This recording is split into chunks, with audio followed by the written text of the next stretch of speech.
Dear participants, I am Manju Budhwar, a research scholar at the MIT School of Communication, and it is my privilege to serve as your Master of Ceremonies on the third and final day of this prestigious international conference on innovation, disruption, and the future of journalism. I extend a warm and heartfelt welcome to all of you. We are fortunate to have with us today some of the most eminent minds from the fields of media, journalism, and creative storytelling, whose insights and experience will add immense value to our discussions. To begin, I would like to introduce our session moderator, Professor Dr. Isha Janity, who is the Additional Director and Conference Co-Chair at MIT University, Haryana. Her industry experience, extensive academic expertise, and leadership will guide us through today's enriching discussions. Moving on, it is my honor to introduce our esteemed guests for the session. Mr. Rohit Khanna, the consulting executive editor for special projects at NDTV, brings with him over 33 years of diverse experience in media. His remarkable journey includes serving as the managing editor at The Quint, where he played a crucial role in establishing it as a pioneer in digital storytelling. Prior to that, he was the executive producer at CNN's IBN, where his work on documentaries and special features earned him two Ramnath Goenka Awards for excellence in journalism. His versatility, his versatility across various roles, from video reporter and producer to director, screenplay writer, and news editor, highlights his deep understanding of both news and fiction. Next, we have Mr. Arjun Pandey, an acclaimed documentary filmmaker whose work has been showcased in over 170 countries and broadcast on major platforms like Discovery Channel, BBC World, and Al Jazeera, sorry.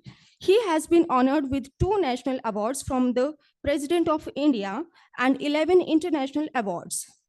As the founder and director of Future Bit Creative Labs, just a moment. Yeah.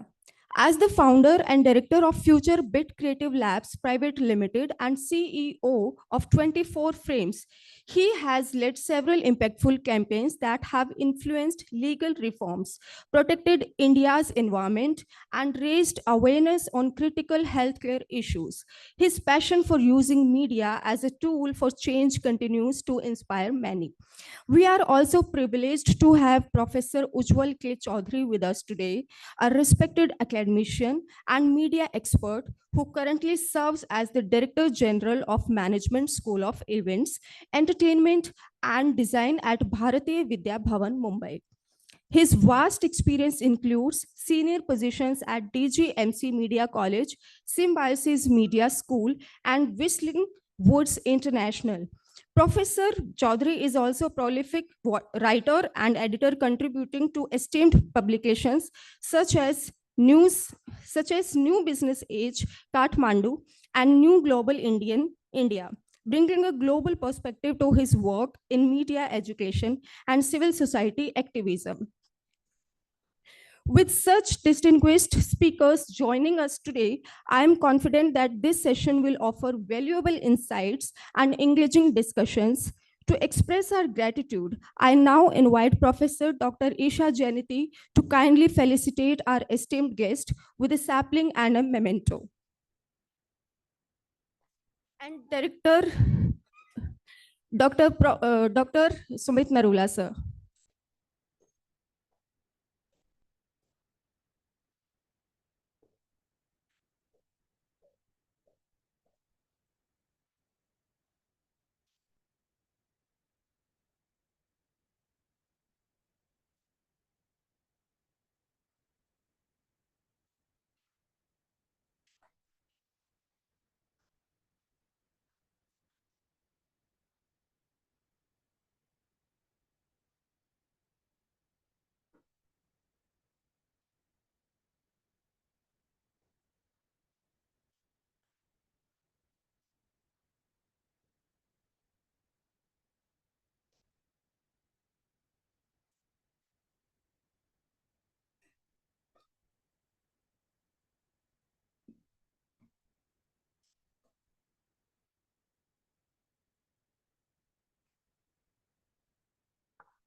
Good morning, and a very warm welcome to each one of you for the plenary session titled Beyond the Screen, Reinventing News in Virtual Worlds, the Metaverse, Immersive Storytelling, and Journalism's Future. So, as our MC said, we are very, very fortunate to have three distinguished guests on this panel who will be sharing their experience. Mr. Rohit Khanna, Consulting Executive Editor, Special Projects, NDTV. Mr. Arjun Pandey, Founder Director, Future Bit Creative Labs. And Professor Ujjwal K. Chaudhary, who's the Director General, Management Schools of Events, Entertainment and Design, Bharatiya Vidya Bhavan, Mumbai.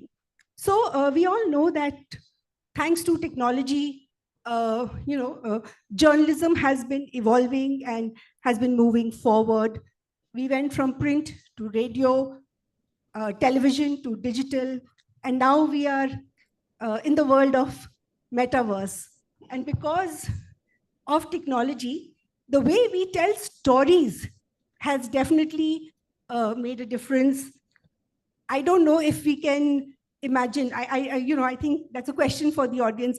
In 2030, do you imagine waking up in the morning wearing a VR headset and getting into or understanding news or being a part of it? What does the audience think? 2030, we are going to be there experiencing news as it happens? Yeah, okay. That's good to hear on a positive note. So I think we will first start with Professor Chaudhary. If he can just take a question, which is, how can immersive storytelling enhance journalism? Professor Chaudhary, if you can hear me. Yes, I can hear you. Can you hear me? Yes, loud and clear, sir. Thank you. Yes, good to see everyone here early in the morning. I hope the audience also could get up so early and come for this program. We are on Zoom just now, so we can see one another. But if it was metaverse, I would have virtually been actually with you. So this definition of actually with you in the metaverse world goes beyond the moment which we are now into a moment where either my avatar or in some form I am there in the room. In the room, you feel it that way. So when I first became the director of Symbiosis of Media and Communication, 1998, at that time the discussion was whether a student will go for television journalism or print journalism. Very soon, we changed the debate. The format neutral journalism. So a person can go to TV, print, and later in few years, even internet. But the point is, irrespective of where he goes, he has to know all forms, all platforms of journalism. So it was about integrated journalism. So you could still read, listen, or view or watch our news.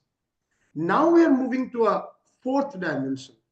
Yes, you will have the option to read, view, or listen to news, but you'll also have the option to experience it. The experiencing is what would make a big difference in the next few years. As Madam has just asked, are you going to experience in the morning through your goggles or virtual headset, whatever the format you use? There is already a way towards that. We know the virtual press conferences and the political engagements that have happened in the past. For example, in Meta's Horizon Workroom, Shashi Tharoor has actually had a virtual town hall once upon a time.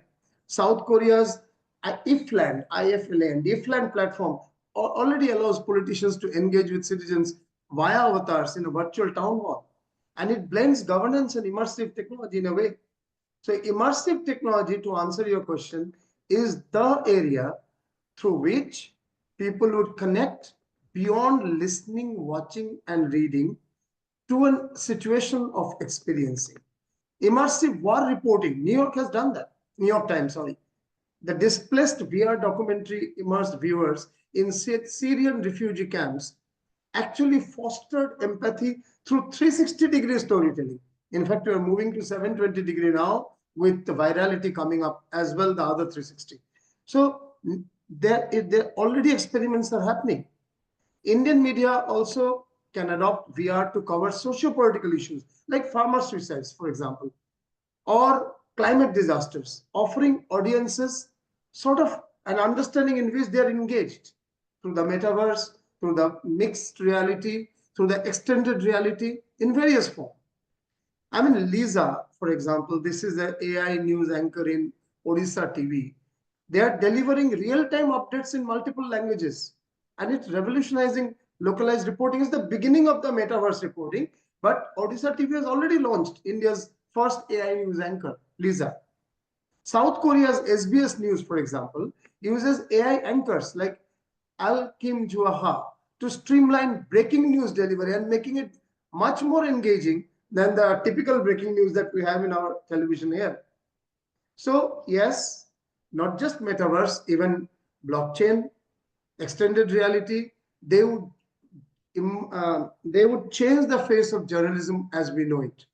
For example, this blockchain, there is a blockchain called Civil.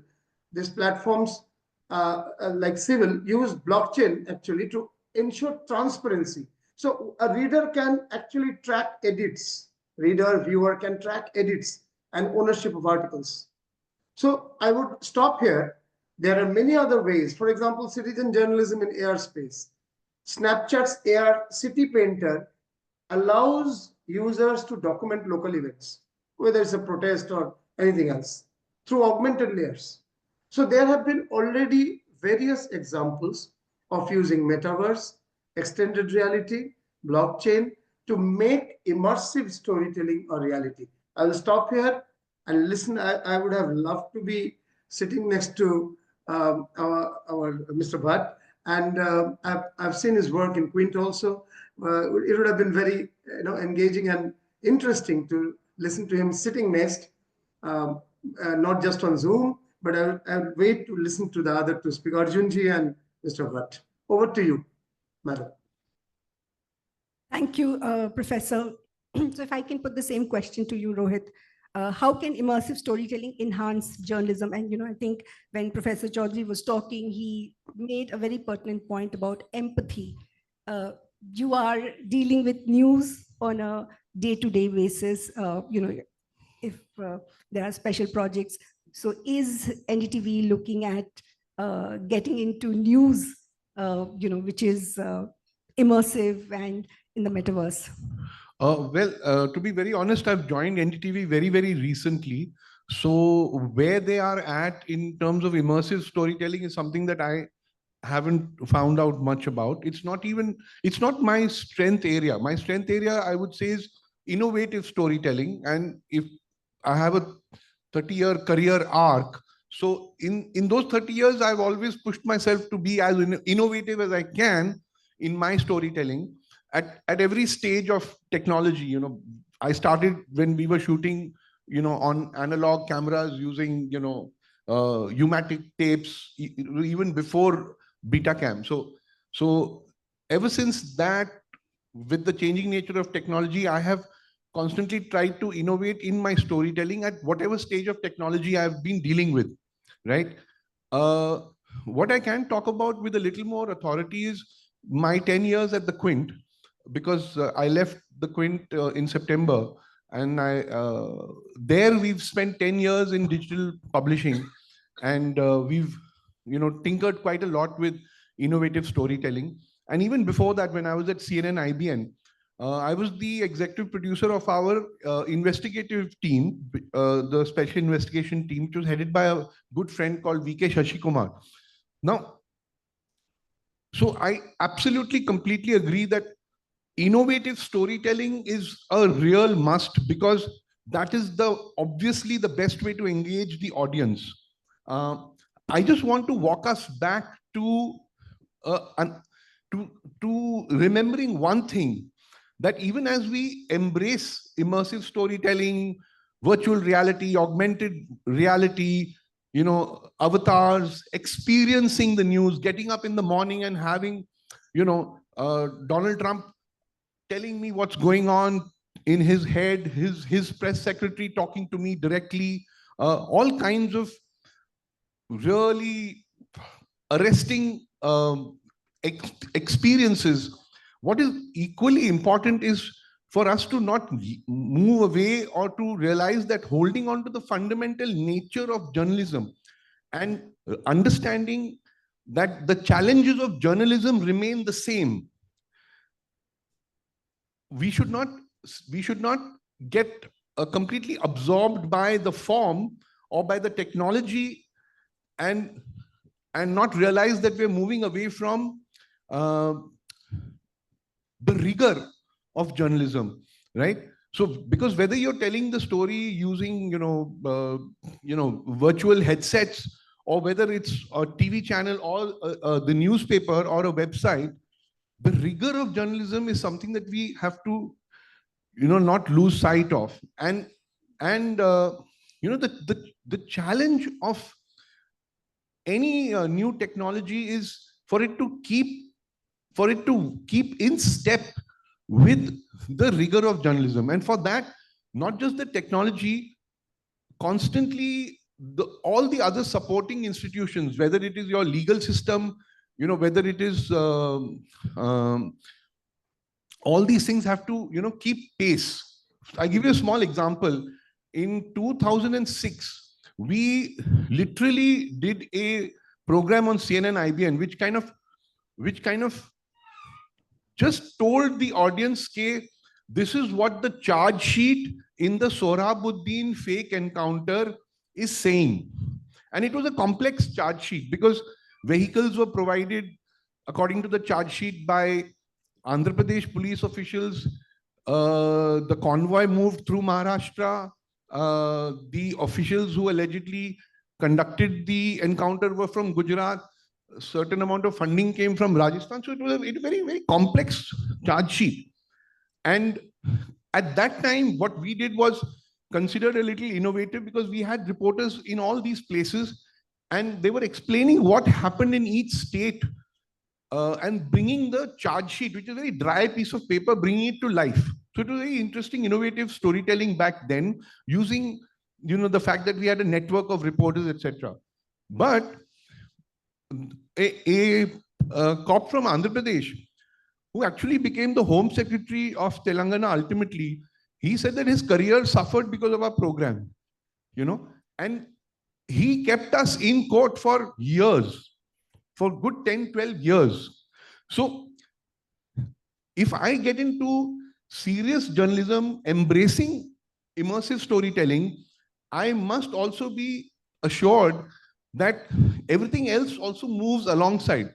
Because it is one thing to do immersive storytelling about a slightly fluffy subject, which is fine, which is most welcome. Let's do an immersive storytelling about the technology of covering the IPL.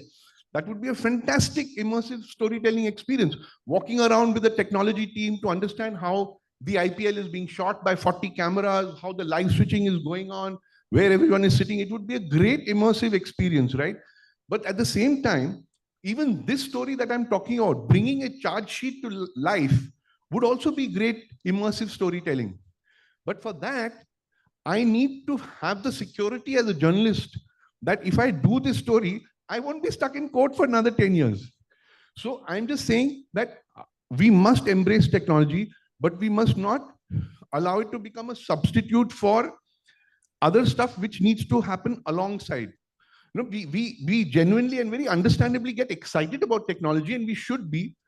And students must learn about this technology. But as you learn about technology, you need to constantly keep up your learning about the basics of journalism itself, so that when you use immersive storytelling, you are telling stories which matter. Thank you so much for sharing, because I think it's a very pertinent point that you've made, that there are rigors of journalism that we must adhere to, and it's not about technology. And I just want to go back, and while you were narrating this example, I was just thinking, when we started our course on animation, of course we had software, and it was all technology driven.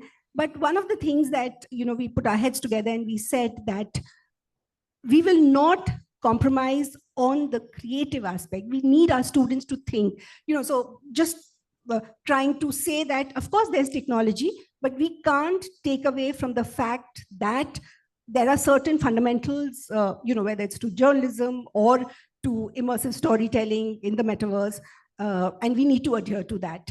So, and moving on to Mr. Pandey, sir, would just like to say that, of course, we just heard that it's important to, keep the rigor or, the rigor of journalism while we are doing immersive storytelling. What is your take on that? Thank you, Professor. I think it's very interesting and it's a pleasure to be here because very rarely do you get a chance to have such interesting conversations early in the morning. So shout out to Amity for putting this together, Professor Isha. Thank you, Professor Ujjwal Chaudhary and Rohit Khanna. It's an honor and a privilege to be here with such solid names from the industry who have spearheaded the path for so many decades. I feel privileged and lucky to be part of the industry. I'm second generation in the media, and there are very few that have that. So I got to start working at the age of about 17 when I hit college, and got immersive into content creation. And like Rohitji was saying that, the baseline principles always have to be content and journalism. And I start with the past because then we move towards the future, and it's a very bright future there. But factual content, news reporting, you have to get it right. If I tell you that if you drink lal golgappe ka pani, it can solve your problems, you may actually jump in and do that, right? So, as content creators, it is our responsibility not to be irresponsible because that can impact millions, hundreds of millions, and that has a impact overall on society and country and the global outcome of things. So I think journalism, factual reporting, and responsibility is first and most important. Now, as the formats evolve, one of the other things that's evolved and changed is, the attention span of the viewers. Today, there is a flood. It's a barrage.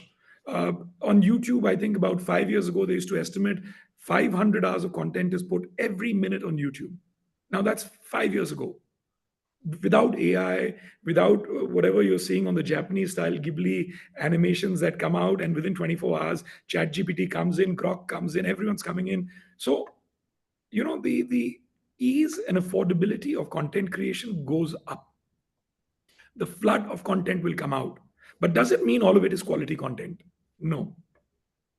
All of it needs to ensure that you put in your time and effort and go back to the basics. And I think as much of the online world that comes in with what Rohit was saying, the offline world, how much time are you putting into researching a story? How much effort are you putting? Are you validating your sources? Are you going for primary research, or are you just going to do a quick chat GPT search? Because right now, a lot of the AI engines also get things wrong. So if you're going to base it on that, then we're going to get things quantifiably wrong, and that damages society overall, right? So we have that responsibility to look at that. I found it very interesting what Professor Chaudhary was talking about. And, if you look at that experiment, maybe 2015 was an interesting year where Displaced came out. Now, New York Times sent out about future of technology and future of storytelling. They sent out about 1.1 million Google cards to their subscribers. And everyone was able to put on and take their phone and put that in front in the Google card and be transported to 3 different regions in the world. Right? You had someone in a sort of a conflict zone. You had Ukraine, you had Syria, and you had South Sudan. So people were able to connect and see the lives of young children, a 12-year-old girl in Syria, a 9-year-old South Sudanese boy, right? An 11-year-old Ukrainian, and you could see what's impacting them. Now, in terms of content and storytelling, I can tell you I'm wearing a red shirt, but I'm not, right? Maybe I can use technology to change that. But imagine when you get immersive and then you are actually able to see what's happening. And what both Ishaji and Professor Chaudhary said, empathy. How do I connect? How does it matter to me what's happening to the life of a Ukrainian boy or someone in South Sudan or Syria? because we are all connected. It is one world. And I think coming from India, I find great solace in that. Vasudev Kutumbakam, we are one family, and everything that impacts someone else somewhere else in the world will impact us. So we have to have that responsibility. Our honorable prime minister, the way the government has been working, has shown that we have to take those steps and measures. Be it COVID, sending out vaccines, things like that. Now imagine that storytelling. If we could show that to people, the impact to the lives, by putting on a VR headset and getting transported and seeing how important it is for the people that got those vaccines, because that is what India did. Now, two things. Sorry, one last point before I shut off, because I don't want to ramble on. Uh, I think where India is placed today is phenomenal. We have one of, and this comes back to some of the baseline facts of how it's going to change and transform. There's a friend of mine who launched this platform called UKUMI. It's like an AI which will help you edit and put content together, transcribes your videos and everything. It's still in its baseline. It's sitting out in Norway. So Sachin told me, he says, three things. One is cost of internet. India has the lowest cost per GB of internet in the world. Second is accessibility to cheap devices. Now, what happens is simple non-feature phones 5 years, 10 years ago, everyone had those. Today, everyone has high impact feature phones with 4 GB plus of RAM. This means that you can process higher gaming, VR experiences, real time. Now, as you move from 5G to a 6G and internet, I mean, we all get spotty internet, but once it becomes stable, right? Geos had been a game changer because that changed our consumption patterns. Imagine what happens to live experiences. Coldplay. I didn't know India has so many Coldplay fans. The Geo Hotstar stream had 83 lakh people consume the Coldplay concert. So 1 lakh 40 in the theater, in the stadium, but 83 lakh more. Now imagine the impact of being able to reach out to that. And the third factor, which becomes a key unlocker for India, is you've got cheap internet, you've got devices that allow you to, reach and see more and consume more. And the third factor is, as our GDP rises, the revenue that the content creator will get will be massive. By 2050, most estimate that India will be amongst the top three, if not the top second most largest economy by way of GDP. You're looking at $30 trillion. 30% comes from the digital economy. Now, interestingly, between 2050, and because a lot of the youngsters that are sitting out there in the audience are going to be the content creators of the future, between 2050, it's a $5.5 billion economy in India for content creators. But the unlocking of it by 2075, when India has a 50 trillion economy, is $1 trillion will be from content creators. And 50% is estimated to be from the digital economy. Now imagine India, 1.4 billion people. We are all storytellers. It's built in our DNA. So pick up these devices, pick up technology, don't shy away, but do it responsibly. Journalism, factual reporting, even if you're creating fiction, don't sell stuff which will create things which are bad for society. You can create things which can heal the world, heal society. So do content which is more geared towards that. Thank you. Thank you so much, Mr. Pandey. Really, really thought-provoking, perspective that you have shared. So would like Mr. Khanna to respond to that or add something, because you're also part of the industry, and I'm sure. I can just add something very, very, very briefly. It's one of the lovely things about new technology is that it is easy to use, and two, it's on the mobile or it's available on extremely simple, inexpensive devices. So it's inexpensive and it is easy to use, which is great because it completely democratizes storytelling, right? And like Arjun says, it is to be embraced, but it has to be embraced responsibly, right? Now the point is that what is it that a regular newsroom has by way of safeguards, right? You have an editorial structure inside a newsroom where a story is brought up by a reporter, it goes to a news editor, it goes, depending on the, the sensitivity of the story, it goes up the chain and it gets editorially vetted as an idea, it gets editorially vetted as a script, it gets editorially vetted when the story is finally ready, whether it's a written story or it's a video, etc. Now, what is happening, and that's very easy to conceive of, is that individual storytellers, someone sitting in their room, a youngster, 17 years old, 18 years old, maybe someone who's 45 years old, those editorial filters are missing. Now, we have to then bank on our own integrity and our own due diligence, but can we bank on and be assured that everybody possesses that approach?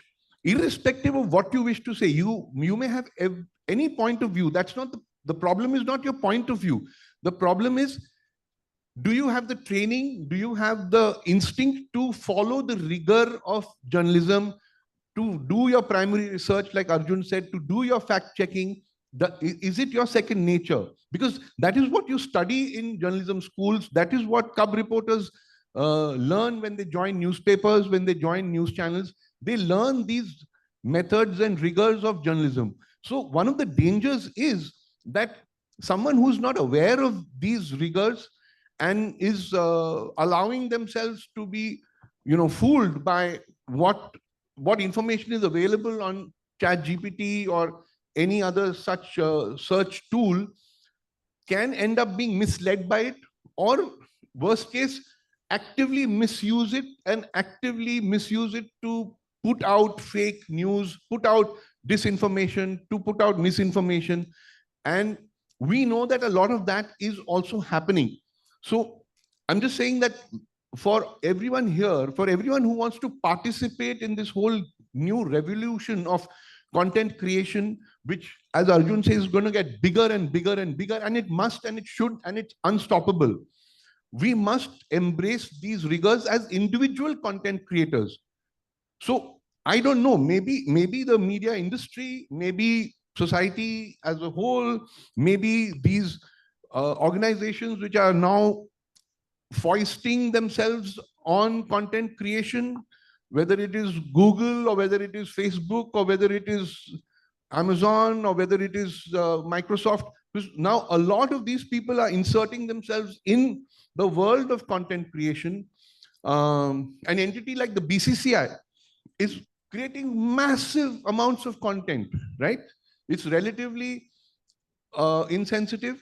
Elected governments are creating content, political parties are creating content, and there's a lot of flux, there's a lot of churn, and unfortunately, with a lot of the good stuff, there's a lot of nonsense going around, there's lots of irresponsible stuff going around, a lot of lies going around, and we have to filter that out.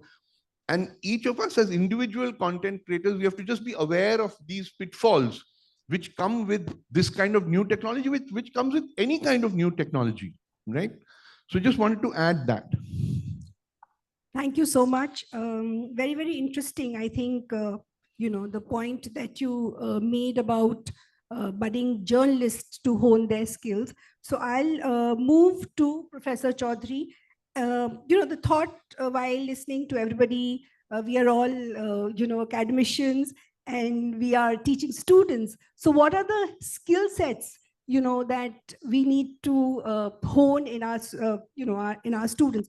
Of course, is it going to be technology driven or the rigor of journalism? There's a thin line. So over to you, Professor Chaudhary. Thank you, ma'am. I will answer to this also, and a few observations on the points which have been raised by the other panelists. First of all, I'm sorry, Rohit ji, instead of Rohit Khanna, I said Rohit Bhatt when I was speaking first time, just missed it. I'm sorry for that. Apology. Okay. It's not about training in technology versus rigor. There is no versus. It's technology and rigor. So there is no second thought. It's a no-brainer that journalism ethics must be underlined. But what the point I would like to say, the lack of ethics in current journalism in India in many cases is not due to individual failures of foot soldier journalists. It's also on the basis of policies of organizations. Otherwise, you know what happened with Riya Chakravarti. Now today, when she gets a clean sheet from CBI, not a single television story is there. I mean, it's only because of online we get to know that Riya Chakravarti CBI has cleared her. And what was the treatment given to a middle class girl long back? I mean, after the just before Bihar election and after the death of Sushant Singh Rajput, we know that. And what was the agenda behind it? We know. So, large amount of agenda-driven journalism based on lies or half lies is not individual failure of journalists at the foot soldier level. It's on policy. That's one point. Second, ethics and deepfakes, ethics vis-a-vis deepfakes will be a reality of concern tomorrow. And this, even artificial intelligence, while it can create false content, I refuse to use the expression fake news. If it is fake, it's not news. If it is news, it's not fake. It's false content. Now, this false content, while AI can generate, because AI is based on training and content that it has, and there is a lot of falsehood around.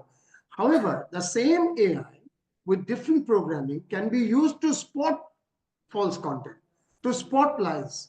So it depends on the organizations to integrate AI in such a manner, in layering it in such a manner that trained journalists can actually spot falsehood easier than what they can do today going ahead. So that's the second point. We also must know, and you asked this question, what all we need to train and mentor, and I don't want to use the word again, teach, mentor our learners. So one of the things we do not do, we haven't been doing much in media education of the last 25 years that I'm involved, is educating our learners on media revenues, on business models. So today we have gone to a situation, or we are going to a situation, where attention economy leading to engagement economy is becoming reality in media context. So engagement is the new currency. If engagement is the new currency, the shorter way is to bring in sensationalism.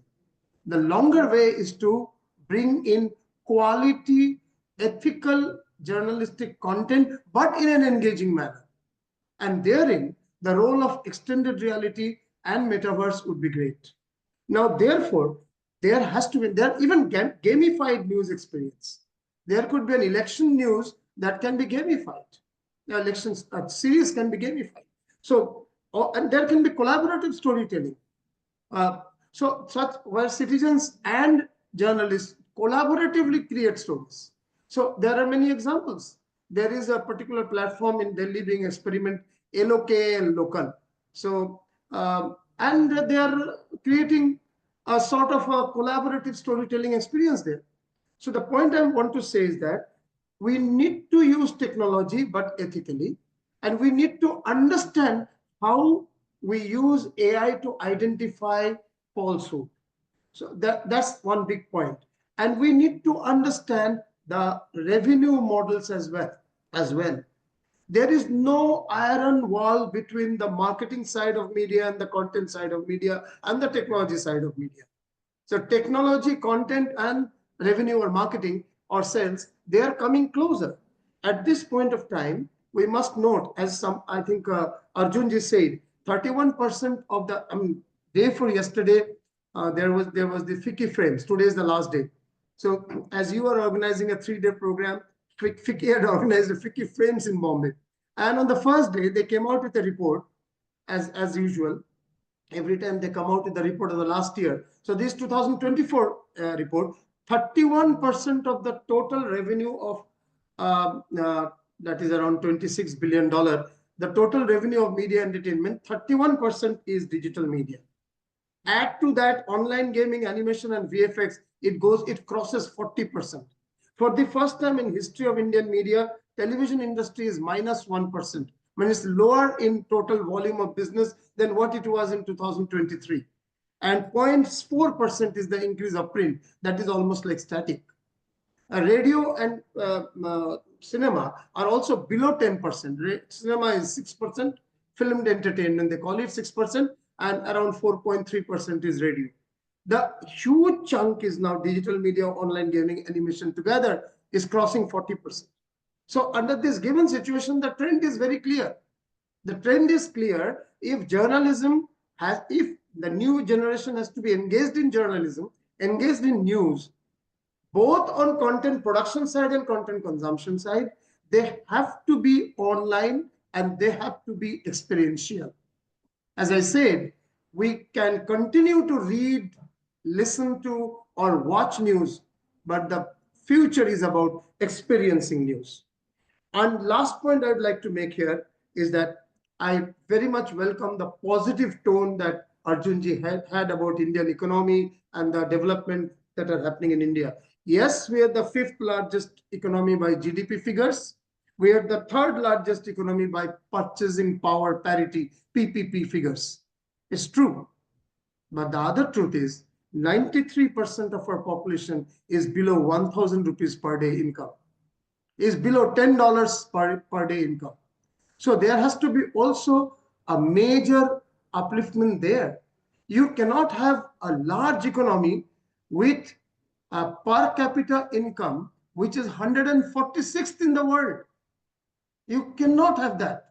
We are a large economy because of our size of the geography, because of the size of the population, and because of one entrepreneurial skills or entrepreneurial force that we have of a certain segment of the society, because of the MSME sector, people at the grassroots. But the fact is that our people on an average, 93% earn below $10 or below 1,800 something rupees per day. So if we have to really make people get engaged with technology and make life better, make life more, yes, it's happening. I can see post-pandemic, the way people are using UPI, Google Pay, the way people, even the Hajiwali, the woman on the street who cannot otherwise talk or know much thing, still knows how to receive and pay through Google. It's a good sign. Having said that, the average income must increase. We also must note, since pandemic, the richest 3%, 4% have become twice richer in 5 years. That also is a reality. So I will not get into that. That's a socio-economic issue. Your question was on training. I will end with that. Extended reality, virtual reality, understanding metaverse, collective storytelling from multiple platforms. These would be required. This training would be required, along with understanding of deepfakes, identifying deepfakes, the rigor of journalism, as very rightly told by Mr. Khanna. And so we don't have a choice. So once upon a time, the choice was TV or print. Then it became convergence, all multiple media. So we don't have a choice between immersive technology and rigor and fighting deepfake. Both have to go hand in hand. Back to you, ma'am. Thank you so much. I think very, very important points shared by you. Mr. Pandey, would you also like to add to this conversation about skills that, students need to have, in this day and age? So thank you, ma'am. I think, as Professor Chaudhary said, that rigor and just constant work, there is no shortcut to it. As I'm saying, what's the end outcome? What is it that as a society we are trying to aim and get to? And if we look at the larger societal problems or the global problems, I think media has that responsibility. The fourth estate does that, right? But are we doing that? Can we, and I think, it's gone is the time, and especially with the youngsters, they are so involved with things and they do care. It seems that they don't, but it's like a attached detachment, right? So, is it simple enough to just put things back to saying the government's doing it? I pay my taxes, good enough. No. Think back. As a society, we were, I would like to believe, involved in change. And as Mahatma Gandhi said, be the change that you want to see. So my whole point to any future journalist, content creator, is focus on your story, your individual story, being part of nation building, being part of the global societal building and change. So, do definitely go into the rigor and the learning. Don't do shortcuts. There are no shortcuts. It's easy enough. Go to ChatGPT, things will happen. So, as much of the ease of the online world, as much as the ease of content creation, Rohit was talking about the fact of when you shoot with Umatic. Today a phone shoots 4K, right? Back then, cameras had a separate recorder that would have been the size of a mini suitcase, a trolley. The tapes were cumbersome, which would shoot 20 minutes and you would have to change it every 20 minutes. So you had to be very judicious on how much you filmed. Film was even more expensive. There was a time where you didn't get that in India. So you had to buy, beg, borrow, steal. Carrying that equipment, to carry the tripod would be like some 20 kilos. So it was very tough. And from that, today we just come digitally shoot, shoot, shoot, shoot, shoot. Very easy. And then put it into AI and hope that AI is going to churn it out. And, let's not put in the hard work. No, I think let's look at AI, let's look at technology being the biggest enabler. Today, if you remove the smartphone from our lives, can we get from point A to B? Can we make payments? Can we do research? Can we communicate? And if we start looking at that, so that whole, there's a concept of singularity that where, does man and machine merge?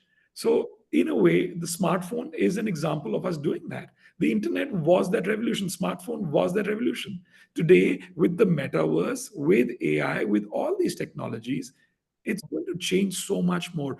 Please understand, when you have 100 times the speed of the internet that you have today, the use case of holographic presentations. Today, Professor Chaudhary and I are on this panel using Zoom technology 5 years ago, which wouldn't have been impossible, right?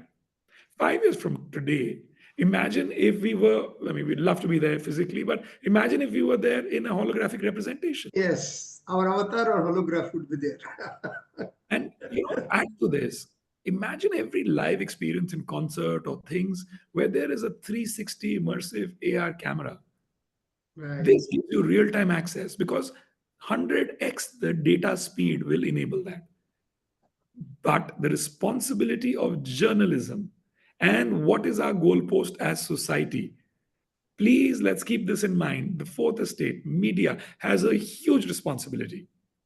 Even if it's fiction, if we say, this kind of a behavior where it's destructive to family, if you look at it and track it in some, I've got a bunch of professors here who understand the media and the pulse of it. Stuff that happened 30 years, 3 decades ago, 2 decades ago, as the cable revolution came in. You had soap operas that were mimicking the lifestyles of the West. Really, the West today wakes up to yoga and meditation at 6 in the morning. Exactly. And we wake up to a hangover because 3 decades ago, we were sold the story of Baywatch, where we are supposed to believe that the American society likes to wake up to a hangover. No, it doesn't. If you go there, you will not find more God-fearing, family-centric people. And 9 a.m. for a meeting means 9 a.m. for a meeting in the US. But they want us to buy into consumerism. So the responsibilities of all of this are things we need to look at. So please question everything. Please put in your hard work. Use technology as the greatest enabler because 1.4 billion Indians have the ability to be storytellers for the world. And the stories we have, imagine yoga and meditation are two things. We have 100 more to give. Every single aspect of our lives. One of the oldest civilizations, the traditions that we have, massive. If you look at Delhi, we have a platform called Delhipedia. When we started building this, I said, how many monuments do we have? We have 3 World Heritage Sites. We can at least have 10 in Delhi. There are 1,300 monuments, 7 cities, 8. And this keeps building. So there is a wealth of content. Get into other areas, start telling the stories. 1.4 billion storytellers will mean a great future for content. Thank you so much. I'm told, I have 5 minutes, so I need to wrap. So I'll just open it to the audience in case there are any questions for our esteemed panelists. Please raise your hands and we can take a question. Yes, Hardik.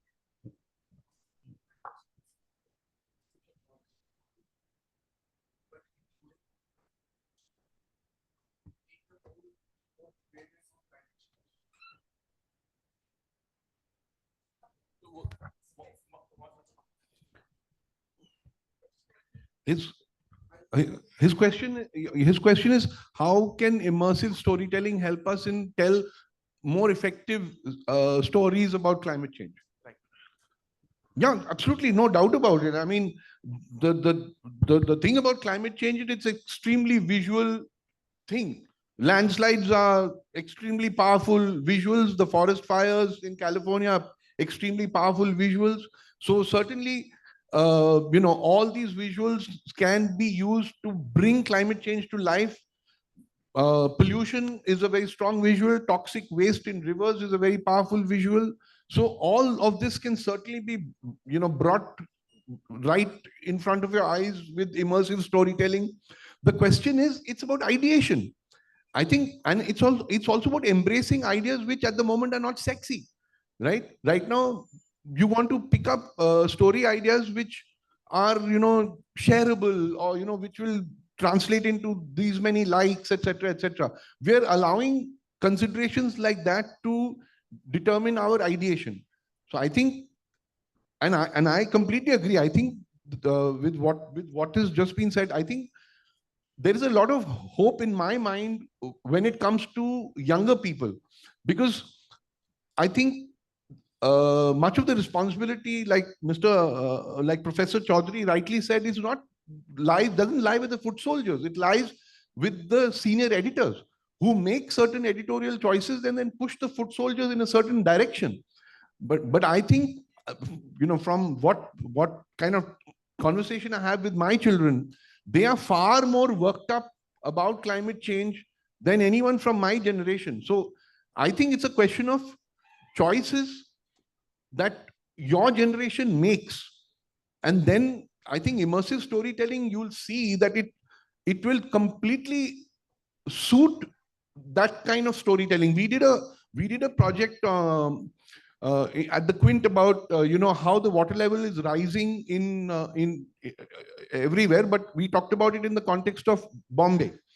In the context of Mumbai, just a 15-20 centimeter rise is going to be devastating for the city. And we did it as an immersive exercise. So you're traveling along the Mithi River, which goes through large parts of Bombay, and you just increase the water level by 15-20 centimeters, and you can see large parts of places which are on either side of the Mithi River just disappearing, or lots of those coastal villages which are there in Mumbai. Mumbai is not just posh residential areas, right? Lots of slums, lots of old fishing villages which are there, which will get completely submerged. I remember seeing several years ago an incredibly powerful visual of a hand pump in the sea.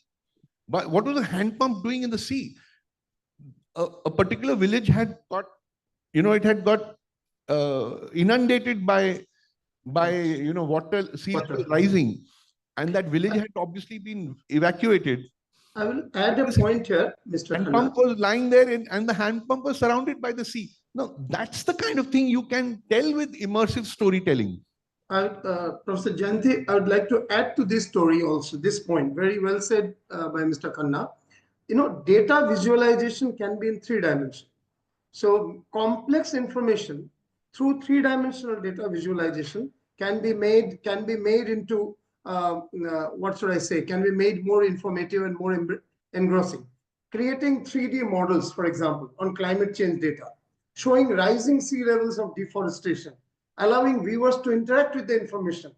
This can make immersive storytelling in climate, and a dry subject like a weather issue can be much more engaging. You can visualize air quality data in major Indian cities like Delhi or Mumbai in 3 dimensions, showing pollution hotspots, their impact on public health, spread of the, whether even in water, Ganges water pollution. So the real Ganges and the 3-dimensional images and facts and figures can be merged together to create a mixed reality. So we can extend the reality. So it can be more immersive. Mr. Chaudhary, you can marry this with your idea of collective storytelling, because exactly, everyone is experiencing this. Someone is experiencing a forest fire, someone is experiencing a landslide. And let's gather all these experiences, Exactly. videos which Right. ordinary folk are shooting every day. Let's gather those experiences. Let's merge them with the immersive data storytelling that Professor Chaudhary is talking about, and let's bring it to life in a manner that has never been done before. So Okay. Thank you. it's just aching, it's just asking, begging to be done. It's a question of you guys choosing to do that. And one point about Rhea Chakravarti, the fact is that AI is being educated by the kind of stories and the inputting that we are putting into it, right? Now, 25 years from now, if someone tries to find out how and why did Sushant Singh Rajput die, what was the role of this person in his life or in his death, I really shudder to imagine what AI will throw up 25 Yes. years from now because of the Yes. kind of inputting that has gone in. And Yes. a lot of irresponsible reporting by not the foot soldiers, by senior celebrity Exactly. actors, Correct. Correct. and that is where the danger lies of of converting this tool into something lovely and useful into something terribly harmful. But you can add a layer of fact finding, in which it has to be trained. The model, the machine has to be trained. An AI tool can also tell this is how it has been reported. However, the CBI has dropped the case. It can be, but the point is depends on the investment by media houses to add that layer of fact finding. So thank you so much to each one of you for taking time out and speaking to us and our students. It's really, really been enriching. I think over the last 2 days, all the discussions that we've had and you all have all added to it, it's all about how technology should become an enabler and should empower us, and we shouldn't be dependent. I think this is a point that I'm taking home, and I'm sure each one of us sitting here will mull over it and not be, especially the young generation, will not become technology driven. So thank you so much. We could have had a little more discussion on regarding this topic, but due to paucity of time, we have to stop here. And I'm sure we'll meet very soon and we can continue this discussion on immersive technology. Thank you so much. Thank you, Professor. Thank you very Thank you. much. Thank you for having us. Thank you so much. Thank you.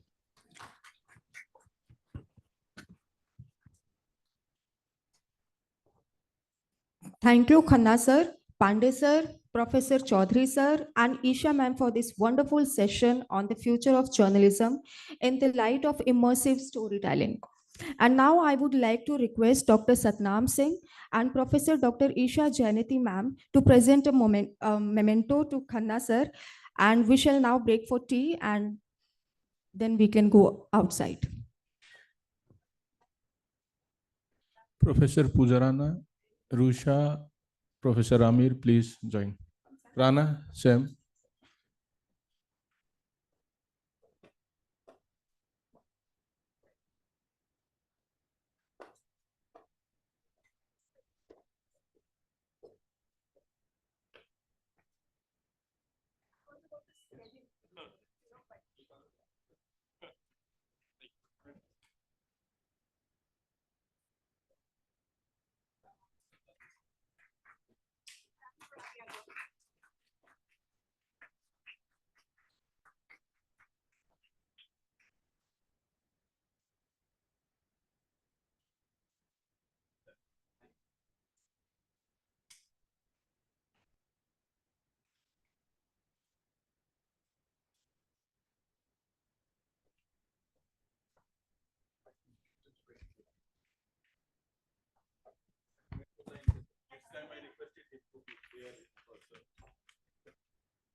So we have tea outside. Please go and take tea and join us back in 10 minutes, please.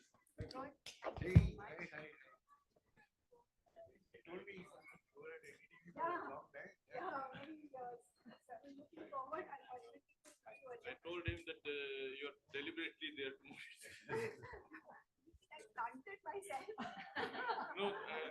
I can take that credit. Sorry. Began a career with the Zikigami and humanity. I just recollecting all of this. I went to Ladakh in August 93 when they opened Ladakh for the first time for India. And 10-20 minutes late, he was saying, when it is connected. Low band, high band, just listen to me like that.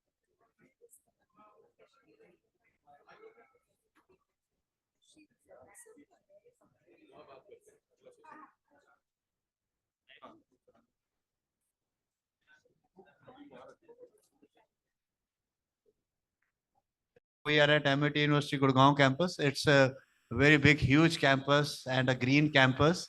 And one by one, I will introduce you and then we will start. We have 50 minutes. So whosoever has to go first, please tell us because you might be running short of time. So I will be looking for that person for first and then we can sit together. So I will start with Arpan Yagnik. He is with the Penn State University and he is an outstanding scientist at American University and is the American permanent citizen now. He has joined us from Penn State University live. Wang Mak is a very, very renowned researcher from Malaysia. He's one of the youngest. I think he's the youngest professor in Malaysia. I've been to Sunway University twice and met him personally, and he is doing a lot of great job in that. We have Dr. Sudhir Rana. Words are less for him. He's one of also the renowned one in the area of research. We follow him. He's like an elder brother. Dr. Sangeeta Menon. She will be the doctor now. She is about to complete her PhD. Sangeeta Menon ma'am is the India lead from the Emerald, and she's the one who always bind us together because Wang Mak is also connected with Emerald, Sudhir Rana sir and me also. So thank you, ma'am. And Saad Ahmed Khan is one of the renowned 2% scientists in the world in the area of business, and he is in Oman.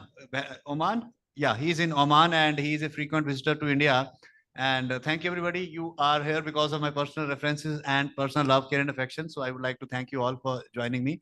So our discussion for today and the agenda would be to navigating the publication process and navigating that from end to end, start to the beginning, that how do we go with that. So I will ask questions to all and you can also reply on behalf of others also. And then you can say that you also belong to that question because the research questions belongs to all. Everybody wants to answer, but I will go one by one, then we'll have the discussion also. There will be questions from the audience also. Online, we have around 15 participants at the moment. Some has gone out for the tea. As and when they will come back, there will be more and more participants. So we just have only one female representation, so we are sorry about that. So gender disparity is kind of there. So thank you. So thank you, Wang. I'll start with you because you are running short of time and you have a lot of work there in the Sunway at the moment. So Wang, you have done a lot of research and you have published a lot of papers also, and you have collaborated with various universities, and now you have collaborated with Indians also. You've been to India 3-4 times in a year. And what is the publication landscape and what is the difference between Indian and the Malaysian landscape? And how do you connect the dots between them? Right. So thank you very much, for this invitation. And I think I will start by saying that, well, publication landscape, it's evolving over time. I think more and more people are doing research these days. If you look at Scopus itself in the business and management category, you'll realize that in 2024, we have about 90 over 1,000 papers that's been published in business itself that's indexed in Scopus. If you go back 8 years, back to 2016, you realize that, only half of that is about 40 over 1,000 papers that we publish. So meaning that in less than 10 years, right, in about 8 years or so, the number of business research papers have actually doubled over time. Right, so from about 40 over 1,000 in 2016 to about 90 over 1,000 in 2024. So what this means is that more and more people are actually doing business research. And because more and more people are actually doing business research, and looking at the statistics just from Scopus, it means that those are the ones that are being published. What about those that are still not yet published? Right? So meaning there's a lot of papers that are going there. So regardless of whether you're in Malaysia, whether you're in India, or whether in the US or UK or in Europe, you'll realize that the competition for publication is becoming very, very high now, right? So which means that is it a good competition? Because we do a lot of work together in catching some of the bad areas also. So what's your take on the competition? Yeah. So when it comes to competition, what happens is this. Of course, number one is that people have the pressure to publish. They can publish anywhere, and when they publish anywhere, then this is where you must listen to Prof. Sumit over here, because he is the one who's going to ensure that you avoid getting the predatory journals. All right. So I think that's important, right? Don't simply publish. You're going to publish in good journals. And the best way to publish in good journals is that either it's affiliated with a university, that's number one, or number two, it's affiliated with a good publisher like Emerald, which Sagita actually represents. But I think what's more important is that in order to get published today, I think long gone are the days where, for example, you do one survey and from one survey you come up with 3, 4 papers. I think long gone are those days. But today, it's about doing multiple surveys just to publish one paper, which means that each paper you publish has to become more rigorous. And that is a standard that I think as journals become more influential and prominent, as they rise up the ranks like Q1 or A rank journal, that's what they're looking for. They're not looking at just one study, they're looking at multiple studies, right? So this means that the quality standard has actually risen. And also this means that I think it's not the researchers' fault. I think from my perspective is that the institutions needs to also evolve and recognize this, because institutions cannot say that, okay, last year you published one paper, to this year please publish 2 paper, and the following year please publish 3 paper. Doesn't work that way, because the standard for publication, even in one paper, has actually increased. Because if you ask people to publish more, what will happen is this. In the past, you can publish 3 papers. You do 3 surveys, you can publish three papers. But today, to publish 3 papers, imagine if you have to do 3 surveys for each paper, you have to do 9 surveys to only publish 3 papers. So it doesn't make sense to increase the quantity of publication. So I think institutions have a role to play to manage this situation, not just researchers. We got it. Arpan, what is there at the moment in US? Because I mailed him that we need a paper, an urgent paper of a publisher, and he ran to his library. Then I think that's a very interesting story that he shared with me, that it was very difficult for him also to get that paper from his own library there, although he got it. So then there was a discussion that it is very difficult for others also. In Penn State University and in other areas where they are kind of developed nation and we are developing, and some of the nations don't even have anything. So how the research is reaching to them, how they're managing the publishing landscape and all. So Arpan, your take on, you are an Indian also, you've been to India and you do a lot of research in India also. Can you just give me the comparison of the publishing landscape between your country and here, and the dots if you can connect? I think one of the biggest differentiators is that there is a lot more fear among scholars in India, especially younger ones, when it comes to publishing. And research in India seems in many cases to be a forced habit. Whereas because they don't get the training right from the get-go, and at a certain point when you reach, you said, well, if you don't do this, you will not get a PhD, or you will not get your next promotion, so on and so forth. So it's not ingrained. The rules of the game are not very clear over there. Whereas in the US, we know when we enter an R1 university, which is a research one university, the rules of the game are very clear. And we also have the system of tenure. Now, I think many universities in India are also adopting either directly or a slightly Indianized version of it. So we know we have to publish, but there is not like immense fear about it. Also, there is so much misinformation. They enjoy the process in your campus because they are already know that they're in a research institution. The word you have said, that forced habit, it is very interesting. We will use it because yes, we say that India is a safe haven for non-researchers, because yes, research is there to be asked, but we are in a safe haven that if you don't do research, you can sustain your job, and you can be a vice chancellor also. If you are a non-researcher, and you can imagine a university being run by a vice chancellor who hasn't done research throughout his life. So yes, this kind of things are there. So your students are imbibed in the schools, or how do they have this this understanding that research has to be done? So it's a large majority of it is curricular. The curriculum requires you to do certain things right from when they are younger. So they go through different aspects of methodology or literature review in every course, and they have to write papers for that, position papers for that, literature review papers for that. And that's how, and that training gets intensified when you are doing your coursework for PhD. We have 3 years of coursework. So you get into that habit. And that's how it cultivates. Plus, there are not as many people.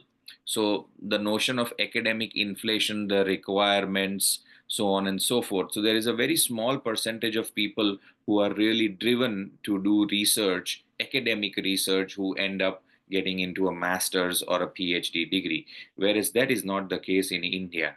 A large number of people, everybody's, Yeah. yeah. Great. Thank you. So over to Sudhir sir. Sir, you have your perspective to the UAE, and we'll go to then Sangeeta ma'am, the perspective of Emerald, and then to Saad. So what is your perspective? Because you two come to India, and we have met in January also. We had the discussion. You have very big journals with you. You made them from up to the level of Q1, up to the, from Q4 to Q1. So we'll discuss that journey also. But what is your take on this publication landscape between UAE and India, and how do you? Well, thank you so much, Dr. Narula, and all the fellow members here on the call.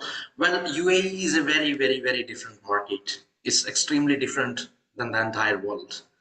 Reason being that number of high-end scholars come here to spend their sabbaticals for 2 years, 4 years, 6 years, because this offers highly competitive salaries in the world and tax-free. So that is one of the attraction that scholars come here, they spend some time, they secure their future, and then they go back to their home institution. Generally, this has been trend in UAE.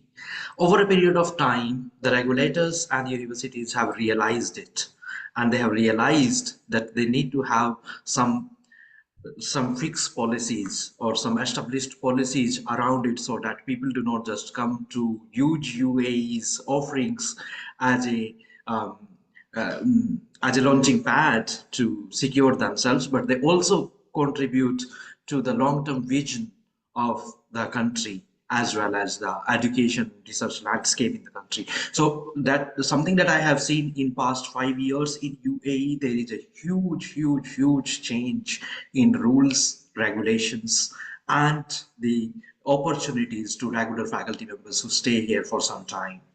And that brought us to something that not many universities here offer doctorate programs here, whether it is DBA or it is a PhD. 80% of the universities do not offer that. And especially in humanities, applied sciences, business management, these are not being offered. These are offered only by a handful selected universities. So here the policy focuses on students' participation in research. So it starts right from the beginning, and that is going to be one of the more differentiator of UAE's education system at undergrad and graduate level. One is this makes the responsibilities lies on faculty members' shoulder, because we do not have PhD students, and this is the situation in the entire country. And whatever universities offer, they offer executive PhDs or DBAs, where research outcome is not what we see in the Asian countries, because full-time scholars, they contribute.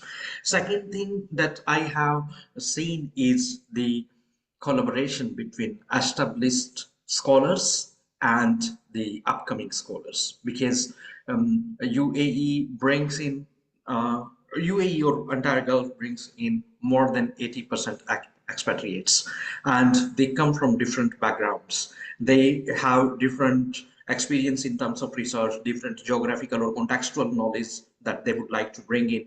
And when you have such a huge population, means 80% population is coming from the diverse geographies and experiences, then contextualizing research become a challenge. And in that part, this situation, I have seen that established scholars, from their experience, from their network, from their knowledge, they try to act as a bridge between these diverse population in academia, which is very difficult at the first 1 or 2 years. But once they have an understanding, as an example, I start having an understanding Now, to African now, markets. now the position is quite good and secure in your country, because Yeah, it is. It is. It thank is. you. So these are, I mean, regulatory change and the context These are the two major differentiators in this market. Right. Thank you. So, Sangeeta ma'am, I am with the Emerald, looking at the work from the last 4 or 5 years. It's doing well. You don't even have a single predatory journal. None of your journals are majorly caught into the process of retraction and all. So, how are you managing the publishing landscape from India? Because India is publishing a lot of research papers in predatory journal. We have seen many journals which goes predatory. The first number is Iraq, India, Malaysia, UAE, and I think Oman is also suffering. So Southeast Asian countries are suffering the most from the problem of predatory. I think Arpan doesn't have this problem of predatory there in the US at the moment, but it is there with us. And yes, Emerald is a big publisher. So how Emerald is managing, how do you managing? And I think there will be some kind of pressure also on the Emerald to be very, very careful. And what are your take on that? Uh, Thank you for that great question. Definitely, like Dr. Arpan had already mentioned, there is that we face a challenge of a lot of researchers publishing, but they may not be getting the training of how to publish, how to actually conduct research. Being a person who's been on both sides as a publisher and also as a research scholar, I can confirm this is true. So what has happened is, especially in the last 5 years, our biggest challenge came after the pandemic when you see when we experience an explosion of articles coming in and a rush from a lot of institutes, a lot of universities to start publishing, and they face a competition of all this number of journals springing up. So the challenge was already there, which has become tremendous in the last 3 4 years. As a publisher, we also have to understand how the research landscape is changing, how our researchers managing their research now. So one of the things that we noticed is also that the dependence of a lot of Indian researchers on the libraries has reduced because they use online methods of finding articles from different sites, and the education of what is free access, open access, all that is definitely one aspect. The other is managing the journals, because the journals that we have, um, the challenge we face with the editorial team is how to educate them on the new practices, new challenges that are coming up with the changing landscape of publication itself. And it's a very common experience, and not just with my time in Emerald, but since the time I've been in publishing over 2 decades, that has been the biggest challenge of educating editorial teams on what are the best practices. And so we have a very strong research integrity team that works very closely with production teams Yes, and yes. works very closely with legal team.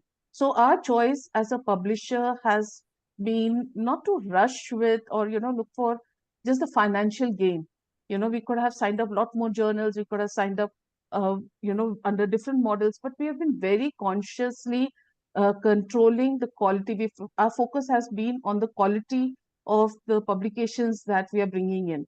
I'm not saying it's a flawless process, but then definitely the very fact It's a that tiring process. don't It's a tiring process because yeah, we don't have that many retractions for that reason, and I'm very proud of the fact that this is the step and this is the direction we have been taking. Arpan has managed one edition for us. So Deep sir is always there with the edition. Saad has managed Bank sir. So we are into the editorship also together. So we see that there is a lot of challenges to us also where people can connect with you directly, and then how do you say no to them? And then you have to politely say, and then you need to have strong peer review team because you cannot be a biased person. That one person's paper is rejected, the another one who is also poor, you accept it. So you cannot accept both. So Sudhir sir and we know and we get a lot of discussion on that. So coming to Saad, so Saad, you have a different scenario. Oman is also reeling of that problem. So what is the publication scenario there? Because we have a lot of discussion. I have taught in almost all the institutions where you are from. So I have also seen that the students are not that enthusiastic, but they want research. So how do you manage that problem? And what is the public landscape between, like we have the comparison so between Oman and India at the moment? Um, Good morning, everyone all here. Thank you so much for this lovely opportunity. I believe that for Oman, already the stage has been set by Professor Sudhir because what UAE has been doing as the internationalization of education is happening in UAE and in the GCC region, Oman is not left behind. So somewhere what is happening now is that if you look into the Vision 2040 of Oman, Oman is also trying to harness the higher education sector. It's saying that that we are one of the safest countries in the world. We are well connected. Looking into the location, so they are And also trying you to have a have vision, you have a internationalization of. vision document also, Saad. You have your Yes, there is university. a vision document also, and somewhere the higher education sector is one of the sectors which is going to be a prime focus. Now, what is happening is that most of the higher education institutions, we are governed by OAAA, that is Oman Accreditation Authority. There is a heavy focus on research nexus policy. So what we are doing is that there is a system of bringing the research into the classroom. So there is a teaching research nexus. And somewhere right from the beginning itself, right from the undergraduate itself, there is a focus of granting them money. So, for example, if you look into the central level policies, the Omani government is spending a lot of money, which is like close to 3.5 lakhs of Indian rupees, right from the undergraduate researchers. For the high level researchers, for the PhD and all, the grant amount goes to up to 2 crores. So you have to understand that somewhere the funding amount is very high. At the same time, what is happening is that universities, they are encouraged to use at least 1 to 2% of the total revenue towards the research grants. So this is one method by which the government is trying to support, although there are setbacks from the students, but that we cannot ignore. But as Professor Sudhir was mentioning, that just like UAE, Oman is also is able to attract the expatriate faculty all over the world. Uh, Now, slowly, the trend of having the faculty which was just visiting, having a sabbatical, staying here for 1 or 2 years is going down. Now we are going to have full-time faculty members who are going to come up. And with the new investment policies also, now people are looking for a kind of a permanent residency. So now the things are changing slowly. But as unlike UAE, in Oman now most of the universities, they are promoted to have DBA programs. So now as soon as the universities are accredited, now most of the universities, they work very closely with the ministries. Since they are working closely with the ministries, so ministries can monitor it. And now the universities, they are promoted to have DBA and PhD kind of programs So also. weekend programs for the PhD. Yes, DBA as well as PhD. So some institutions, they are approved with DBA. So for some institution, it is approved for PhD. We are too teaching PhD on the Saturdays and Sundays here in our university, and I think most of the university in India is also having the Saturdays Sundays for the PhD. So here we are on the same page.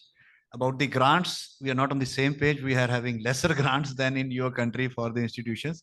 And about the strictness, now India is also getting stricter, but it's the same at the moment. Everybody is looking for the numbers, not for the quality. Right. So coming to But Wengma. one thing I would like to add, yeah, okay, that you Oman continue. is having very strong ethical framework. So how do you do that? So research ethics, because now what they have done is that there are 3 levels of research ethics committee, which is working in every university. Yeah, So you we showed have me a once central. that there is a committee in which then you apply for the first, second, and the third. Yeah, you told me that. Right. Go ahead. Yes. Interesting. So we have something called as Research Ethics and Biosafety Committee, which works at the central level in the university. And then we have a national level committee, which takes care of the research ethics and integrity. Then at each department, there is going to be a small unit, which is going to be known as the Departmental Research Committee or Departmental Ethics Committee. So what happens is that whenever somebody starts any research, be it a small student project, it has to get approved from the ethics research ethics unit. So the ethical standards are set high. The plagiarism standards, the AI standards, I believe Oman is going to be the first country which is going to come up with the first AI usages policy. So it is going to be a kind of a framework. Let's see how it works out. How it works out. But this is what Oman is going to do right now. Not an easy thing, but yes, let's face for it. Go for it. Let's hope for the best. So Vengmark sir, Sunway has a bright campus, it's a bright university. We always enjoyed the visit when we have there at Sunway University. So what are the robust policy that you are following that you can say that we can also follow in our country, in our university to improve the publishing landscape? At the moment, I can give you the publishing landscape of India is that we might be the number 2 or number 3 publisher in the world in Scopus and in Web of Science, but that is only in numbers. Nobody's citing us, nobody's reading us. Our H index is going really down. And in terms of impact, it's not there, visibility is not there. So, but your university, your country is also doing, and I know that Education Minister, after our discussion, MDPI has been blocked, and Yep. you are not giving APC to some of the publishers also. So, what is your suggestions and what is your take on us? Because you visited India now quite frequently. Yep. Yeah. So my view is that I think well, I think institutions need to be very clear in terms of what kind of publications count and what kind of publications don't count. You know, and people can publish a lot of papers, but when it comes to job hiring as well as job promotion, I think what is more important is that the candidate is able to articulate what his or her contribution was when it comes to the research, meaning that irrespective of the publisher, irrespective of you know, the journal rank, the first thing I think institutions needs to ask is, what's the contribution, right? What is the new conversation that you're actually bringing to the discourse, right? So what is your new contribution? That's number one. Number two is then to look at, does this candidate know how to determine what is a good journal and what is not a good journal, all right? Whether it's predatory or not predatory.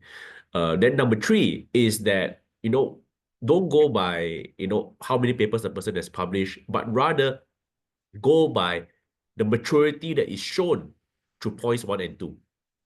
Then I think you will have, you know, people then I think you'll be in a situation where you won't find yourself saying that, oh, you know, I only will hire someone if they only have like 10 publications or 10 A rank or whatever not. Right? Someone may have 10 A rank, but if the person cannot even articulate his or her contribution, no point, right? Or if the person can articulate his or her contribution, but has chosen to publish in a predatory journal, also no point. Means the person does, in those two situations, the person doesn't have enough maturity to get a job or even to get promoted. So I think what's more important is to go back to the fundamentals of why we do research in the first place, and whether people can actually explain the research that they do, and looking at the choices that they have made, to see whether they have that enough maturity to warrant securing their job or their promotion. So I think then that will actually help people to start really thinking about whether they should do something or not to do something. Because if someone were to just put their names, do very little, write on their students' work, you know, At the end of the and day, publish in a good and publish in a good journal, you know, but cannot speak about it, then I don't think that person should actually get the job or get promoted. Then that will actually get people to avoid to get involved in that kind of behavior, because they know that if they don't do it properly, they cannot actually speak about it. So we've seen that you give awards to, you have Dean's Award for research, and these kind of motivation things are to within. So Arpan, we were discussing that thing. So how important is the e-resources, the access to e-resources? Because you had a very interesting incident that when I asked you for a paper and then you ran to the library and library couldn't get it on the same day, then it was a very interesting, I couldn't forget that. So can you just share how important is that for everybody to have the access to the e-resources? Although in India we have one nation, one subscription, it has started for all the government universities, not for the private ones. So now they have the excess of 30 publishers, all excess of 30 publishers in the government institution under one nation, one subscription policy. Private universities are still waiting, so we have to spend from our own pocket at the moment.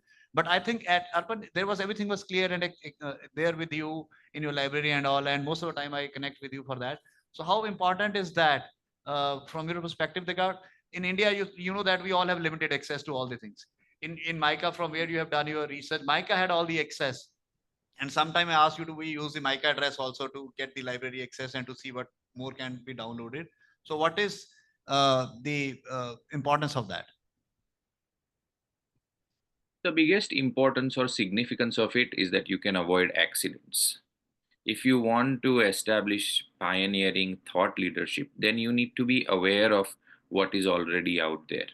But if you don't have proper access to the latest research, then your research is exactly going to face the problems that you listed, that a lot of numbers, no impact, no citing them, nothing, because it's already out there, it's already done, and you had no clue that this was there. Already So published. yeah, and that is the biggest issue that I would see if you don't have access to proper e-resources. And the other tendency is that even if you have access, you have the downloaded paper or somebody sends it, Many scholars, they reach out to me, Professor, do you have access to this? Can I? Even when I send it, there is no guarantee that they are going to read it. They will directly go to the references section of that paper, copy and paste a few things here and there from that, maybe one line, two line, go to the abstract, pick up one or two things, findings from there. So that is also another issue. Drawback in that, right? So audience, we have many audience now. We will be opening the floor for audience also. The audience, if you have any question from here, physically, those who are sitting with us, and online also, you can raise your hand and then we'll unmute you. Okay, so at the moment it's not there, but we will come back to them. So, Sudhir sir, your take on the publishing quality. So, what is your take on this predatory journals and publishers at the moment? Because we have to come back to this because it's a very, very big publishing channel for everybody. For you also, for Saad, for me, for Mark, and for one person, Geeta ma'am, and the fraternity, those who are listening to us. Because cloud is only an Indian problem. At the moment, we are discussing the Southeast Asia. So, what is your take on that? On the Well, honestly, people get attracted to the shortcuts, and people also get attracted to the easy way of publishing. And unfortunately, like we were discussing, that there are not much training programs to the authors, or they get attracted to the low hanging publication fruits, or they have their short term goals like saving their jobs or showing something quickly to their institutions. That is the reason that these predatory journals, they come forward or they get their business solved. At the same time, there is something which need to be done at the institution side also, and especially when it comes to establishing their prominence, their impact, or their expertise in training their stakeholders. They are equally responsible. Reason being that not many institutions support a proper training program for their faculty members, their scholars. They do not provide them adequate resources, but they want the outcome. what is the to be action delivered. that your institution is? Do you take any action if you get an information, or how do you solve? Because the problem is there. How do you solve it from your side? Try to solve it. Like Saad has mentioned, we focus on a zero defection. There is no scope for such mistakes in our institutions. Honestly, not. Right. Okay. Right from the beginning, we are so strict that the chances of these mistakes are 0.0001%. I mean, rarest of the rare. Right, our faculty members are told in the beginning about the ethical policy. A special orientation program take place when they join us, and we tell them this is what we want, this is what we don't want at all. Here is what you can do, and there is no scope of doing it. So when a faculty member joins us and they get into publications, they are clear that they cannot go ahead with any doubtful journals, and it will be a black spot in their performance evaluation if they do so. Okay, and therefore they're very careful to wherever we publish, we are very careful. And we also need to take ethical approvals from our committees for any paper that we co-author, and any paper that we are a part of. We need to take proper approvals from our research ethical committees. And there is somebody like me or Professor Wang or anyone who is experienced is a part of that ethical committee, who check that, okay, this journal is a doubtful journal, predatory journal, real journal, what exactly it is. So there the chances, what we do is we follow zero defection simply. Like there is no chance of publishing in predatory journals. We check it at multiple levels, and faculty members are made very, very, very clear of it that you cannot take a chance to So, publish in any doubtful you will be publication. called back to India for this kind of strictness. You might be called back to India and work for the Indian universities. Yes. So that Yeah, in India, like our checklist is not there, and people blindly publish. Reason being that institutions are greedy. That they're not investing, but they want the outcome. That's the difference. When you invest, then you're careful. When you're getting anything without investment, it's okay for you. That's the major difference. Here we invest. We have a special budget allocated to research. We have special resources in terms of human resource, knowledge resource that we deploy to get that outcome, right? So when we are investing, we are careful. In India or many Asian countries, institutions are not careless because they are not investing anything. So whatever they are getting out of it, without investing. They're happy with it. That's the major difference. So, Sangeeta ma'am, you are also looking at this publishing landscape, and you have a very good research ethics team also, because it's a strong publisher, and I know that they are doing really well. But there must be some problems, because we have seen some of the editors, they patch up with the others, and then they publish kind of some useless articles, and then you get the news after get publishing. So, how do you manage those things? So, one of the things that we follow very strongly, and this has been a challenge working with editors or institutes within India. Whenever we are signing up a journal, we look at the roles that each editorial member is playing. Because, as you know, in many cases, you have the director is the default editor in chief, but they may not be making any decisions. The work is being done by somebody else in the team. And we cannot have that. We have, uh, people been appointed as editor-in-chief where whose expertise does not match that of the journal. It may be as simple as that, but we are keeping a very strict eye on these kind of basic flaws that are happening within the system. And we have met with some resistance where institutes come back and said, oh, but then for years this has been our rule. The VC has to be the editor-in-chief or director.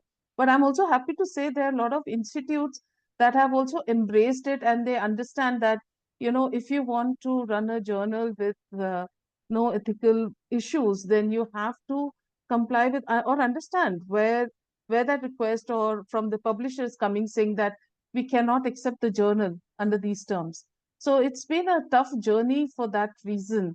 And especially because, like I said, there's a lot of ignorance regarding publications. There's a pressure to publish. There is, you always, institutes want the outcome, but they don't know what all steps entail into creating a fantastic journal with, which follows all the rules. I think Professor Rana and you yourself would know that having Scopus Index journal is not an easy thing. And unfortunately, a lot of institutes, they think that signing up with a publisher means we are going to get Yes, they will get indexed. the easy way. So it is there. So most of the conferences we see, they sign up with the publishers and they think that all the papers will be published. So yes, it is there. So it happens with us also. We get connected with many people. They think that if they're connected with us, their paper will be easily published. It is happening with Meng also, with Saad and with Sudhir Anasar and Arpan, that we get a lot of calls just to get the attention, and they try to fix the goal of publishing. I can help them in publishing, but let's have the paper of good quality. And if the paper is of good quality, it will automatically be published. So there is no need of contacting anybody. You just cannot reject a good paper on your own. So it is already there that if it's a good paper, it has to be published. So when we were in Sunway for around 1 week together, Wengmark went, and we met a lot of people, because we do have a Q2 journal now. If God permits, we will be Q1 in the next ranking in Scopus. So we are trying very hard. So we were there, and there were 6 more journals, and they all of them said that during those editorial talks, that if the paper is good, it will be published, whether they know us or not.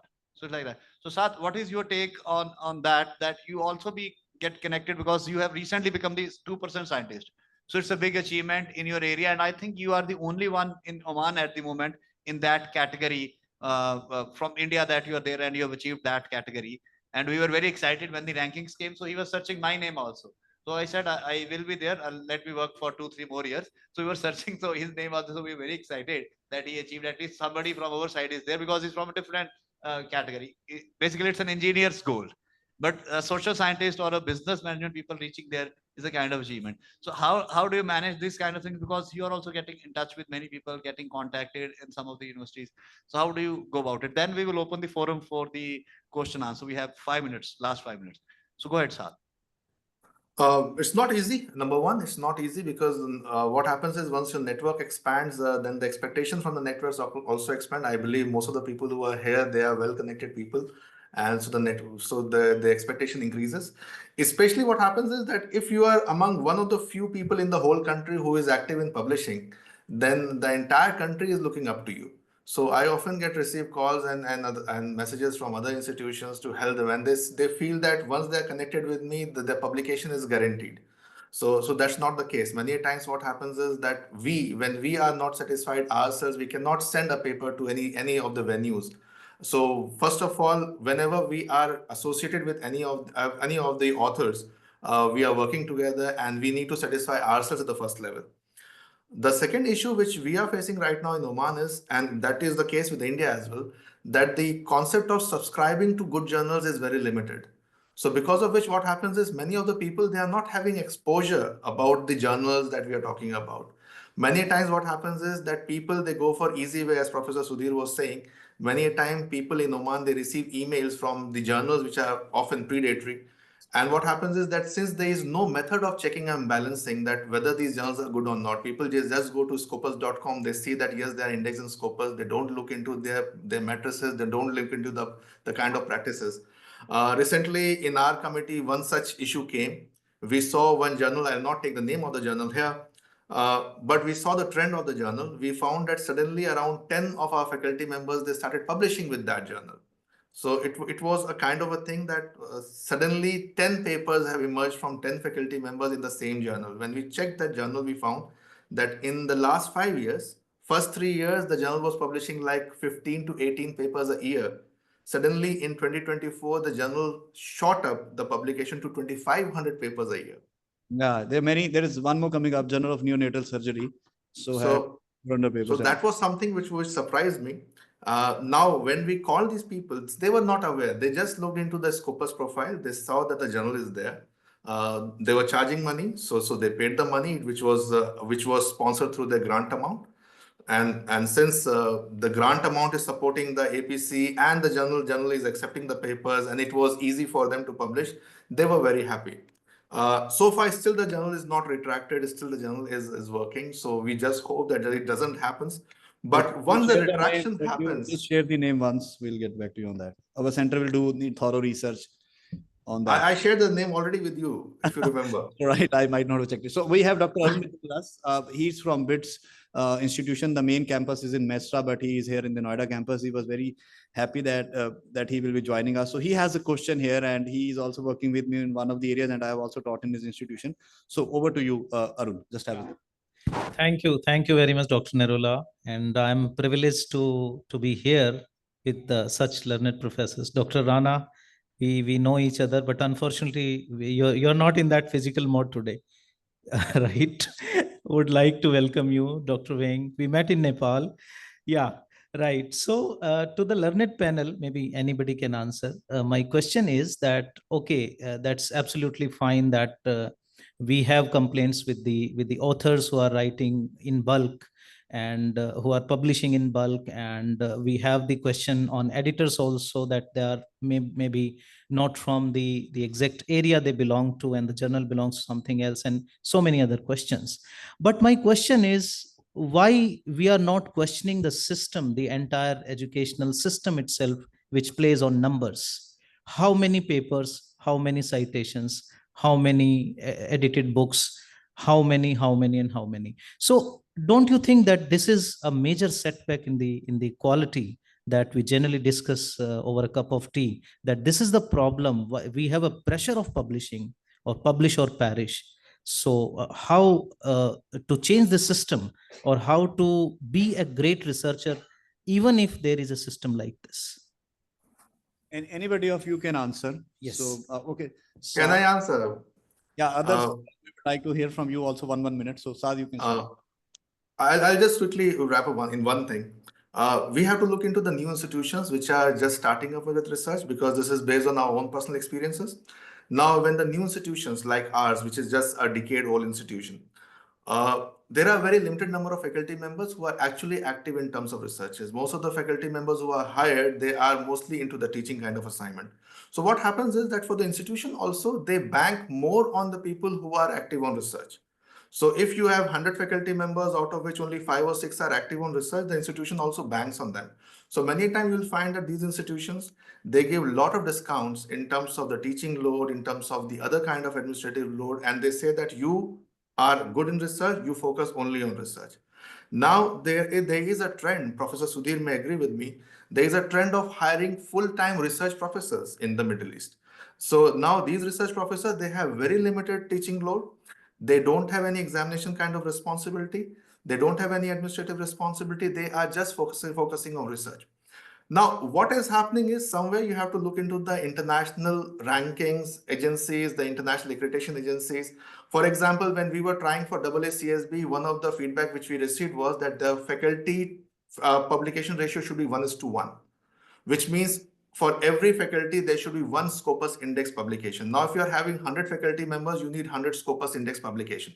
Now, 100 faculty members, they are not publishing. The publishing faculty members are maybe 5 or 6 in a system. So it means that these 5 people, they have to take the burden of all the entire institution.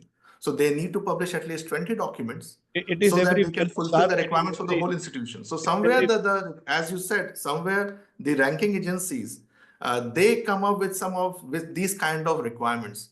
And since most of the institutions, they have to sustain, as they need to sustain in the long run, the accreditation and everything depends on the way they are publishing. So it is becoming a requirement now. So that is my take on it. Saad, it is everywhere 80-20, where 80% rather are not into it, but 20% are taking the load. And it goes to the department wise also, that sciences and engineering takes the most of the loads, and the business schools, and then the social sciences. We come at the last, but what we are trying, that we should be in the forefront also, that we should also be counted, that we should also produce something, so that once the ranking comes, it's not that only one institution has brought it, everybody has done it. But yes, the number game rat race is there. So there's one more question. May I add something to this? Yeah, go ahead, ma'am. Then we have a question from Ravi. Yes. Very quickly, I'll just say that changing the research culture or in any country is a very, very difficult task. And it has to be multiple stakeholders who have to stand in together for making that change. So as publishers, and I'm talking about all major publishers, when we are moving in the same direction of impactful research and integrity, it can, how I visualize it is that when institutes themselves start seeing a lot of rejections happening, they're not able to publish, it can force a change in direction in how they've been addressing research publication itself. Right. So we in our national education policy, the 4th year is given to the research only. But when we see to it that the research panorama is not that good in India, that everybody can have the 4th year in research. So now they have said that it will be have an accelerated degree program. It can be done in 3.5 years. But again, there is a problem that from where you will get the research in a graduation's mind, and then he can directly be a PhD after the 4 years of degree and 1 year research can be PhD is again a kind of a gamble that we will be playing. The results will come out in 2027 when everybody will be graduating out of that national education policy, and then we will see that what has to be done. So okay, Ravi, you have a question. So we have a faculty with us from the mechanical department here. He is a alumnus of NIT Kurukshetra, did his PhD on implants. So Ravi, you can go ahead. Good morning, everyone. I have a question, especially from Sangeeta ma'am. Ma'am, the affiliation of corresponding author is do have any impact on in publishing the paper?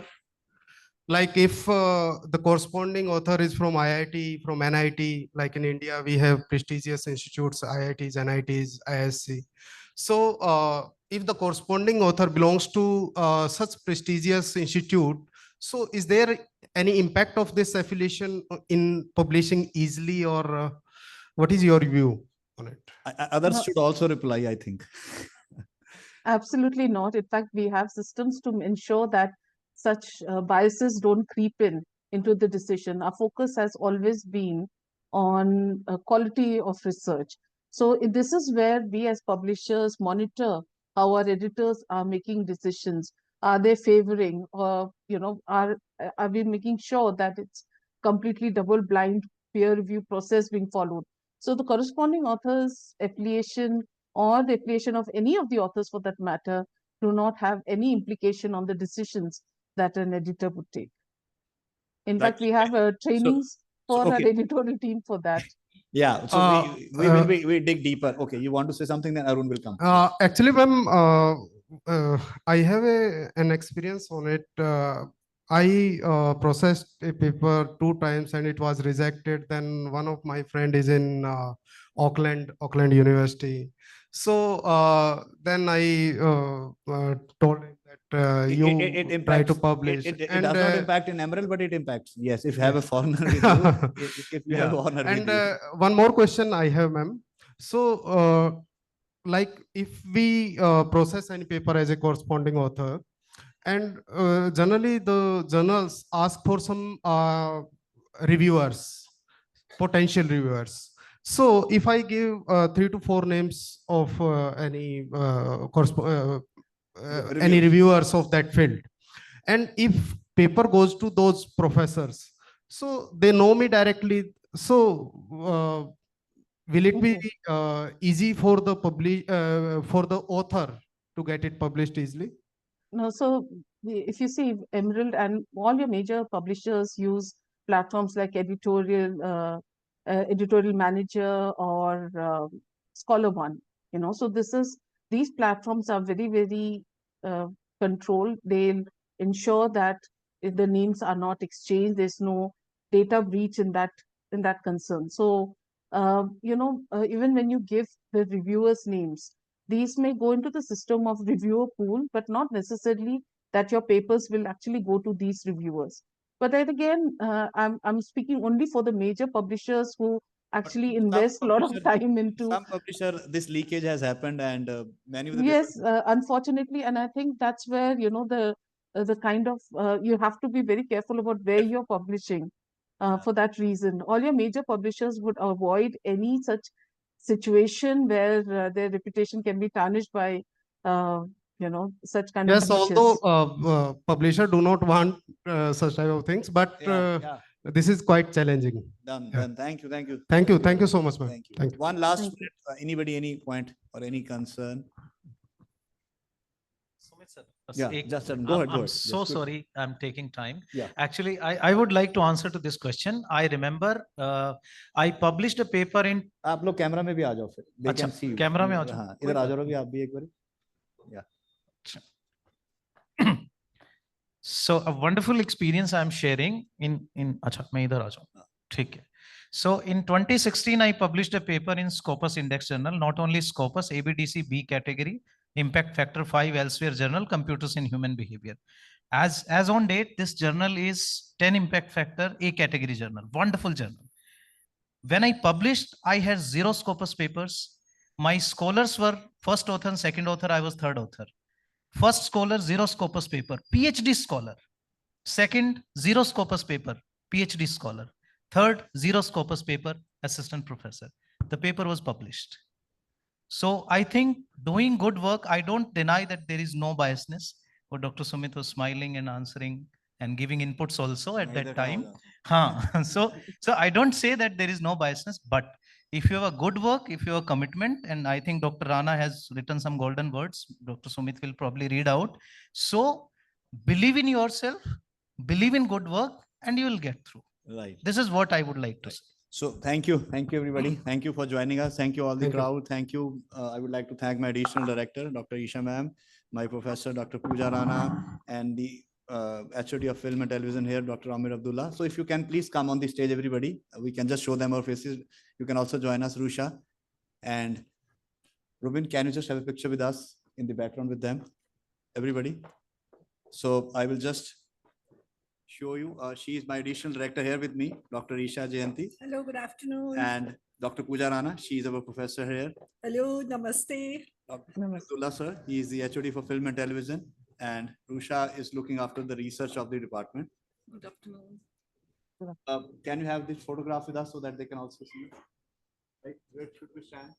Here.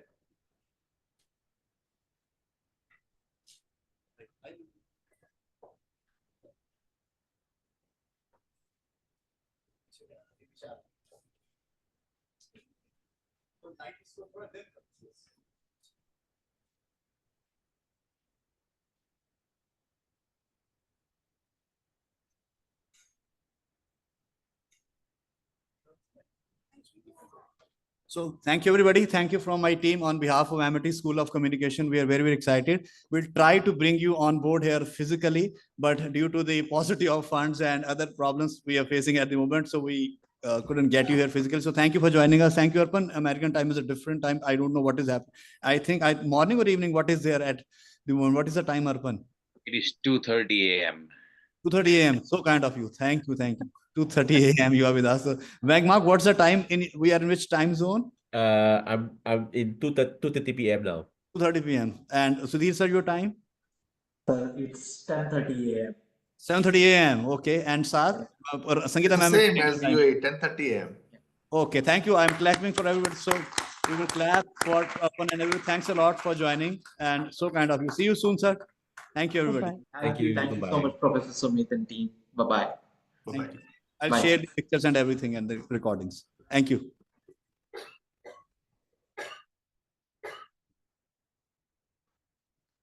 Done. Thank you. Thank you, everybody. Thank you for joining.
So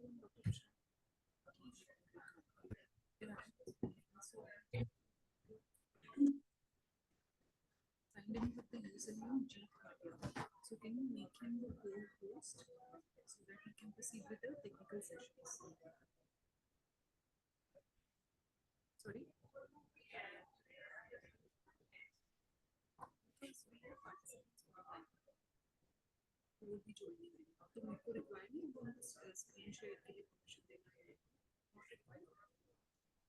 So I can just ask the participants to start.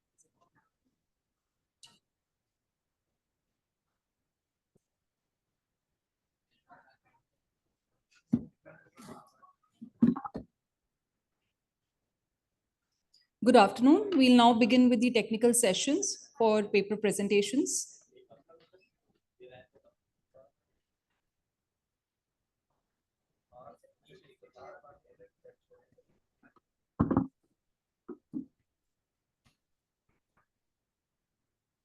So first on my list is Hernani Vidin. Are you here with us in the meeting? Yes, I'm here. Can you hear me? Yes, very much. Okay, thank you. So Hernani, you will have approximately 3 to 4 minutes to present. Yes. Please Okay, start sharing your screen and so okay. that we can see your presentation. Okay, so that may I share my screen now? Yeah, you can share your PPT. Okay, thank you.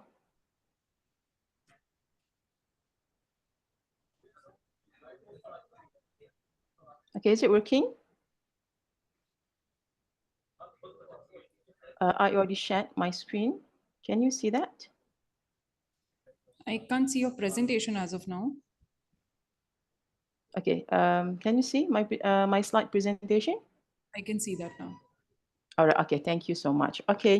All right. Good afternoon, everyone. Okay. I'm Hernani Bidin from Multimedia University, Malaysia. Okay. So that today I would like to present my research paper. Okay, which the title is "Creating the Features of Sports Character and the Consumer's Perception of Brand Trust." Okay, so first as for introduction, okay, so sports character basically also called as a brand mascot, brand icon, advertising ambassador, brand equity or trade character or non-celebrity sports character will give the impression of being in many campaigns. Okay, so basically sports character considered to be non-human character used to promote a brand or a product. Yeah. Okay, so basically, brand sports character is a key component of brand like brand logos, design, and punchline. Okay, so the definition of sports character is can be defined as an animated being or animated object that is used to promote a product, service, or idea, and it must be used reliably in combination with a product over time. Okay, and brand trust actually refers as the readiness of a customer to consume confidence in the reliability and honesty of a particular brand. Okay, so basically, brand trust is well known as an essential for consumer behavior such as loyalty, brand purchase behavior, and brand equity in overall.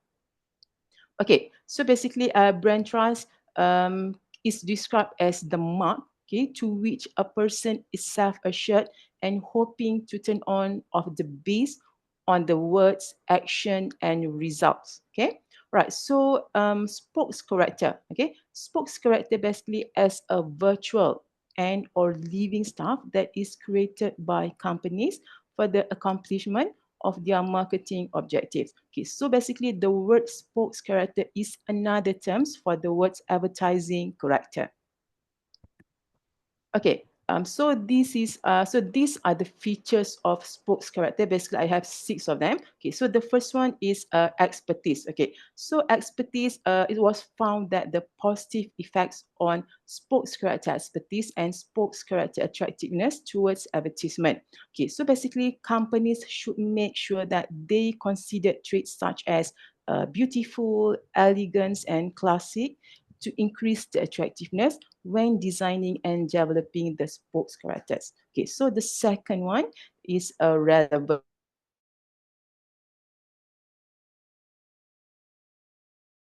Or match together. So basically, the spokes character is perceived to be suitable for the product with which it is related in promotion campaign. All right, so the third one is nostalgia. Okay, so basically, so there's a lot of research explores that the brand of Sanrio's iconic character, which is Hello Kitty, okay, a cat that optimizing cuteness and innocence. Okay, so the findings reveal that its strategies benefits to build and sustain the Hello Kitty brand include capitalizing on nostalgia and resulting in positive brand attitude. And the fourth one is personality. Okay, so sports character can show their personality, okay, to consumers through meaning appeal and emotion appeal. It can give meaning to the brand by symbolizing its character, and it can lend emotional appeal to the brand by personifying the products. And the fifth one, okay, physical characteristic. Okay, a brand has both physical and psychological dimension. So basically, the physical dimension can consist of the physical characteristic of the product itself and the design of the package, shape, typography, color, and the advertiser used to One define. second. Got the flow. Yeah. You can proceed to the next slides. Okay. All right. Okay. So this is my research framework. Yeah. So my IV is the features of the sports character, which I mentioned just now: expertise, relevant, nostalgia, personality, physical characteristic, and humor. And my dependent variable, okay, is a brand trust. Okay, so these are the research methodology. Okay, so this research applied the quantitative method and focusing on undergraduate students. Okay, so the sampling method was used are a simple random sampling and convenient sampling, and they were approached physically approached, okay, one by one. Okay, so based on the result and discussion, okay, a total number of 400 questionnaires were distributed to the respondents in the public universities in Selangor, Malaysia. And the researcher collected a total number of 400 completed questionnaires with a response rate above 50% due to the physical approaches. Okay, so this table 4, yeah, present the mean and standard deviation of the data of brand trust. Okay, so it was found that amongst these 4 items, respondents were unable to relate sincere with brand trust. Okay, instead of the dependable, trustworthy, and honest. Okay, so that's mean sincere were not the favorite element to be featured with brand trust. So it is obviously shown that dependable and trustworthy scored the highest level. Okay, so this finding makes claim that these 2 elements being the major factor that will exhibit the trust on the brand. Okay, so as for the conclusion, okay, so brand trust can influence consumers' attitudes towards the sports character, and sports character attitude can influence brand trust. So the advertisers can create, understand, and control the characters that are associated with their products. This can lead to more effective use of sports character in advertising and brand building strategy. Okay, so that's it for my presentation. Thank That's good. you. That was short and crisp. Thank you. Thank you for Thank keeping it you. so crisp. One question, what was the criteria of selection of your sample size? Okay, so that's for is a public university, so that's targeted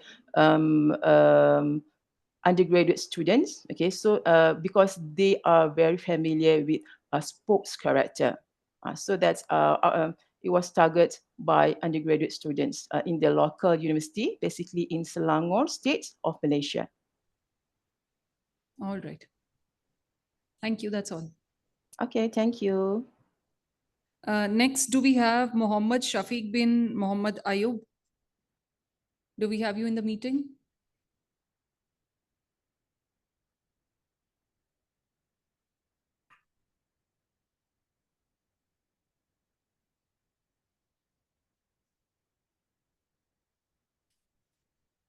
Okay. Do we have Tamanini Shamswaroop? Hello, I'm Narendra from GCIPU.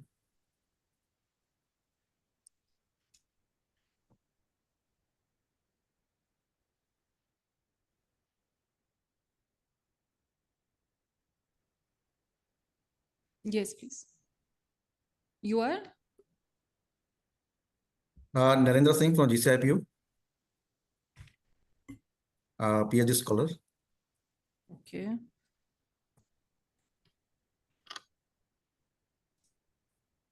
Yes, please. Please start presenting. Yeah. You would have 3 minutes for your presentation.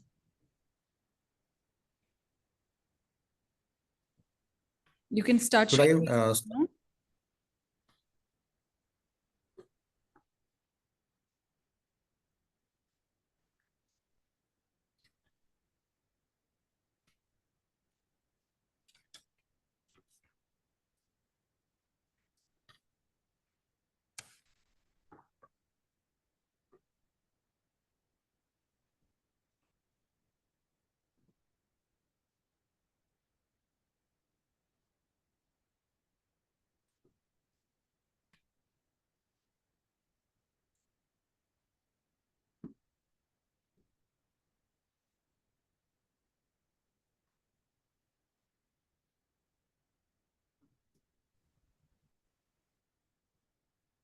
Narendra, are you here with us in the meeting? I think we lost him. Till then, can we have the next presenter? Can I present my paper as I have to? Shivam Pandey, yes. Yes. Please start.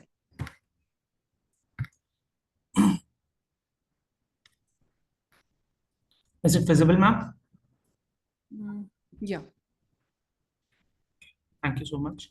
Yes, ma'am. I am a PhD scholar in Bennett University, Greater Noida, and my topic is the generative newsroom, exploring the impact of artificial intelligence on news production and journalist role in India. So this is my topic for this presentation, and I'll be presenting my paper. So yes, number one. So coming to the introduction, so impact of these are the broader themes which I cover in my research paper. The impact of AI, particularly generative AI, on Indian media landscape. The problem statement is AI offers efficiency gains, but it raises concerns about journalistic integrity, bias, and role change. The aim of my study is to explore AI's transformation impact on news production, workflows, and professional role within Indian newsroom, and moving beyond theoretical discussions and significance. It investigates human machine integration dynamics and ethical implication in content creations. These are my research questions which I have focused in my research paper. This study sought to answer 4 key research questions regarding AI adoption in Indian newsroom. Number 1, how does AI impact newsroom workflow? What ethical concerns arise from the use of AI in journalism? How are the new roles of media practitioners evolving in response to AI and automation? And what are the potential future trajectories of AI and automation in journalism?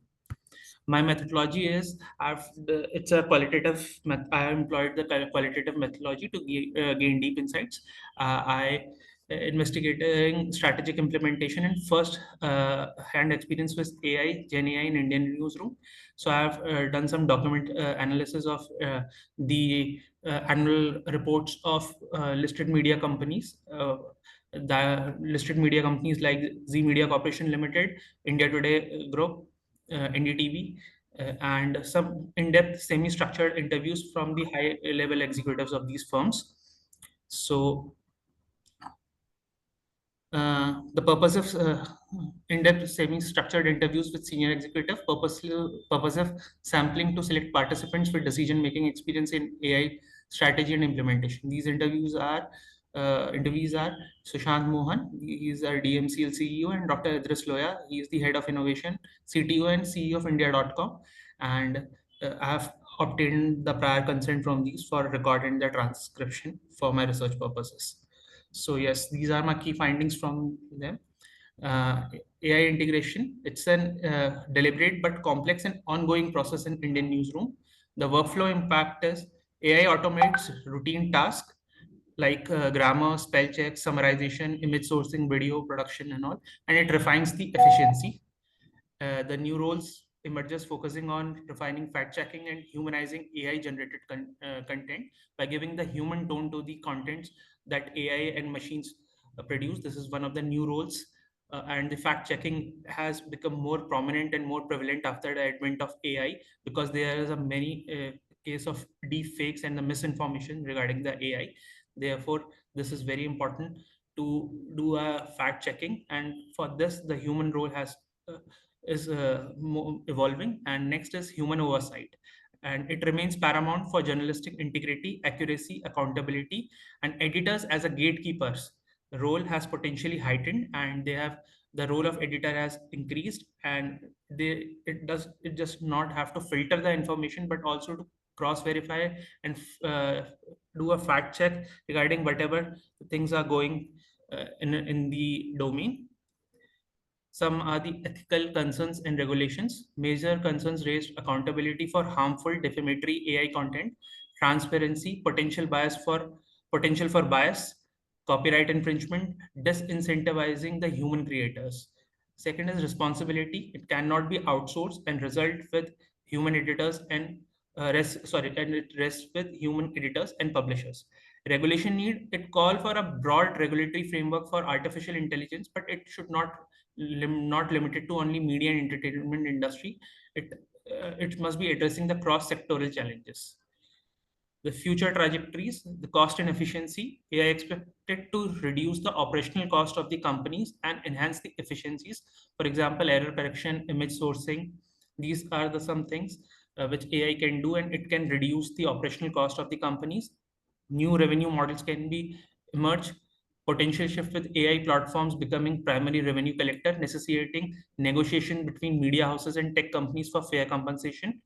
And the power dynamics, emerging question about power balance between content creators, that are media houses, and AI platform distributors. What is the implications and future research? AI offers significant opportunities for productivity, but demands careful navigation of ethics, evolving role, and industrial sustainability. The key takeaway of this research is human oversight, ethical responsibility, and adaptability are crucial in this technological shift. And the future research can suggest comparative studies on AI governance model, which include self-regulation, and longitudinal studies tracking the evolutions of journalistic role post-AI. This is my presentation and open for your questions. Thank you. Shivam, interesting area of research. One small thing, what software were you using for the analysis? Ma'am, I have done semi-structured interviews. That's why I have not any software. This is all about these all are from the interviews and the insights from the experts. Which they told me. When we are doing these semi-structured interviews, we do have a coder with us while you've come up with some themes and some key areas. Okay, I've just transcribed and just done the thing. I didn't use any software. Some common areas and common themes, like you've mentioned some key findings, no?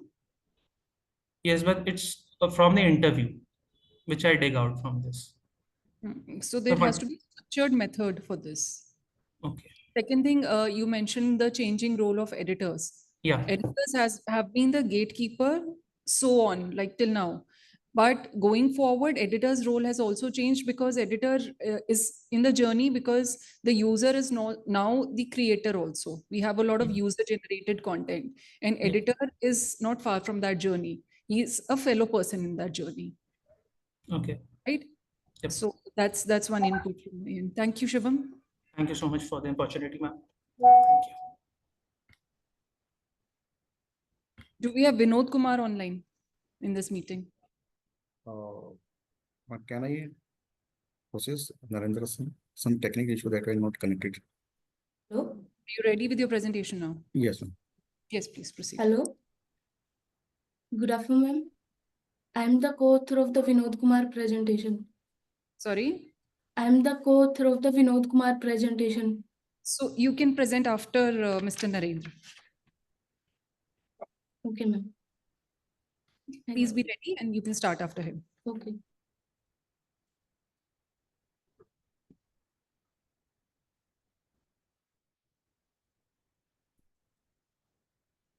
Afternoon to all. I'm Narendra Singh. I'm a PhD from DSIP University, and my co-author is Dr. Nitesh Sharma. My topic is that the impact of AI on visual media. A study of graphic designs roles in automated AI-generated media designs.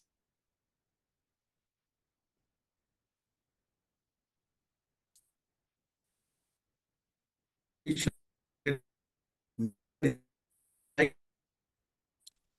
this is and my keywords. Narendra, there is a lag in your And voice. We can also, hear you. Can you move to the objectives, please? Objectives of your study. yeah. So the main goal of this study is Yeah, please analysis of the move the effects slide to of the AI. objectives of your study. I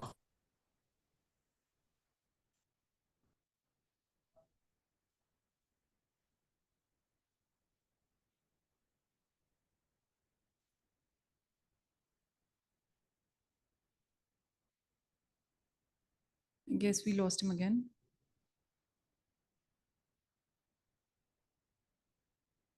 There was somebody who was presenting on behalf of Mr. Vinod Kumar. Yes, ma'am. Yeah, please start. Shall I share my slide? Hanji. Okay, ma'am. Thank you.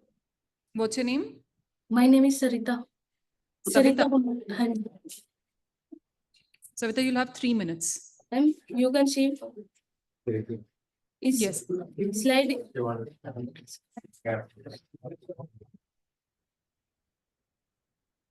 Ma'am, I'm audible. Yes, please start. Please go on to the objective straightly. Okay, ma'am. Okay. My name is Sarita. I'm a research scholar from the Department of Sociology, and my title name is Real-Time Sentiment Analysis for OTT Content Popularity Prediction, Analyzing Viewer Feedback, and Predicting Trends Using AI. If I talk about introduction, the growing demand for OTT content has led to rapidly changing entertainment landscape. Traditional method for assessing audience engagement, like view, rating, are insufficient to capture real-time audience sentiments. Real-time sentiment analysis driven by AI is crucial for understanding viewer preference and predicting content popularity trends. If I talk about research objective, develop an AI-driven platform for real-time sentiment analysis of OTT user feedback, forecast content popularity trends using time series and deep learning models, evaluate the real-time processing performance of AI models in handling large-scale OTT data, examine the impact of sentiment-driven recommendation on user engagement and content consumption. If I talk about challenges, volume and complexity of data from diverse sources like text, video, social media, ensuring accuracy in sentiment analysis, including like sarcasm, context, cultural nuisance, achieving real-time prediction capabilities, scalability and adaptability of sentiment analysis model. If I talk about proposed solution, like a process of work, data collection, data pre-processing, sentiment analysis, and to predict a trend, we use a real-time processing with the help of integration into OTT platform. And after this, we analyze the ongoing models. If I talk about research, ma'am, shall I move? Data set. In the data set, we have used 50,000 movies review with the sentiment labels like positive or negative comments or attributes review text sentiment labels rating scores used for sentiment analysis model training trends prediction feature engineering. If we talk about results for sentiment analysis, AI-based model like GPT, BERT outperform traditional NLP methods. GPT third achieved the highest accuracy, 91.2%, and demonstrate the effectiveness of advanced AI in sentiment categorization. If we talk about results of trend prediction, LSTM models show strong performance in predicting content popularity. As you can see in table, deep learning models effectively capture complex sentiment patterns. If we talk about result of real-time processing, LSTM exhibit the fastest processing time, 180 millisecond, and highest scale ability, 7,000 requests per second, highlights the trade-off between accuracy and speed in model selection. If I talk about result of impact on OTT recommendation, sentiment analysis integration significantly improve user engagement, increase in average watch time, user retention, and click-through rate. Demonstrate the value of sentiment analysis in personalizing content recommendation. As you can see in the table, user engagement trends in the graph like chart before integration and after integration. If I am finally concluding my research paper, real-time sentiment analysis is crucial for OTT content popularity, prediction, and content strategy optimization. AI-driven insight enhance user engagement and personalized viewing experience. The research demonstrates the effectiveness of AI NLP technology for analyzing viewer feedback and predicting trends. If I talk about future scopes, multimodal sentiment analysis integrating text, image, video, and speech data, advanced emotion detection and cultural nuisance understanding, enhance the recommendation system and personalization, scalability improvement for real-time data processing, predicting the audience retention. Thank you, ma'am. Thank you, Savita. That was a good topic and very well presented. Just one Okay, small Mr. thing. President. What were your main dependent and independent variables here? Ma'am, online data-based 50,000 movies data review have been done in this, like Netflix, Prime Video, and we have collected online data. Sarita, are you from Punjab University? Yes, ma'am. Okay, and your co-author is Vinod Kumar from Yeah, from MDU, Rohtak. Okay, okay. And we have also like our research guided by Dr. Satnam Singh, who is Associate Professor, Amity School of Communication, Amity University, Gurugram, Haryana, and also Professor Dr. Harish, Department of Journalism and Mass Communication, MDU Rohtak. Okay. Our research has been guided and supported by these. All right, thank you. Okay, ma'am, thank you.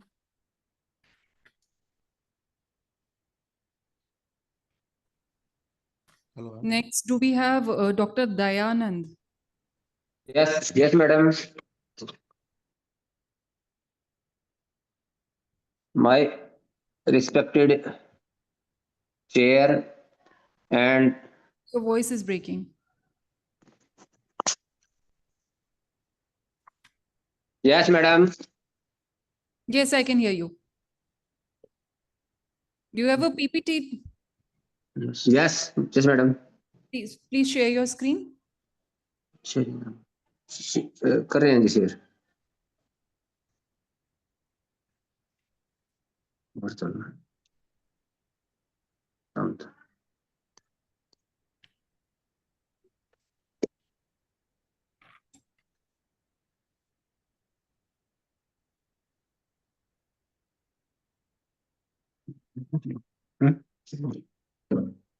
Yes, madam.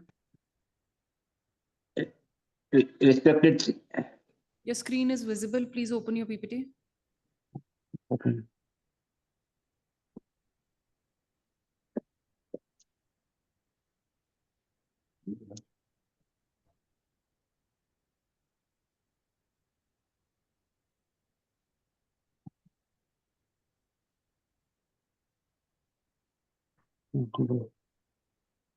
Yes, madam.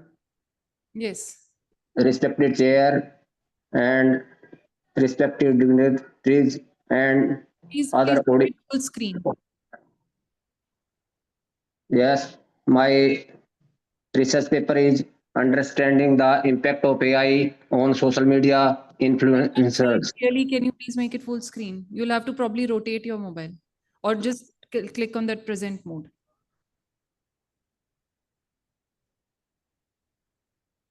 Yes, madam. That's better. That's better. My research paper is understanding the impact of AI on social media influencers. The courage of AI anchor is increasing day by day. Hence, many paper are also created by the AI. Nowadays, in Italy, Il Fagilgo paper is totally edited by the AI editing staffs. That is continued from 18 March Can you please move to your objectives? 2025. And hence, this is very necessary to study on the AI impact. Hence, my objective of the study are to examine the role of AI in automatic content creation and enhancing engagement strategies in the social media influencer industry, to analyze the impact of AI-driven audience analytics on influencer marketing while addressing challenging related to the ethics, authenticity, Make and your trust. objectives more specific. This is too wide. Okay. Yeah, my research methodology, I imply the mixed methodology where primary and secondary data are obtained from by this. A questionnaire is constructed to collect the quantitative data from the audience. I selected the 150 Indian influencers to collect the data. Hence, the literature review, academic papers, industry reports, and case studies on AI's role in making marketing. What was the criteria of selecting 150 Indian influencers that you've surveyed? Yes, by the convenience sampling. Convenience sampling. Why? The Indian influencers which are the listed on the screen, those are the YouTuber and other social media influencers. There must be some criteria for selecting them. Yes, There are categories of influencers. On what basis did you select them? all categories, Dhruv Rathi, Omkar Chaudhary, Bajrang Punia. I search on the Google northern India. That's not a criteria. Please proceed.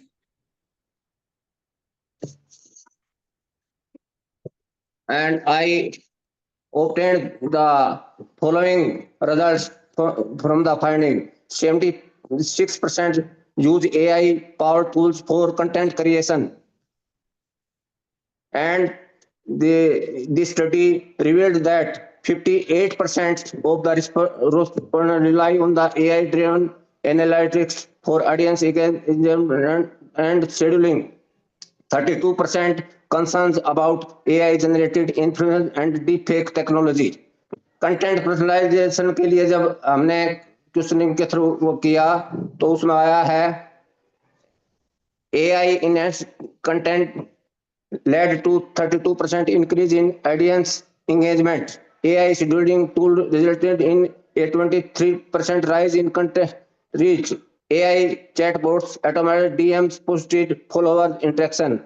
Ethical concerns के ऊपर जब हमने question किए तो उसके ये finding है 47% worry about AI promoting biased content or Final conclusion, please.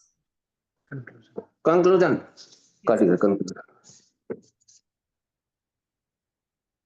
AI has significantly reshaped influencer and marketing by enhancing content creation, engagement, and brand collaborations. 76% of influencers actively use AI tools, with 58% relying on AI-driven analytics. AI-driven personalization has improved audience engagement, but concerns over authenticity and ethics persist. The rise of AI-generated influence and deepfake technologies highlighted the need for regulatory oversight and ethical AI integration. While AI offers efficiency and scalability, human creativity remains irreplaceable.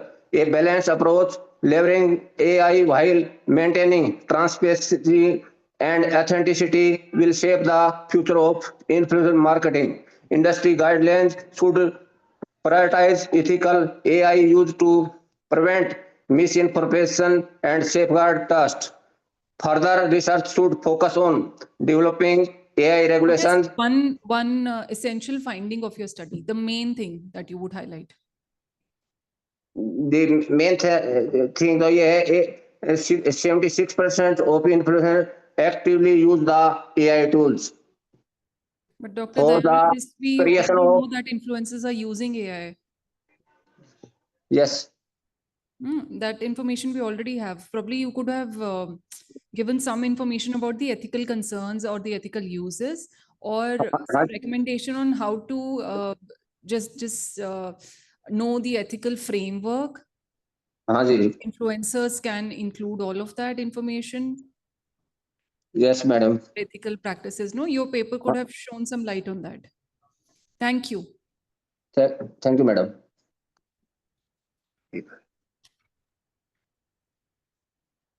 Do we have Mohammed Shafiq bin Mohammed Ayub? Good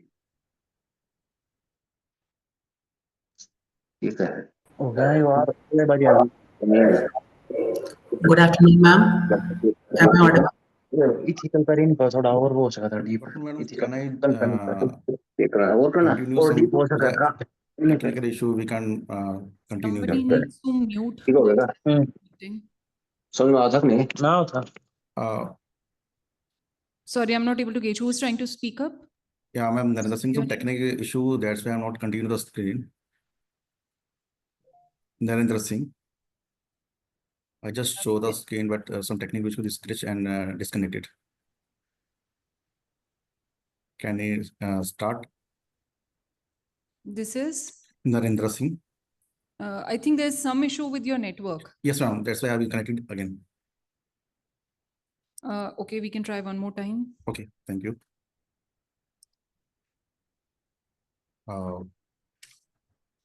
Madam, I'm audible, madam, and screen Speak is from visible. your objective straightly. Yeah, sure, madam. It's my objectives is the main goals of the study are as follows: analyze of the effects of AI on traditional graphic design practice, AI investigation into the role of graphic designer in the age of AI generative media, determining the benefits of limitation of AI controlled design tools, examine ethical consideration and industry adjustment of AI technology. And I have to use the methodology is the study uses as approach with a quality research technique, quality analyze. I implementing interviews with a professional graphic designer to gain insight into AI tool experience and case study. Check out the graphic design outcome analyze successful cases with the AI integration and complete analysis evaluation of design with AI generated designs for people created by the human based on creativity, originality, and effectiveness. And somehow review the literature 10 more than. We can skip this for now. Okay, ma'am. You can proceed. Yeah, there might some key finding I will using improved efficiency. AI-driven tools reduce the time required for various design tasks by repeatedly automating repeated time consuming process. In this way, designers can focus on more strategic and high quality aspect of their work, such as ideas, storytelling, and refinement of creative vision in a journal. By tightening your workflow, AI not only accelerate production, but also minimize human error. This means that designers can maintain a high level starting standard. And second is the enhanced creativity. Instead of the replacing designer, AI function as powerful employee and expand human creativity. AI control automation tasks takes over the flowing daily and repeat tasks. Freedom of designer to explore changing image, size, variation, generation, layout adoption, and more innovative and experimental concept. Furthermore, AI design ideas, color palette, and layout options suggest that they are save a source of inspiration and inspire new creative opportunities. And the third is the challenge and ethical concerns. The integration of AI into the design industry poses several ethical and illegal challenges, particularly with the regards of intellectual property, originality, and right to author. I have question about the who is the AI generated content, whether AI can really create original design or whether it replicated only as in patterns. Furthermore, the ethical implement of AI created work that replace human roles in the creative industry, but we carefully consider to ensure fair opportunities. Please wind up in 1 minute. Sure, sure. And the second is the future of the design. Like what is the future of my design? AI is a technology continues advance, but industry evolved and hybrid model. AI acting alternate human activity, design operate tool AI tools are computing ability and at the same time use human skill innovation stories during the shift designer. AI should the empress key and will the improve the skill of rather. Now, last is the to stay industry adoption of the coordination. To stay competitive, companies need to customly integrate into their design. This include not only the integration AI tool but also design tool team essentially work with the AI designer. Need to develop AI related skills. We understanding the consideration of generation, high speed engineering and ethical AI. It is successfully implement AI while also enabling the creative and team become the top of the innovation of the industry. And last, the conclusion is AI is a changing graphic designer in a big way. It helps designer to routine tasks more easily with tools that learn and create designs. AI lets designer automate simple jobs like removing backgrounds, fixing color, and changing layout. This gives them more time to focus on important ideas in planning their work. But the growth of AI is what created in media, bringing the challenge of who is the how original it is and how it belongs to the ethics. We must continue to talk about the right and to nurture AI made content. This is important and ensure that things remain fair and creative. At the same time, AI offer new opportunities for everyone, create great tools, more people, and drive a bit of art. Okay, Designers, okay, I got it. yeah, Narendra Singh, one question for you. sure, ma'am. Since you've talked a lot of usage about AI in designing and everything, Right. there's Yeah, a ma'am. growing concern that youngsters tend to use more of AI for day-to-day routine tasks, as your study also mentions. What solutions do you propose for this through your study, or any recommendations? Just Over my dependence on AI. yeah, madam, recommending that we basically the AI tools is uh, like some creative in a not a originality is outcome from the graphic point of view. You're not originality, right? If you are art and you are doing something, but we're not find out that this is original artwork and this is not original. So you're doing on way, not depend on the AI. AI is the multitask. Everything is there. Your inner creativity is not doing that way. You want something just doing this way, but somehow this is something will become something other way.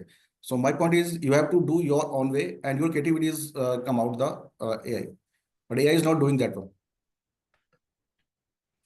Thank you. Do we have the next presenter? Thank you, ma'am. Thanks a lot for the opportunity.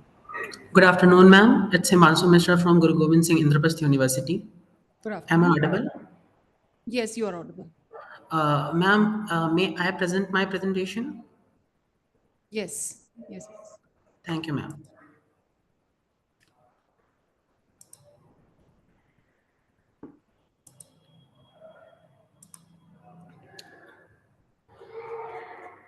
Ma'am, is it visible? Yes, it is. Uh, Hello, everyone. I am Himanshu Mishra from Guru Gobind Singh Indraprasth University. And my topic is automated versus human journalism. And my research objectives are as follows. The first one is insight into the automated versus human journalism. That means how and what is automated journalism and what is human journalism. And then the pros and constraint of that thing. Then what are the effects of efficiency and accuracy comparison.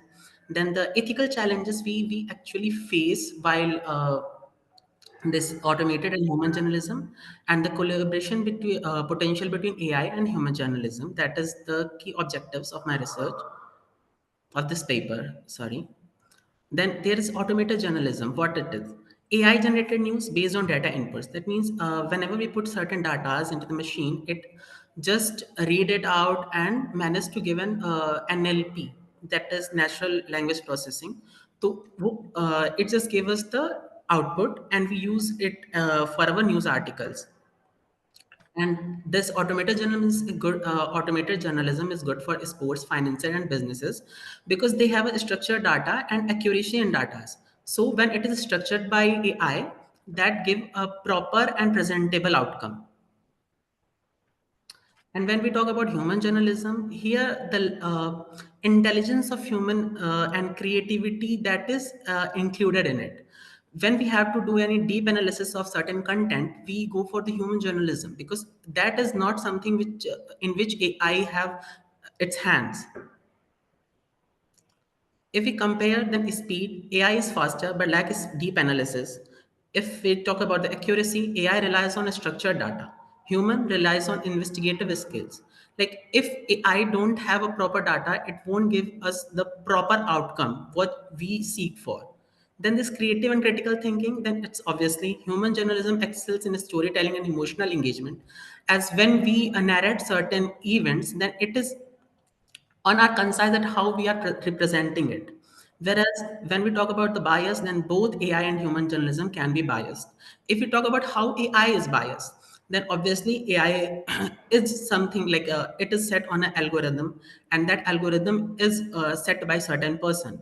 The mentality of that person is also somewhere involved in it, like how that person want to structure something, they will structure in that in certain way. Whereas human journalism can be biased, as there are some people do have their favorites, and their environment and culture also affect their mentality.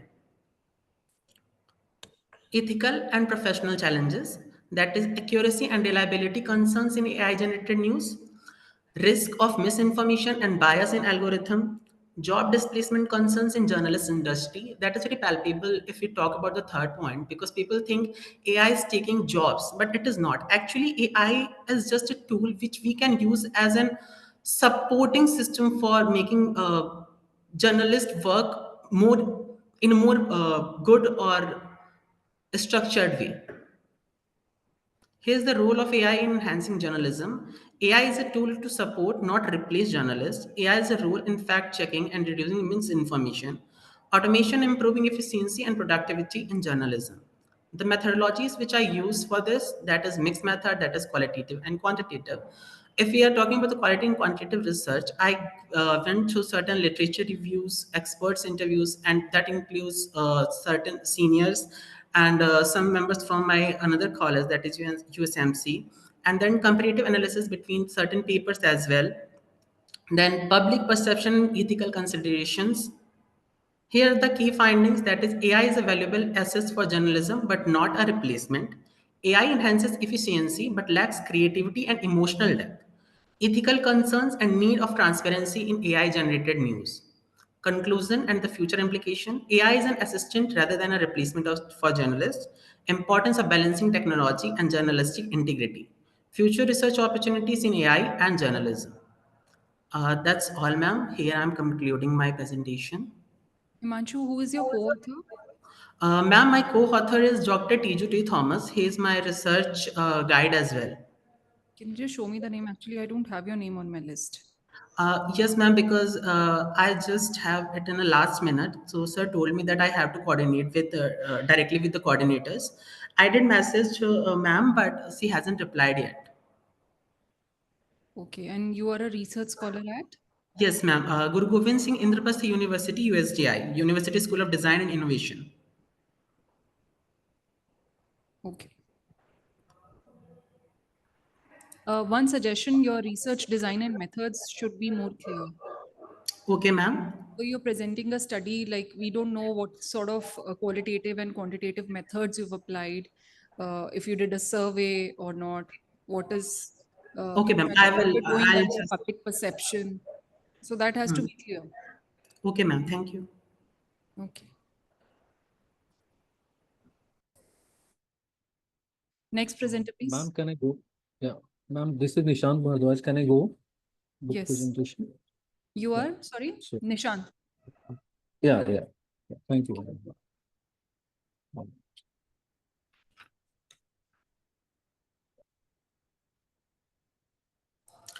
Sorry, ma'am. I'm again interrupting you. Yes, please.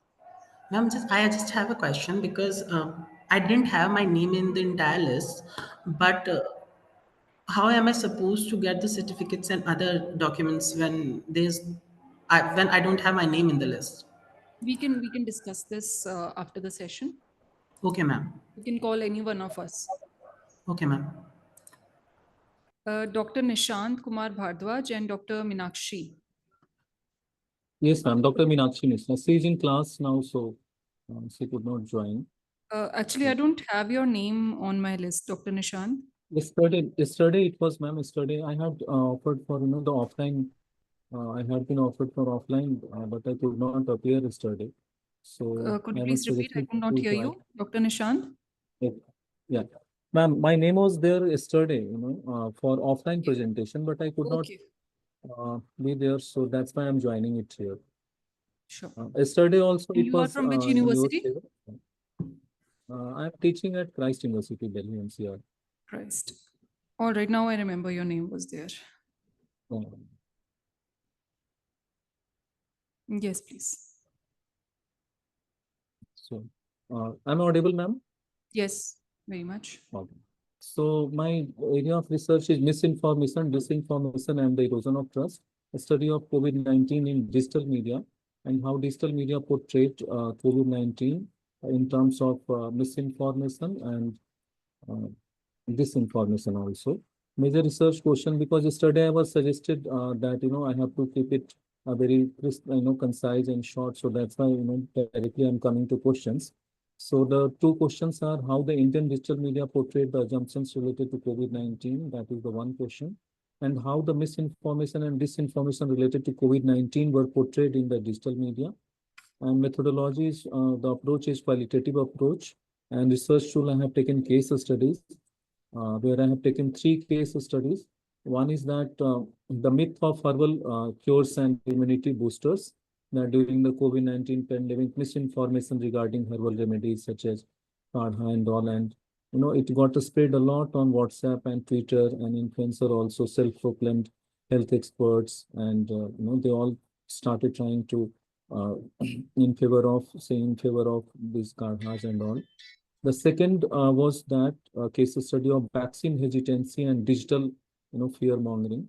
As India rolled out its vaccination program, many digital media, like on social media, also a battleground for this misinformation started, cropping out, and that anti-vaccine, campaigns on Facebook, YouTube, and other sites, and which it can alter DNA or containing some microchips or something. Videos also featuring unverified adverse effects in millions of views, fueling a skepticism, especially in rural areas, particularly where people started, escaping from taking the vaccine. So that was also presented during the research. And the third case study I took on the case of COVID-19 was how communalized, and it was seen with that also gaze, with the gaze of communalism, that some one community was like Muslims allegedly violating lockdown norms, intensifying social divisions. A case also came in Delhi that where hundreds of 200s of persons from that community gathered one place, and that can create a major outbreak further. So that these three case studies I have taken. Key findings, I am coming to that. These are the key findings: that digital media is an accelerant for misinformation, and the trust erosion in scientific and government institutions, and because people were hesitating to trust over the voices of government institutions, and it was also the lack of public awareness related to COVID in the public, and role of media in shaping public perception, which it was found in the research, that how media played its role in either in the favor of misinformation, either not in the favor, either creating misinformation, or either spreading some scientific informations also. And the fourth and last one is need for a stronger regulatory and media literacy measures, which we found that media literacy measures should have been in place, and more in future also, to tackle such kind of pandemic and uh, emergency situations. Media literacy should be in place among Indian citizens. Thank you, ma'am. Thank you so much. That's it. Thank you so much. What method did you use for case studies analysis? Methods, ma'am, case study textual analysis I have taken. Sorry, textual analysis.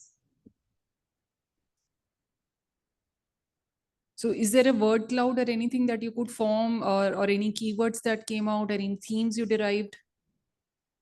Yes, ma'am, themes were there. So, What yeah. all? Themes further related to like some this like community hatred and like this information related to uh, use karhas and all Ayurvedic, that those karhas were there, and fear mongering vaccine. These were the things. All right. Thank you. Yeah, welcome. Ma'am, may I present next? My co-author is Dr. Meenakshi Mishra. Yeah, noted. Thank you, ma'am. Thank you so much. Next presenter, please. Yes, ma'am. This is Jigyasa Goswami. Ma'am, may I present next, please? Jigyasa Goswami from Amity, Madhya Pradesh. Yes, ma'am, exactly. All right. Please go ahead. Okay, ma'am.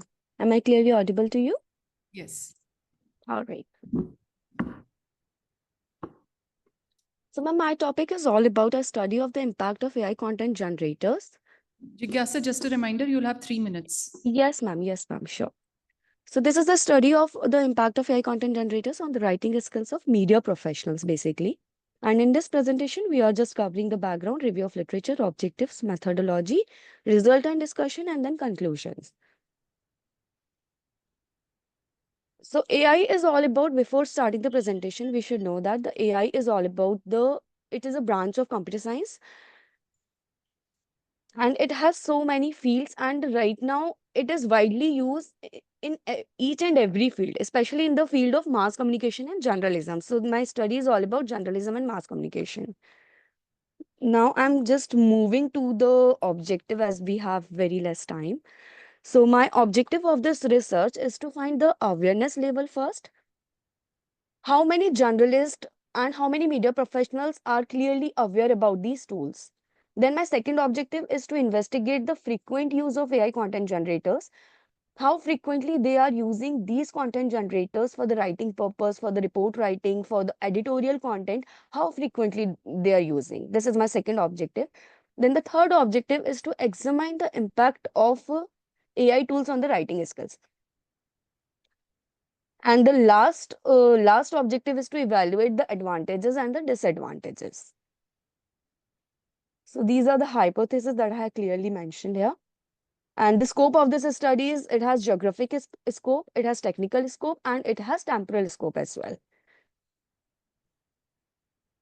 So in this research paper, I have mentioned two theories. One is uses and gratification theory, and another is diffusion of innovation, which is clearly state that the people are, first theory is clearly states that the people are using AI tools according to their needs, whereas the second theory emphasizes on the uses of AI tools, that how innovators are using, then the early adopters we have, then the late majority, and then laggards who never use such tools, which is clearly mentioned in my findings. So now I'm moving to the research methodology, research design. This is the exploratory research. Then the sampling, I have used 50 media professionals for this research and conduct a survey. I have created a questionnaire which is comprises of 15 questions. The research method I used is clearly a quantitative method, which is integrating the numerical data. So now the findings. Let's come to the finding and discussion part. Yes, how did you select? What was the selection criteria for? Ma'am, it's just simple random sampling, ma'am. I mean, how did you use simple random sampling to select 50 media professionals? Ma'am, I have selected 50. I have divided these 50 in some parts. I have selected few from the electronic media, then print media, digital media, and Do you radio. have the exact number? How many from which particular media industry? Yes, ma'am, I have the number. So, ma'am, if you just give me a second, I can Yeah, show you please the come to that graph. slide where you have a pie chart. Okay, ma'am, at the end, I'll tell you. Okay. Yeah, come to the So, findings now. yeah, ma'am, findings. So in this study, total 50 media professionals aged between 18 to 60, and they are from various departments. Out of these, 70% respondents work in the digital media. whereas 11% respondents belong to the electronic media and 15% of respondents work in print media. And this is this thing I have mentioned in my limitation as well. In the future, I'll work on the print media and electronic media basically. Yes. Okay. So now come to the findings. The first objective was the awareness and the usage of AI content generators. So this is clearly mentioned that the most of the people are aware about the chat GPT and Gemini.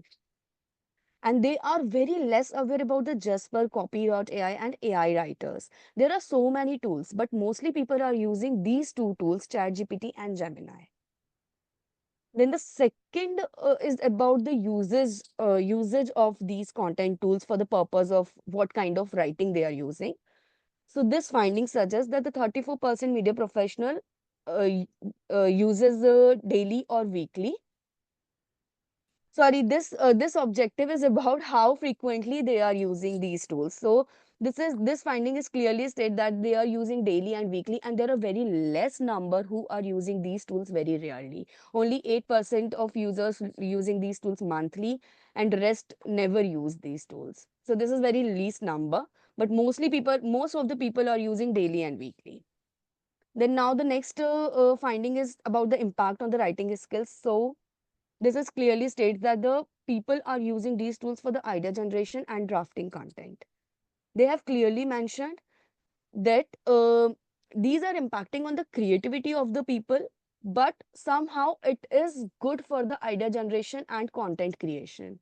They can take the ideas from these tools, but it is somehow impacting on the creativity of media professionals, as we all know that media is totally about the creative field. Now the last objective about... Please wind up. We hardly have any time. Yes, ma'am. Yes, ma'am. Yes, ma'am. I'm just wrapping it up.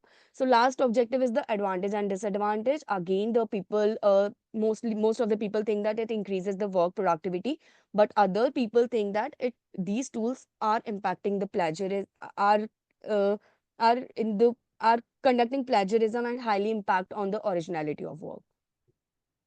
Now the conclusion. I'm just wrapping it up with just a small sentence that media is all about creativity. So don't rely on these tools. Clearly we can generate the ideas and we can take help of such tools, but not clearly depends on these tools. Thank you so much, ma'am. These are few limitations and scope for the further studies I have mentioned here. Jigyasa, since you mentioned that people are using it in large numbers daily, so what do we Yes, do ma'am. about the over dependence on AI tools? Does your study suggest something for that? Ma'am, it is all about the awareness level. If we can aware the students and the media professionals that they can use such tools for the creative purpose only, but now you also know that most of the people are totally dependent on these So a tools. probable solution that your study could recommend could be some sort of training to use it mindfully. ma'am. We cannot say Yes, not use ma'am. it at all, but of course there has to be some mindful using. Yes, ma'am. We can have some workshops as well for such awareness. Some of the industries are already doing it. Yes, ma'am. So this point I will mention. I will note it down that make a I'll make a point of the future All right. recommendations. Thank you. Thank you, Jigyasa. Next presenter, please. Thank you so much, ma'am. Do we have again Tamnini Sham Swaroop from Andhra Pradesh? No. Do we have Dr. Ankit Bura? Abdul Wahid? Ankur Diwan? Yes, I am here. Yes, please. Let me quickly share my screen. Yeah, please.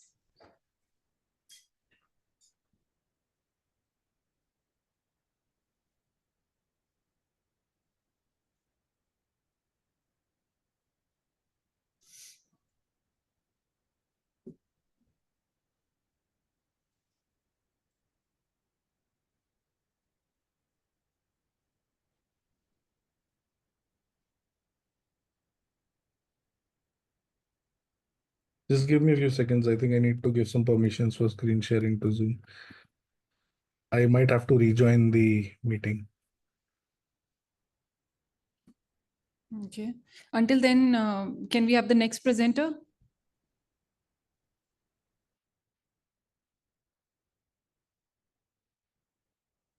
Dr. Jayanta Kumar Panda.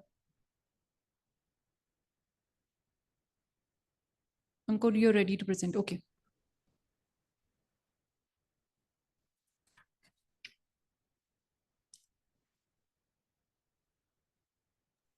Am I audible? Yes. Yes. Hi, good afternoon, everyone. My name is Ankur Devan. I'm a research scholar from University School of Design and Innovation at Guru Gobind Singh IP University. I have written this paper on the impact of AI on design practices in modern journalism and with a perspective on ethical and practical considerations. My co-author is Dr. Nikhilesh Sharma, who is also my PhD guide. He's an assistant professor at the same university.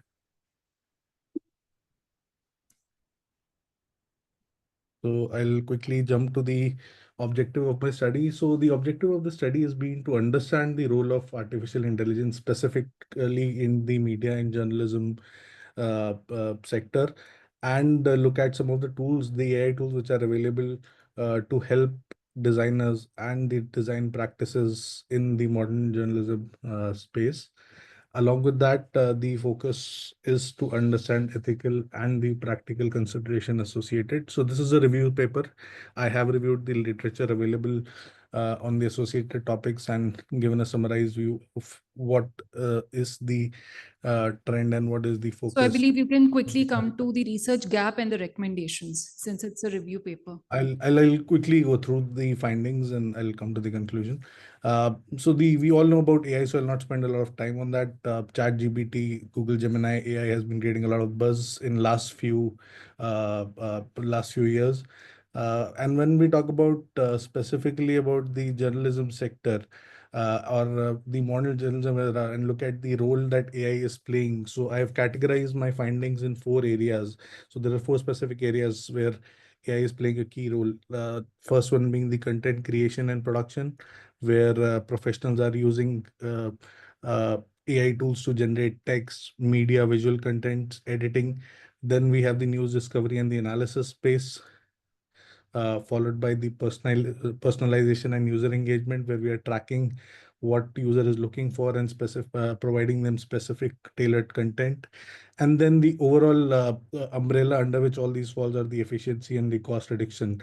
So like application of any other AI automation into any other industry, the main objective of using automation AI is to improve efficiency and reduce the overall cost. The second area that my study covers is the tools. What are the specific tools? We know about ChatGPT, we know about Google Gemini, we know about some of the Canva, some of the common tools which are there, but there are some very specific AI tools today available out there, which are meant for specific tasks in specific sectors. And when we talk about media and journalism, we look at content creation, text generation, summarization, and analysis. AI writer, Jasper AI, these are some of the tools available. And similarly, if we talk about investigative journalism, we have Datamare, Multago, Document Cloud, so and some of the other tools. And then the third category is the image generation, which Ankur, is due to visual. paucity of time, you'll have to wind up. Yeah, I'll just do that quickly. So these are some of the tools which we have for that. The third piece is the risk and challenges and concerns associated. So these are the 5 categorical areas where I have summarized the different concerns associated. The first one being ethical concerns. Then we have misinformation and authenticity. The large use of deepfake is associated to it.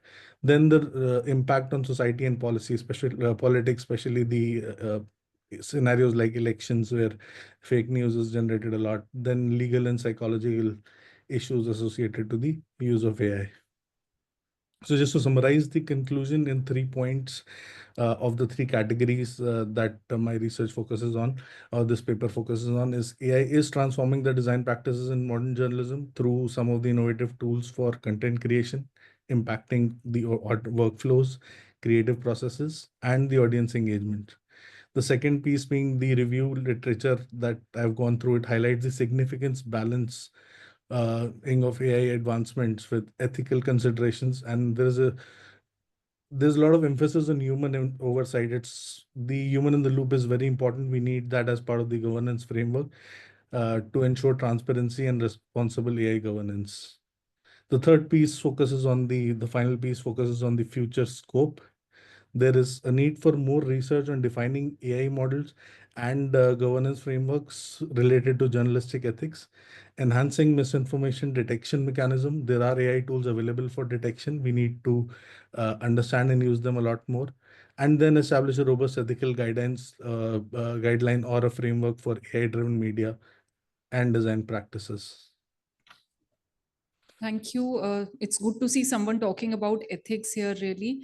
And I really like your presentation and the concerns you have risen with that. Thank you so much. Thank you, ma'am. Thank you.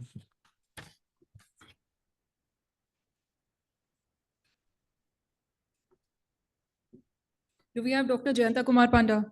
I am his scholar, Jupiter Sattvathi, in the behalf of Jayant Kumar Panda, present the topic. Sorry? On the behalf of Jayant Kumar Panda, I am his research scholar going to present this topic. Okay, please go ahead. Okay, I'm just sharing my PPT.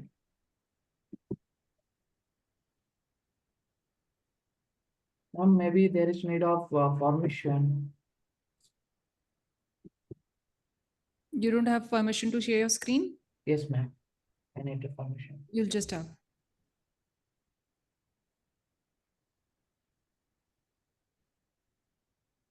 Is someone from the technical team looking into it? IT team, please.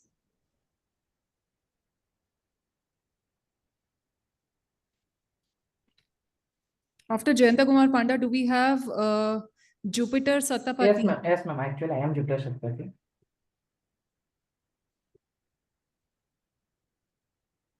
Mr. Jupiter from Behrampur University. Behrampur University, ma'am, Odisha. Yes, ma'am. Actually, I want to share my screen, but there is not. Ankur, we can see your screen? Okay, not now.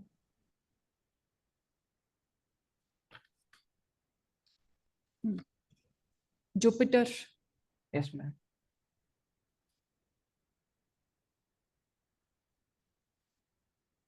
Yes. Okay, ma'am, may I start? Yes, please.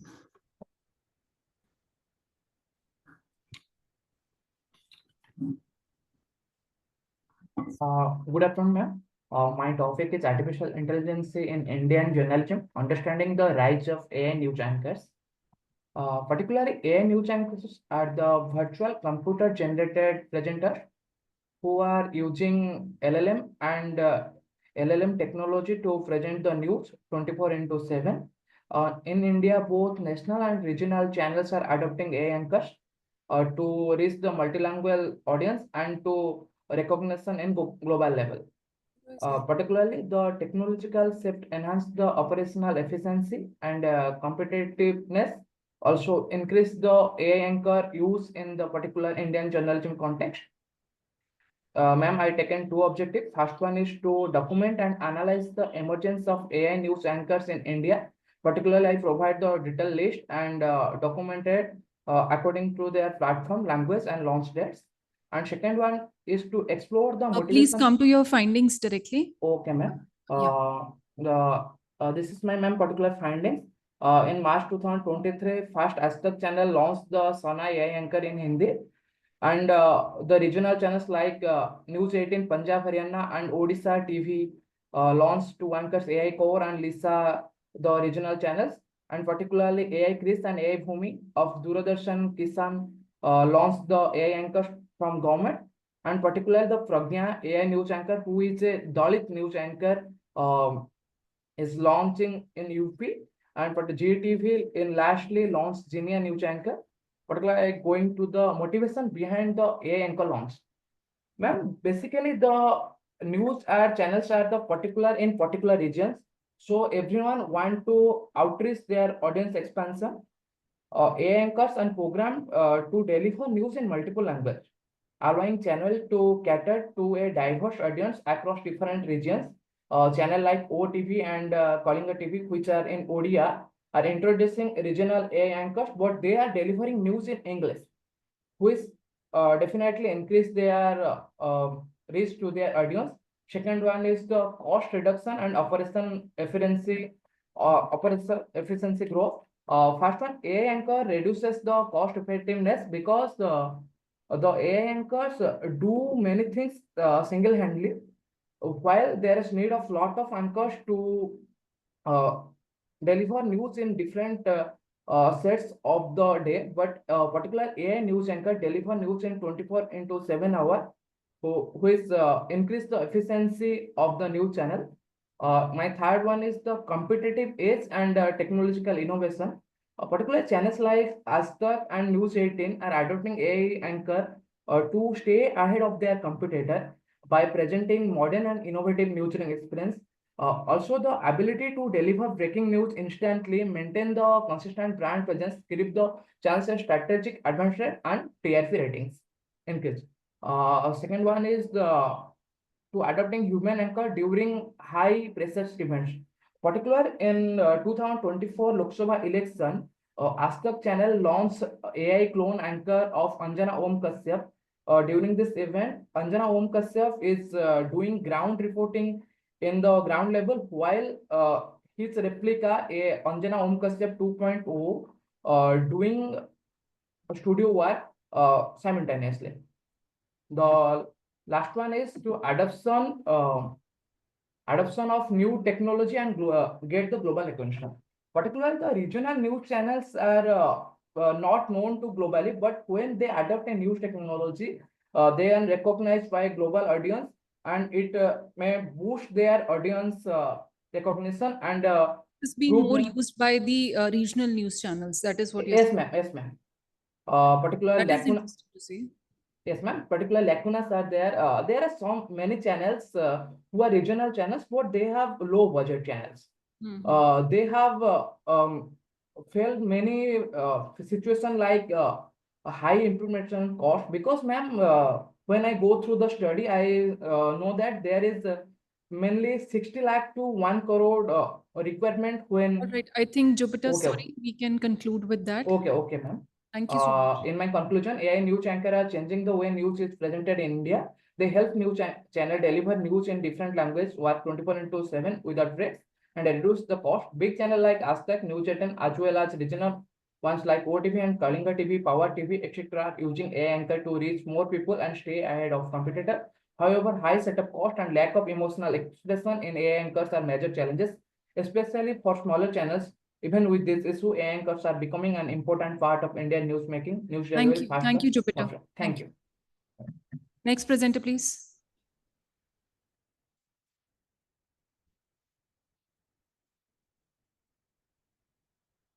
Do we have the next presenter ready?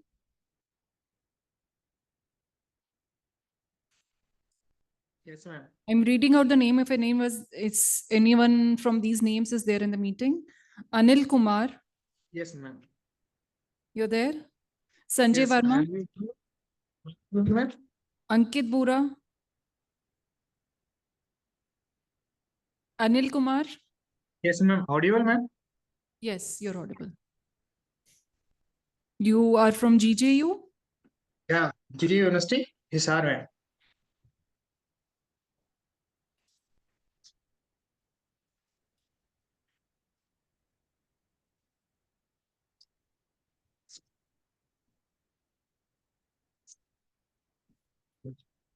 Who's your co-author?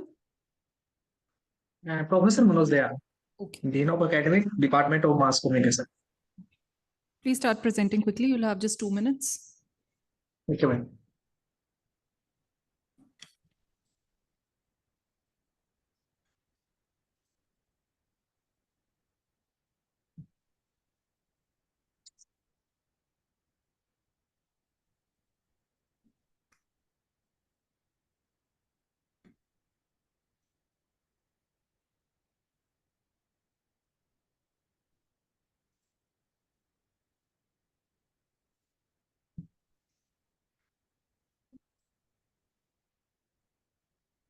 Kritika, you can present in the end.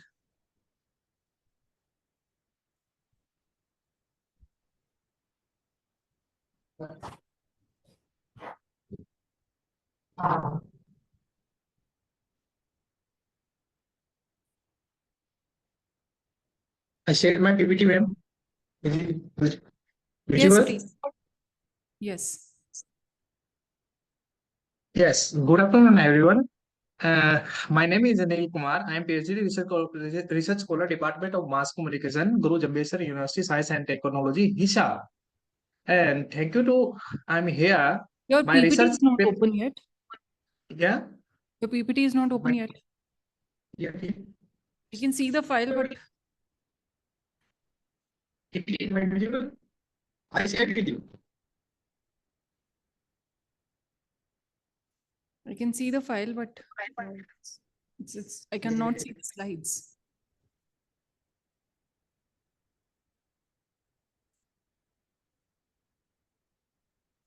It's okay. You can just read out the objectives and then talk about the conclusions if the PPT is giving a problem.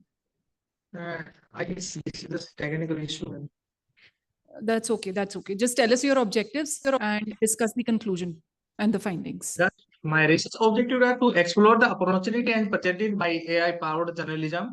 To identify the second objective is the identify the challenges and ethical concerns associated with AI in journalism. And third objective is to propose the roadmap for the sustainable and the inclusive adoption of AI in journalism. And methodology is, ma'am, the study of methodology is to study of Haryana-based AI-powered journalism. The methodology aims to give a insightful perspective to AI adoption in journalism, given its opportunities, challenges, efficiency, and the small percentage state of Haryana in India. Its mixed method research designed to support it by the quantitative and qualitative data analysis. The graphics provide more comprehensive, respectively, supported by yeah.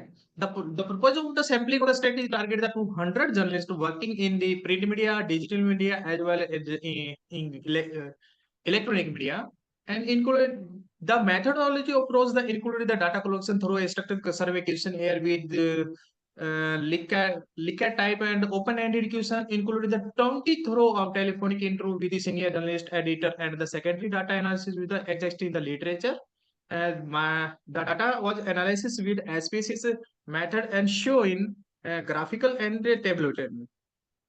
Now, the finding of the study is the finding of the study is divided from a survey and conducted among the 200 journalists in Haryana, India, and are discussed below along with the accommodation table and graph, statistical aspects, opportunities, challenges, and the perception toward by AI based in journalism. My finding is here my first approach of AI powered in journalism. Most of the journalists, 72% recognize that the AI assists the automating routine tasks like data analysis, content creation to have the time of more creative and investigative reporting. Beside that, 68% of the respondents confirmed that AI increasing efficiencies in news production.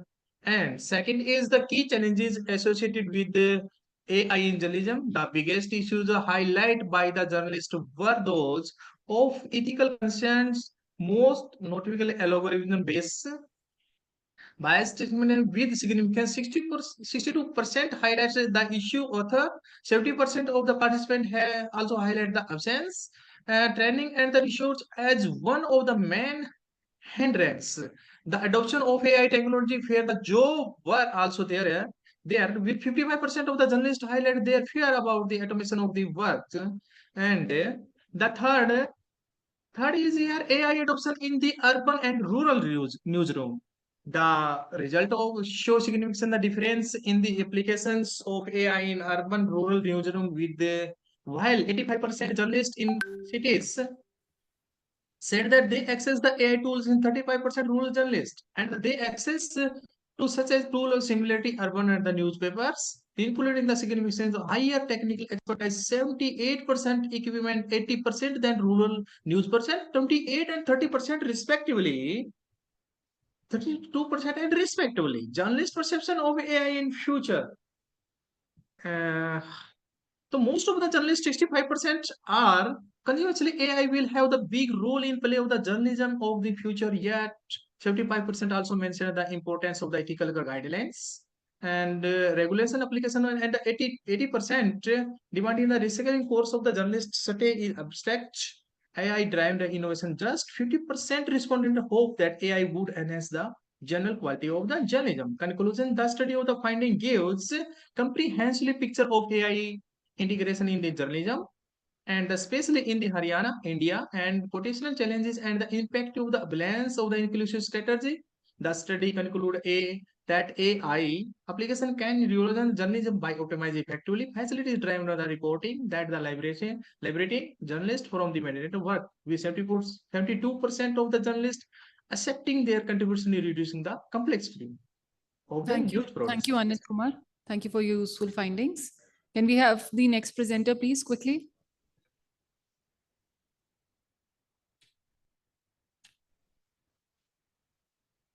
On my list, I have Dr. Ankit Bura, Abdul Wahid, Sham Swaroop, Dr. Sanjay Verma. This is Sanjay Verma. Can I go next? Yes, please. Share the presentation.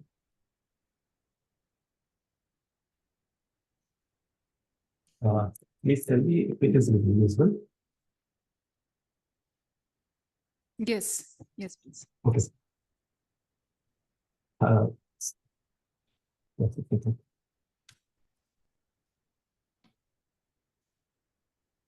Good afternoon, everyone.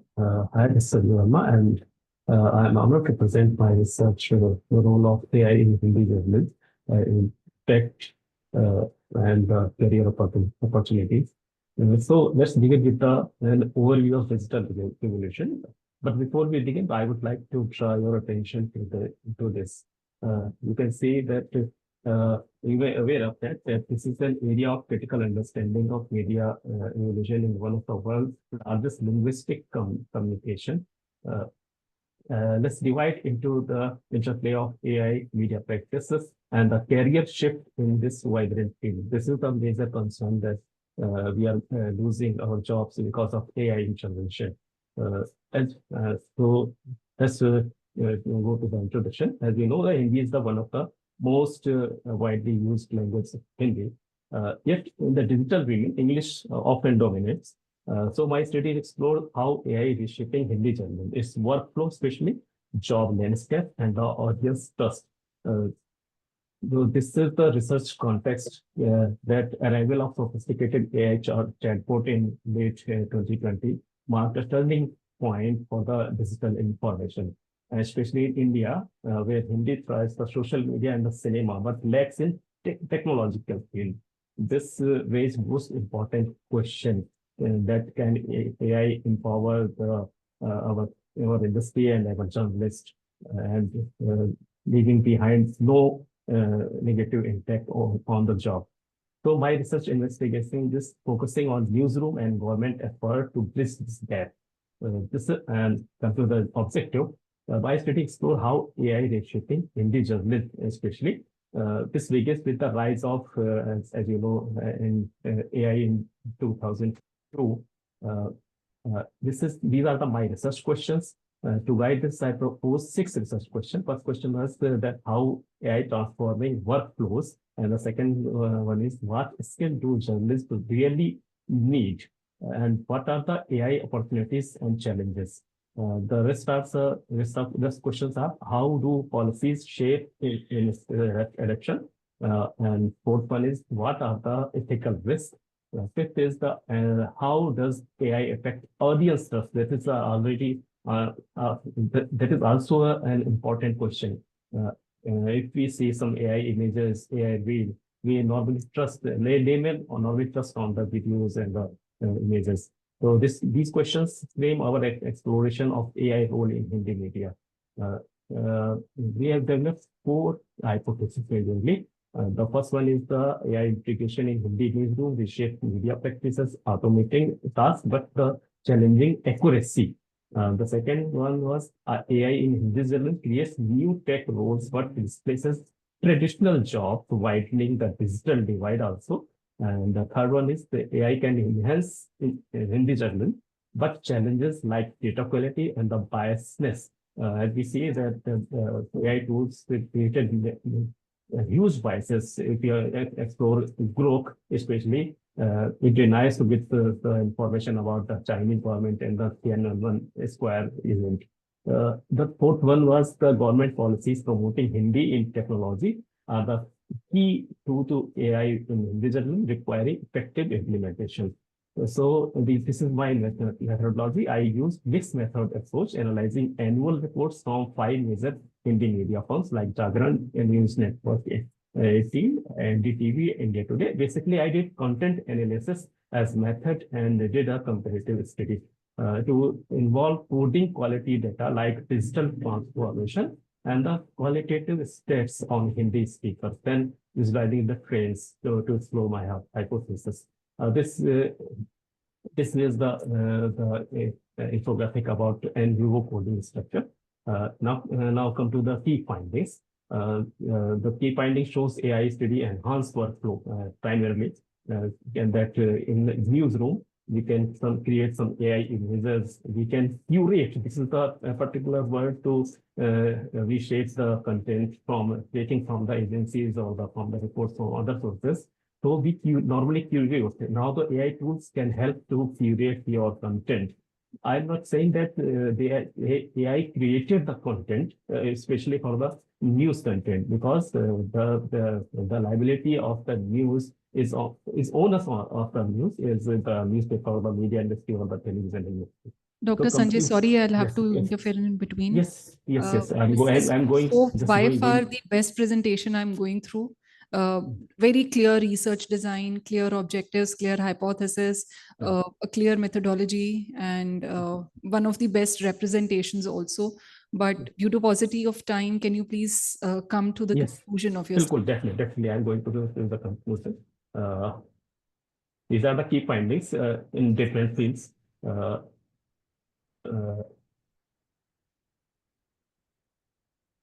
So this is my conclusion. In conclusion, what I found in my research that AI is slowly embedding in Hindi journalism, streamlining workflow and engaging audience. This is the important factor also. Though I demand new skills, if you are saying that a journalist should empower with AI, what doesn't really reshape job yet. We can't say that we are losing our job because of AIs. Some of jobs, such as an anchor or some image creator, can lose their job, but new jobs are creating. The opportunity exists, but the policy impact and the ethical framework lack. This is the major concern that I found my conclusion. So I can say that AI future is promising, yet requires deeper studies. That's all about my conclusion. These are some implications and the future research. Thank you so much, Dr. And Sanjay. these are the references. Thank you very much. Thank you very much. I would It was love a here pleasure to going through your thoughts. presentation and the research ideas. Very unique and really constructive outcomes of your study. Thank you so Thank much. you. Thank you, sir. Thank you. Any more presenters do we have in the meeting apart from Kritika? This is the last call.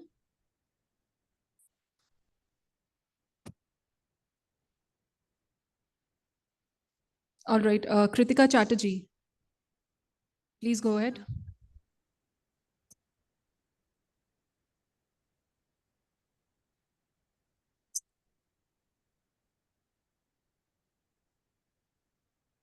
Is my screen visible, ma'am? Yes.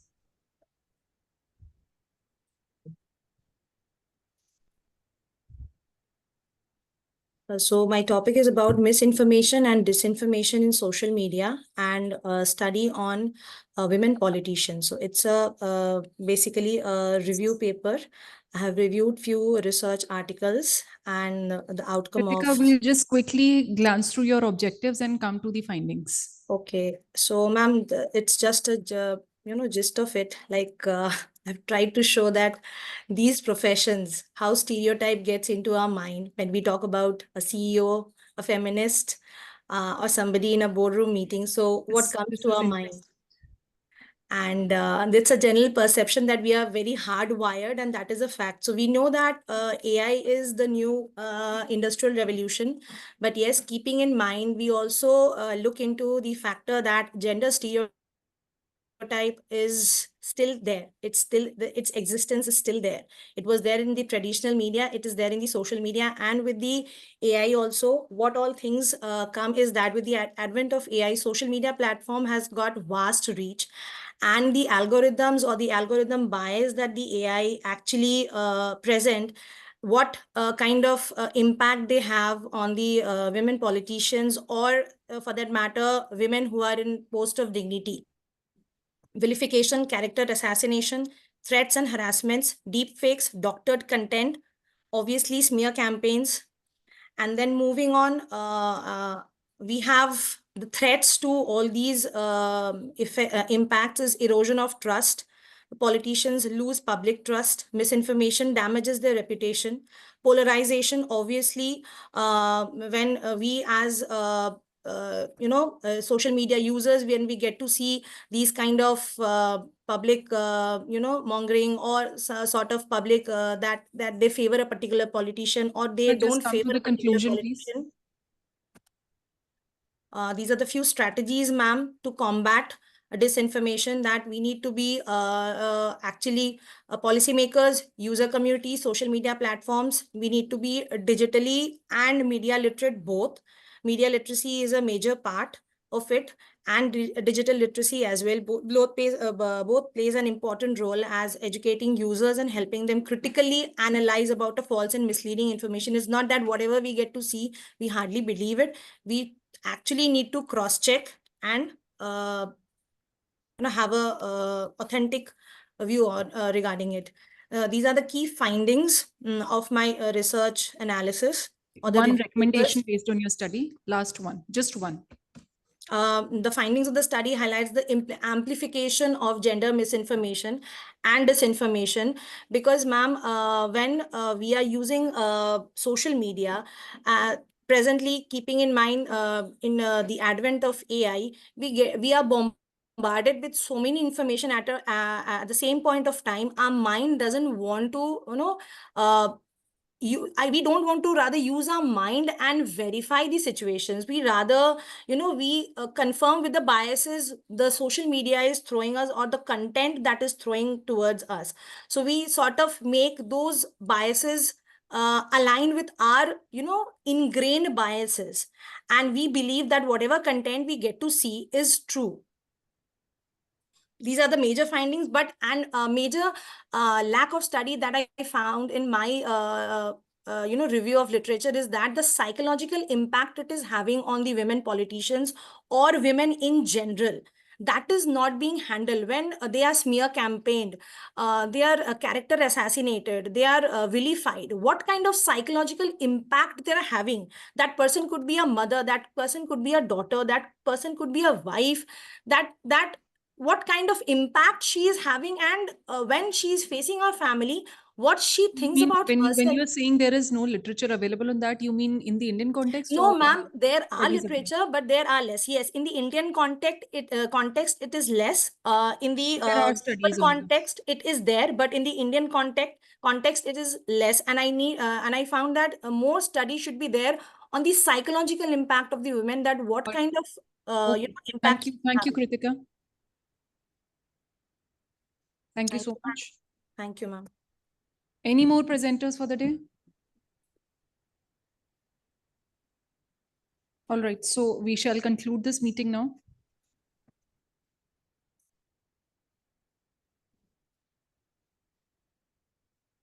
Thank you, everyone. Thank you. Thank you, ma'am. Participants may now exit the meeting. Thank you, ma'am. Thanks for the. Thank you so much. Thank you. Ma'am, if we want to contact you, then can I WhatsApp? Yes, we are all connected on the international conference group, WhatsApp group. Okay, ma'am. If you have any doubts, you can contact me there. Okay, ma'am. All right, you may please now leave the meeting. Thank you. Looking forward to have more interesting deliberations with all of you again.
वहाँ पानी का bottle पड़ा है।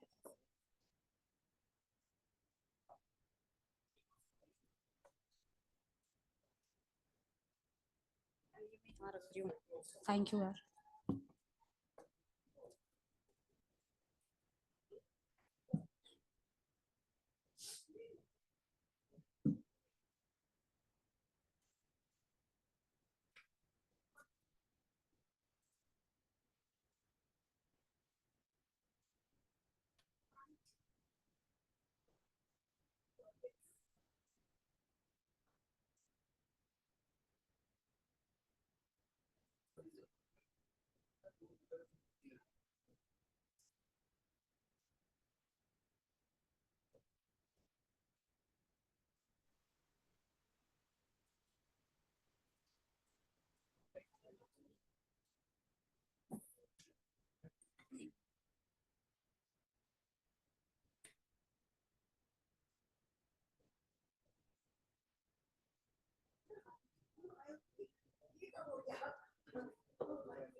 Video अभी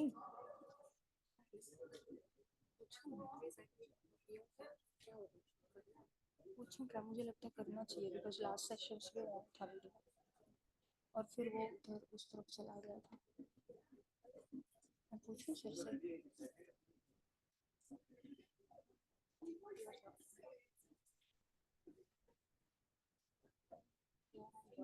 हमें शायद इतना नहीं करना है। सर काम ऐसा कुछ है कि नीचे ऑडियो वीडियो का जो आइकन है उसमें वीडियो ऑन करना है ना।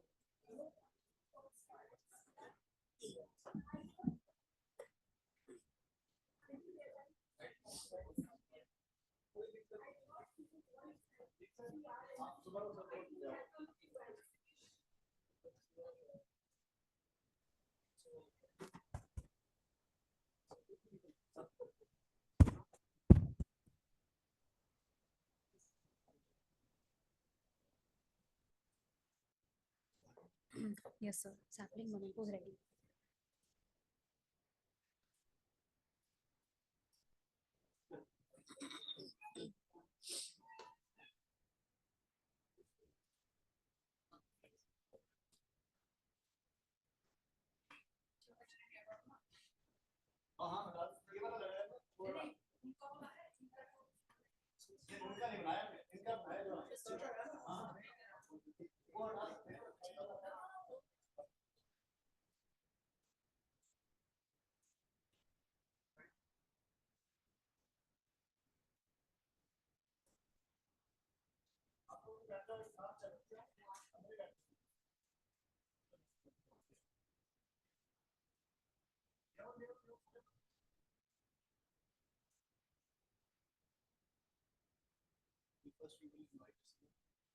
हाँ जी।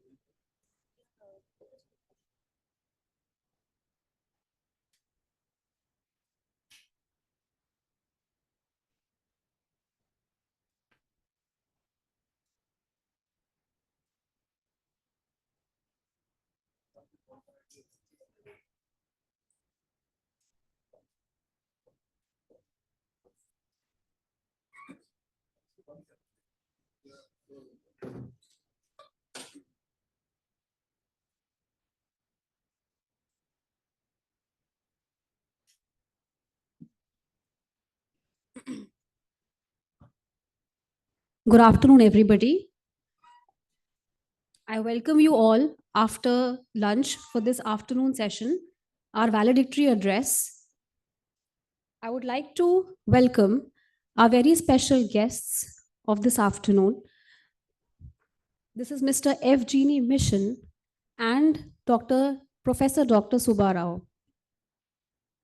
Mr. F. Genie Mission is an international projects executive at TV Bricks International Media Network, a global media hub specializing in TV broadcasting and online media.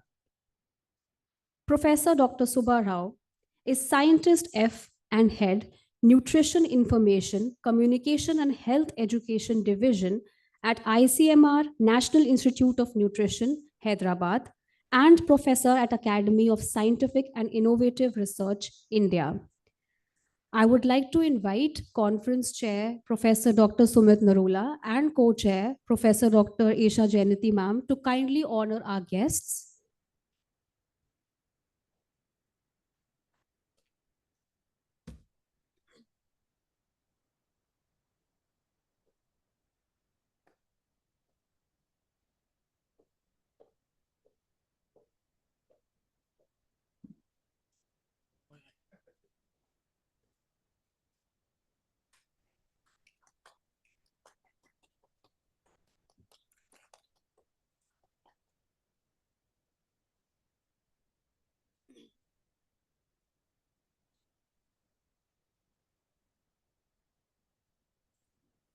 Yes. Thank you, sir.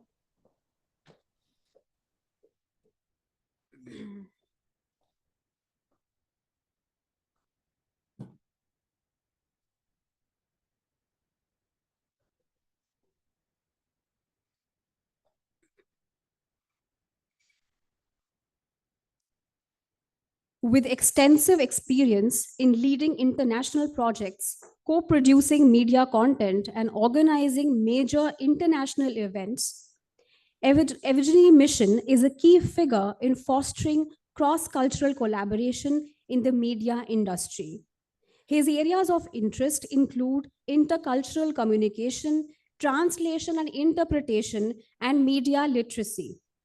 Evgeny is a frequent speaker at industry events, sharing insights on global media cooperation and multilingual content production. Over to you, sir. We would like a few words by you.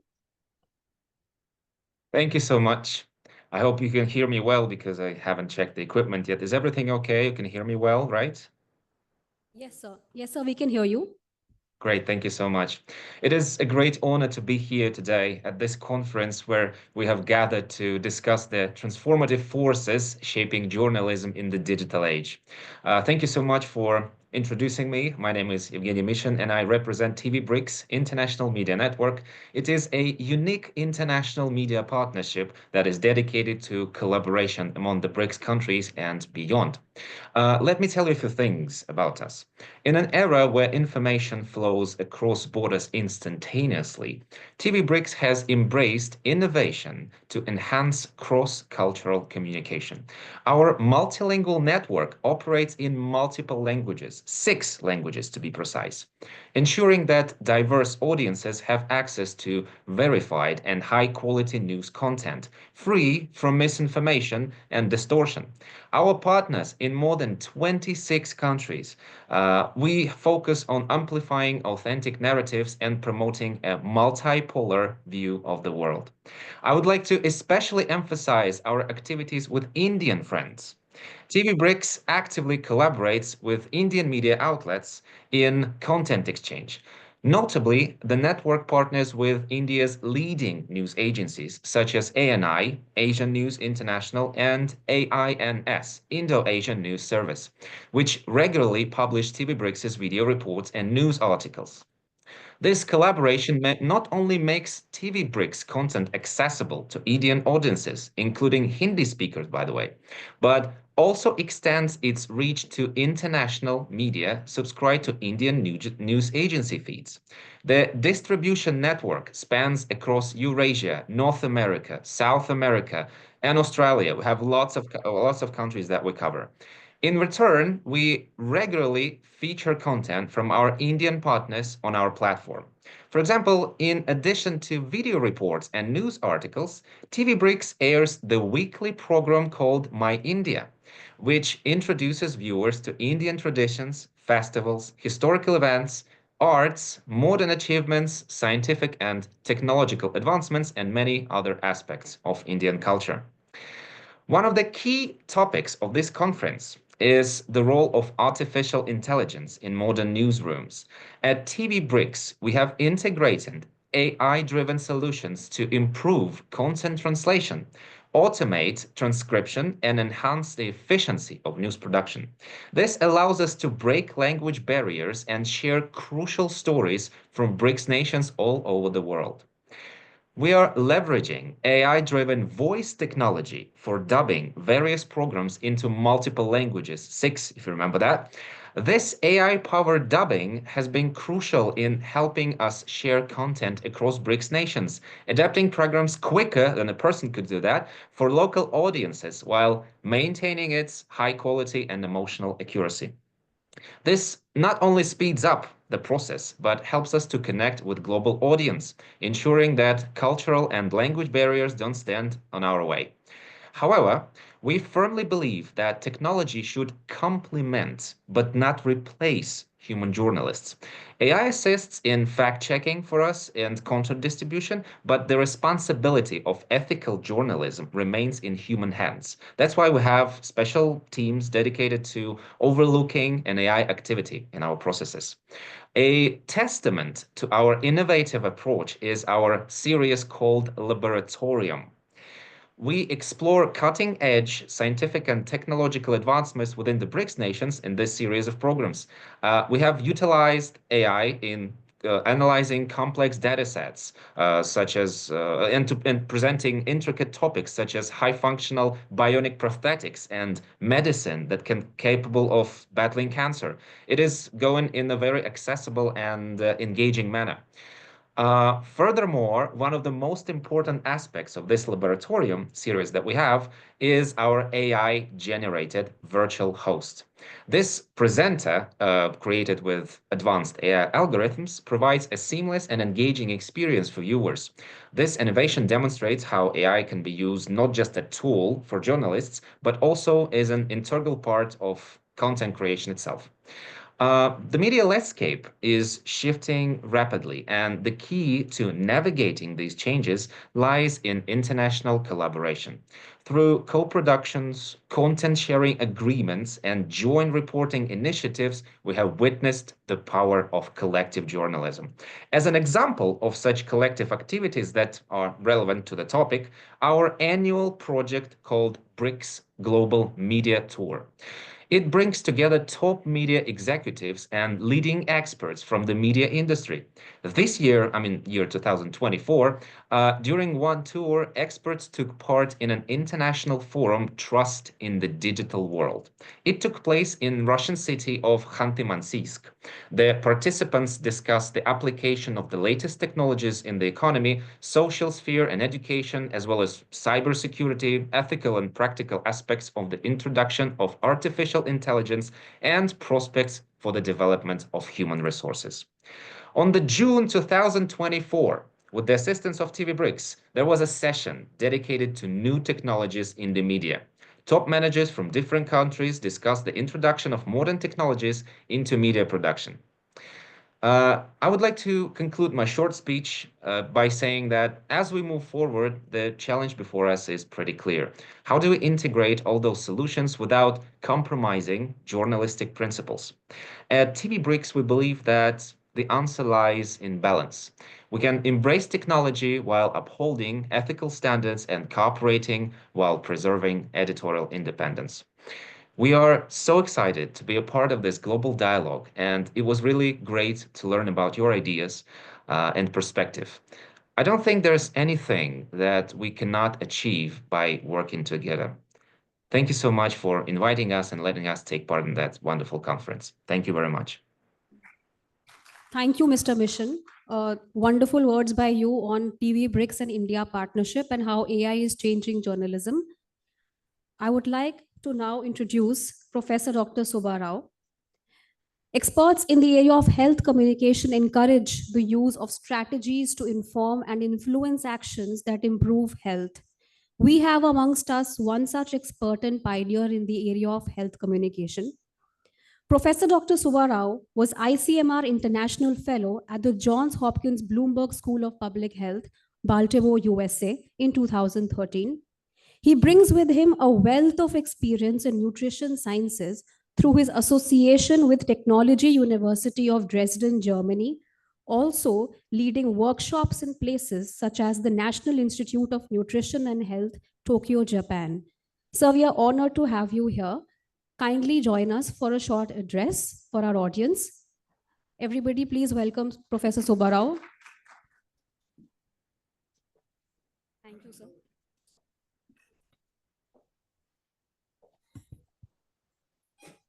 Good afternoon.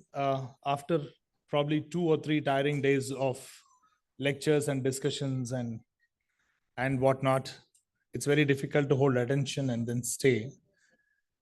Thank you very much for inviting me and still treating me a journalist, which I was in my previous avatar, which I'm not anymore. I started my career as has been said, I started my career as a student of journalism and communication, then was in advertising, then did some filmmaking. Then I went into an institute that deals with public health and nutrition. Then I became a researcher in nutrition. Now I'm a public health, nutrition, communication, so-called specialist, and not. Thank you, Sumit, for bringing me back to journalism. And always I've been on the other side of journalism and communication, that we provide information, we expect journalists to cover. Before, as I said before this, I was on the other side receiving information to cover as a journalist. So when the role reversal happened, it was quite obvious that we started thinking we should think like a journalist and then give them everything that we want to enhance the authenticity of information that is being sent out. It doesn't happen that way. Nevertheless, I think we are a generation. I think I just got to know that Dr. Isha is also from the same university that I am, and then very happy to know we got connected. And then we are the only generation who has witnessed a transition in the way journalism is done and communication is done, from waiting for years to get a landline telephone to wielding the first mobile phone. I remember the days of wielding the first mobile phone television, where I was shooting for an ad film in Chennai. I was sent with a mobile phone in my hand, and the mobile phone was no smaller than a cordless phone that we use today at home, with a big antenna and the green light glowing at the top. At that time, making one call used to cost 11 rupees. Imagine 30 years ago, 20 years ago, 25 years ago, 11 rupees per call. Today it is outgoing call is free. Incoming calls are free. In those days, incoming calls we used to pay 7 rupees. We used to pay 7 rupees. Outgoing data bhi free ho gaya. Sab kuch free. So those are the days. We moved from landlines to mobile phones. And I remember very well the first phone that I was carrying. I went into, I wanted to flaunt it and put it in my pocket. And then we had lunch at a restaurant in the break during shoot. And then I washed my hands, went to wash my hands, and it fell in the sink. And then entire thing floated. And then I remember that day, when that was such a precious thing fell in the hand wash sink. So those were the days. And then in those days, when we were told or taught about journalism, the ethics of journalism were taught, and we were told that we have to be very sure about the authenticity of information that we're giving. We should be responsible for what kind of knowledge. But knowingly or unknowingly, a lot of gatekeeping perhaps used to happen in those days. That kind of journalism also had a lot of its issues. With a lot of these changes that we have, technological changes we have, of course, the disruption that it has definitely brought different dimensions to journalism. Today, if you just go out on the road and ask people, who is a journalist? Perhaps everybody would raise hand. How many of you are journalists? How many of you are studying journalism here? So, yeah, I'm sure you go and ask your friends in other disciplines, they are as much journalists as you are. So what's the difference? The technology has definitely democratized journalism, which it was not earlier. It was only in few hands. That's the reason why today, when we go back in history and then see history, we say history has been documented in a different way. Journalism is nothing but documenting history, or making history now, and gets documented later for progeny to read. So whatever has been told about our country by others or whatever is now being questioned. Why that is? Because we thought it was always neutral, but now it doesn't seem to be so. Because we have abundance of information available, no gatekeeping happening. So we are now in a position where we are confronting several things. I don't want to take much of your time. I know it's a long day for you all, but since I've been called and I have to do justice to what I've done, and otherwise my friend Professor Sumit will be very, very angry with me. So I have to do justice. I'll bother you for 15 minutes and then I'll leave. Yeah. So because I'm no one, I'm not a practicing journalist, and I come from the perspective of health and science journalism. The COVID-19 has actually created a kind of a ripple, and that's when, I can't say journalism, but the communication technologies and the information through communication technologies became very essential for people. But one thing that came to the fore at that time is lack of media literacy among people, as to know and understand what exactly is the information and what exactly is the authentic information and where to source it from. And then that has definitely, as a medical research fraternity and as health communications fraternity, we have also been confronting this issue, whether just giving information is enough, or how to ensure authenticity of the information that we give people. There were multiple sources, everybody was a journalist, and everybody had remedy for COVID-19. Somebody was making kada, somebody was selling spices, somebody was, no, umpteen things were being. And that's when people started. So when it happened, when did it happen that people started looking at the authenticity of the sources that they were seeking information from? One of our research studies has actually said that when people's perception of risk got heightened, the risk perception, when it gets heightened and people think that they have to do something about it, people are very, very clear as to what they want and where to source it from. So these are some of the lessons that we've learned from health communication, and several others though. But there are several challenges that these innovations, especially AI today, in our days, in very I don't want to sound like very old man. Nevertheless, I'm halfway there. So, but in times when we were doing journalism, there were two brands of journalists that were talked about. One group of people who actually look for something new, and there were always the others who were, the press release driven journalists. So what an organization gives, and you report the same with little bit of dotting the I's and crossing the T's. Today also, has the scenario changed? Perhaps, I don't know. With AI, you can generate anything about any subject. You can still be a journalist and then say, but that's a dangerous trend. What is needed is to uphold the ethics of journalism. The classic ethics of journalism will not go anywhere. So those need to be upheld. At the same time, I'm not saying we should not use AI, we should not use machine learning, we should not use the LLM models and many other things. We need all of them.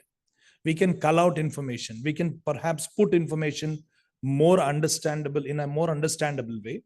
We can put information forward in a more simple and easy to learn kind of way. But most complex things, either be it technologies or be it finance, be it stock markets, be it major political events, you can get a lot of information at your no, and at the same time, what is that you're adding to the reader or the person who's seeing your video or news or whatever you are culling out? But what are they seeing? What is the new dimension that you're getting? That's what makes you different from the others. So if you've seen, the people who were in print have now shifted to television. From television, they have come to podcasts. From podcasts, they have become YouTubers. That transition is there.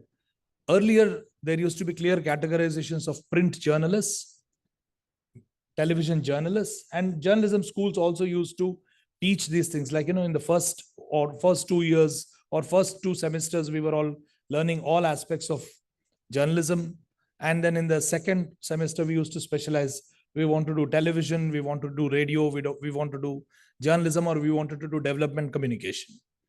It is not so now. you have to be a development communicationist who knows radio, who can be a good presenter, and who can write well, and who can, do a print is almost like getting extinct. And also, I don't want to say it is getting extinct, but print has its own flavor always. But at the same time, you also have to be able to write in a way that you don't bore others, because the span of attention of people has come down quite a lot. So with this, what happens is, when you are a journalist, and the person who's reading your stuff or seeing your stuff is also a journalist, maybe a citizen journalist. Citizen journalism has come. So I face this day in and day out, being in a science organization, or we face now, the things are changing.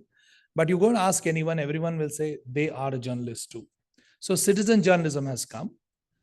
It has democratized, no doubt. Everybody who holds or who wields a mobile phone can today call himself a journalist. But is it creating deserts of journalism deserts, wherein the real voices that emanate from local issues, local problems, and those are not getting the global scale. Oftentimes it so happens very local issues become viral and then become global. That is not required. And with AI driven tools today, people who are searching for news will get the news that they regularly search for. Gone are the days when you used to open a newspaper and had an access to a whole range of things, right from political news to the sports news to film to page 3 to everything. Today, your mobile devices, your laptops and whatever, I mean, wherever you are networked, if you are, they know, they read your mind very well, much more than. And oftentimes I even think that they are listening and hearing to whatever we are saying. You're talking about Taj Mahal today, in 5 minutes, in your Facebook feed, in your Insta feed, in your LinkedIn feed, you will have something related to Taj Mahal. Probably they are listening. Perhaps it is true. So when that is also happening, there is a lot of abundance of information that is available. So that actually enables people to get whatever they want. But what we give, and that is the hallmark of a good journalist. And long-standing journalists have always withheld certain ethics. And of course, there is also fact-checking which is required. There is misinformation. Is sometimes disinformation is fine, but misinformation is very dangerous. And you have the pioneer in fact-checking here make best use of his talent. Many institutes, many organizations around the country, he's a most sought after person for them. And then you have a center actually that fact checks. With this, what happens is the sources from which we earlier used to get information, science journalists especially go to published science papers. With many of the lectures that I've attended of Sumit, we've seen that there is science also that is using, rather misusing, the technologies.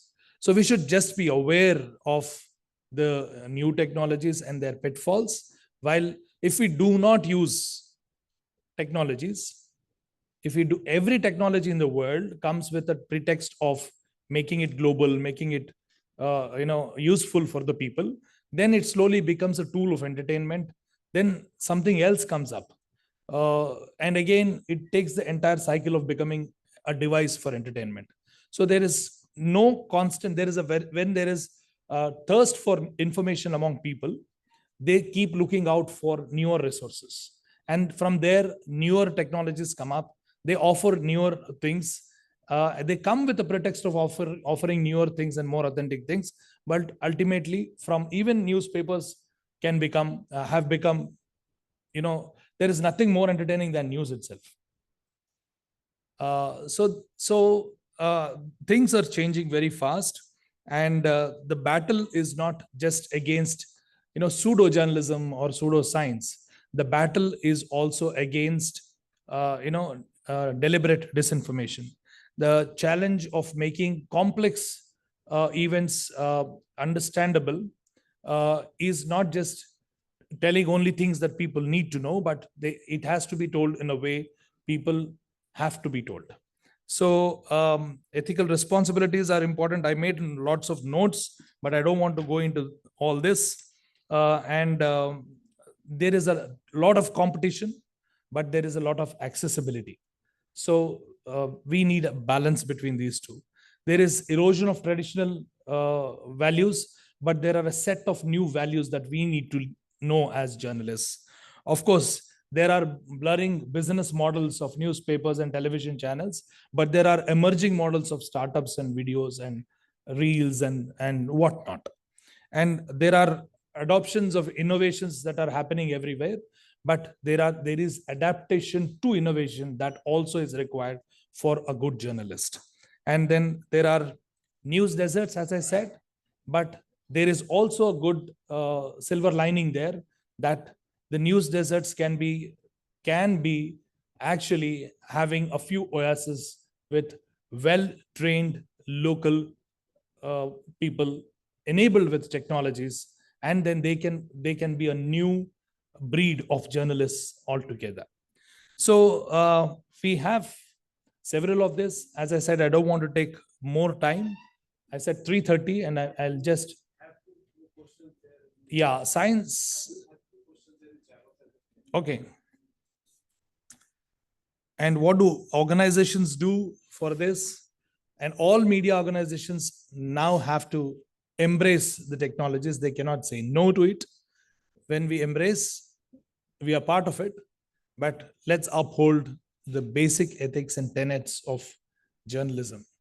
I don't know, the term journalism may also be changed in future, because we are no more dealing only with the journals. So all these will undergo a tremendous amount of change in future. Yes, please.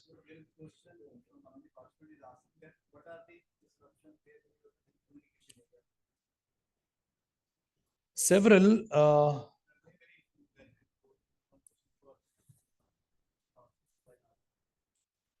I mean, health research itself is undergoing a lot of disruptions. You know, when you go to practice of health, there is robotics everywhere, and there is also AI based technologies. For instance, we deal with information on food and nutrition, digital devices that can help you do your diets. And we realize that people do not get time to feed what they're eating every day. They get time to feed themselves, but they don't get time to feed what they're eating every day on a device. It's very cumbersome process. So the AI tools can help you to recognize foods, and then you just press the portion size, and then they'll tell you the calorie and then the protein and other things that you can. And there are also other technologies wherein we are seeing, even, I mean, we've developed an app called NutriAid with the German technology.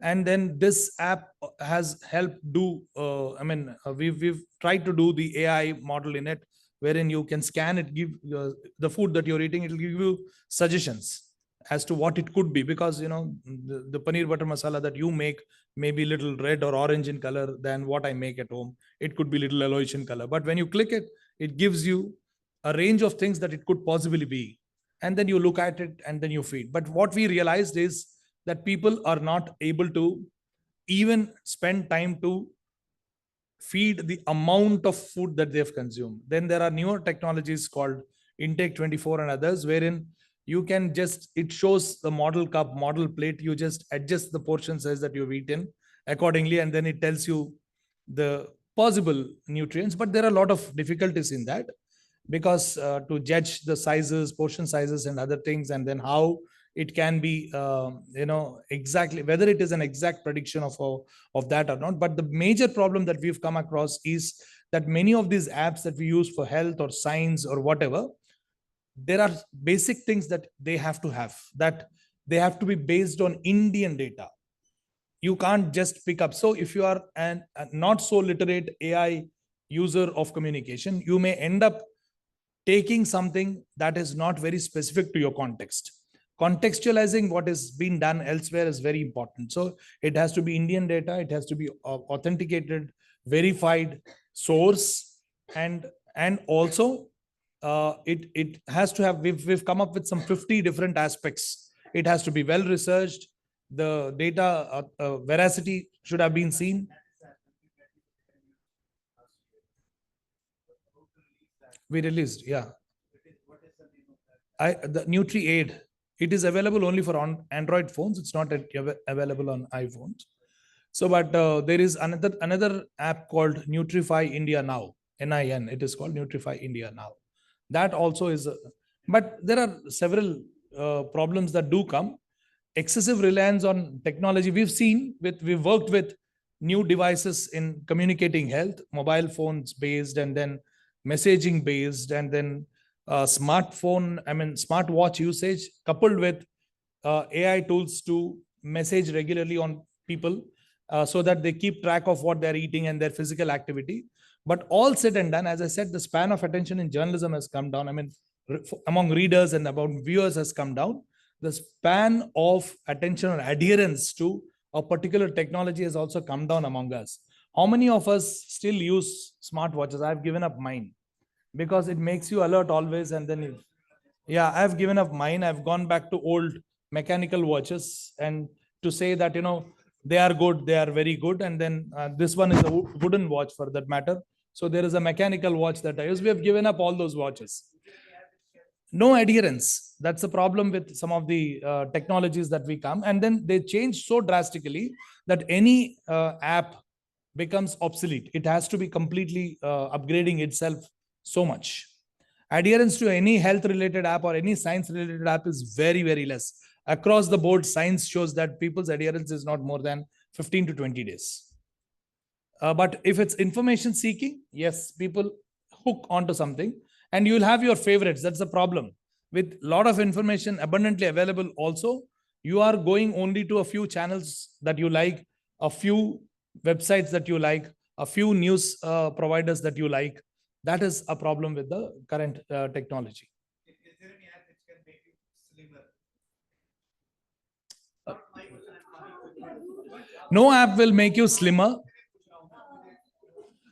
Okay, I thought this was a valedictory address and this is my interview questions. Nevertheless, there is no app that can make you slimmer. Oh, if you had told me that, I would have made a presentation on nutrition itself. Okay. Okay. There is, I mean, as far as my work goes, there is no app that can make you slimmer. If you want to become slimmer, you have to have commitment. An app can help you a bit. So there are technologies that can help you. There are technologies that can help you. So, but whenever we go out and deliver lectures in public, the first thing that people ask is, "Sir, मोटापा कम करने के लिए green tea पियेंगे तो अच्छा." वो भी कुछ पी के खा के कम करना चाहते हैं. और उसके बाद, that's the problem. So the commitment is about how can I alter what I eat, or what else can I eat to reduce weight. So that we can, I mean, the technology tells you different things. So there are a lot of innovations and then we need to do. Just now in the morning, we were there working on some, major interinstitutional collaborative project. We released certain things and Niti Ayog's member was there. He was saying, jalebi bahut achhe hai khane ke liye, lekin let's have 2 and then let's commit to walk for 80 minutes or run for 28 minutes. So if you start thinking like this, technology and AI can help you do this. How many calories and how many calories can you burn with a little bit of physical activity? Ek gulab jamun didn't want to have gulab jamun in the afternoon. They forced me to have. Now it calls for 35 minutes of walk for me today. No, if that was the case, I'll just take out time someday and then we can have. शायद पसंद नहीं और कुछ खाते होंगे. हाँ. The problem is we should watch our plate, not the other's plate.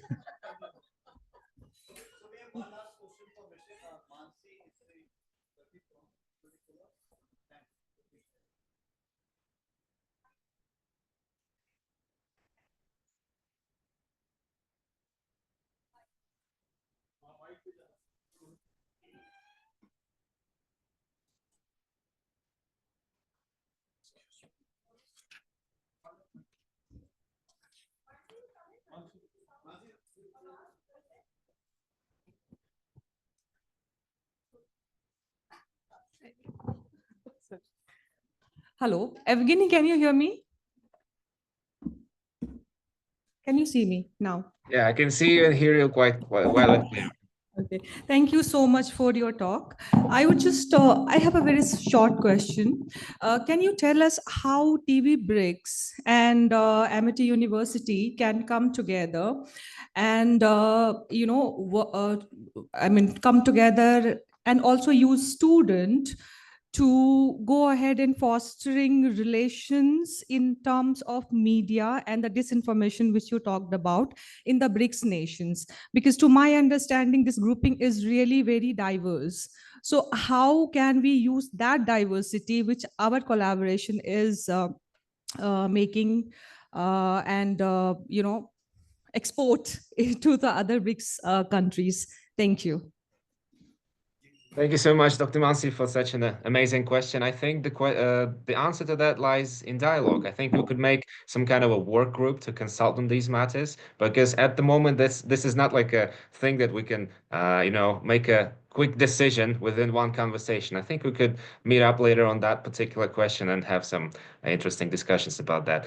Thing is about with the students of Amity and professors of Amity, I admire their courage and admire their willingness to help us on our joint project that is coming soon in early April, which is going to be Telebridge, dedicated to Russian culture and our ties with the Indian nation. So I'm really looking forward to it, because I'm going to be one of the hosts of this event. So yeah, pretty soon, in 1 week or so. Yeah, 1 week and 2 days, 3 days. Thank you. Thank you so much. Thank you so much, Dr. Mansi. Thank you.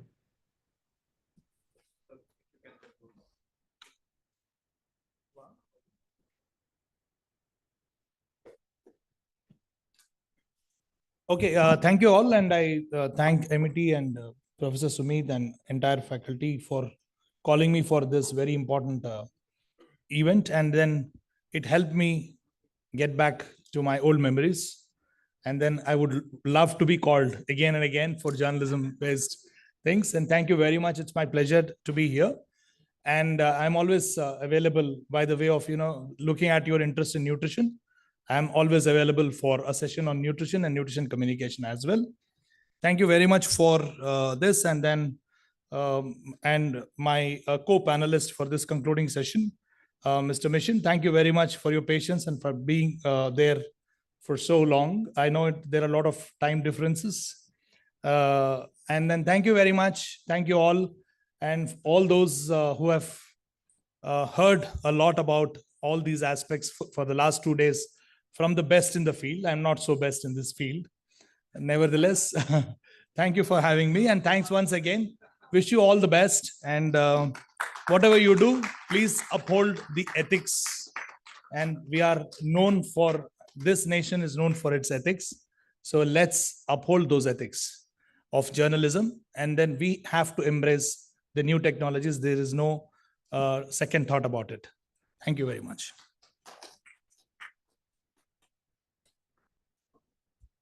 Thank you, Subbarao sir. A very interesting talk. And the ethics of journalism are sacrosanct. Also, we really appreciate all the opportunities, challenges, and observations you highlighted in journalism at the moment. We would now like to honor Dr. Dhruv Sabharwal, Professor and HOD, School of Film and Media Studies at Sharda University, and Dr. Arun Mittal, Faculty in charge of R&D Cell at Birla Institute of Technology, Mesra, Ranchi. Let's present Dr. Dhruv Sabharwal with a memento, followed by Dr. Arun Mittal.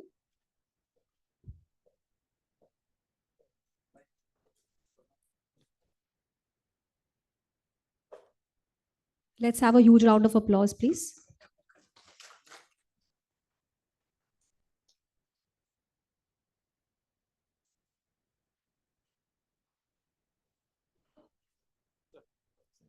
We're also very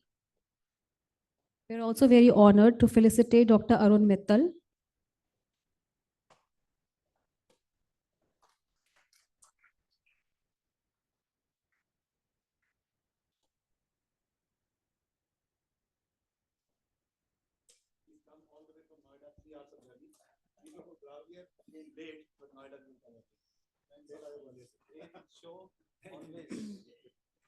We are very happy to also felicitate Dr. Subba Rao. Sir, we would invite you on stage.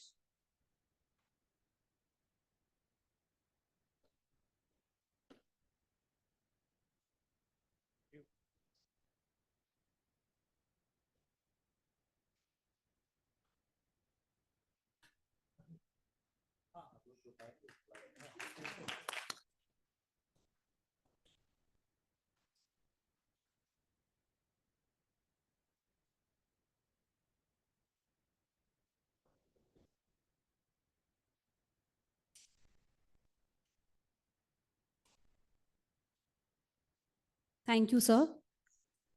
I would now like to call on the dais Professor Dr. Pooja Rana, ma'am, Professor, ASCO and Technical Committee Head of this conference, to deliver a report of the conference and a vote of thanks. Ma'am.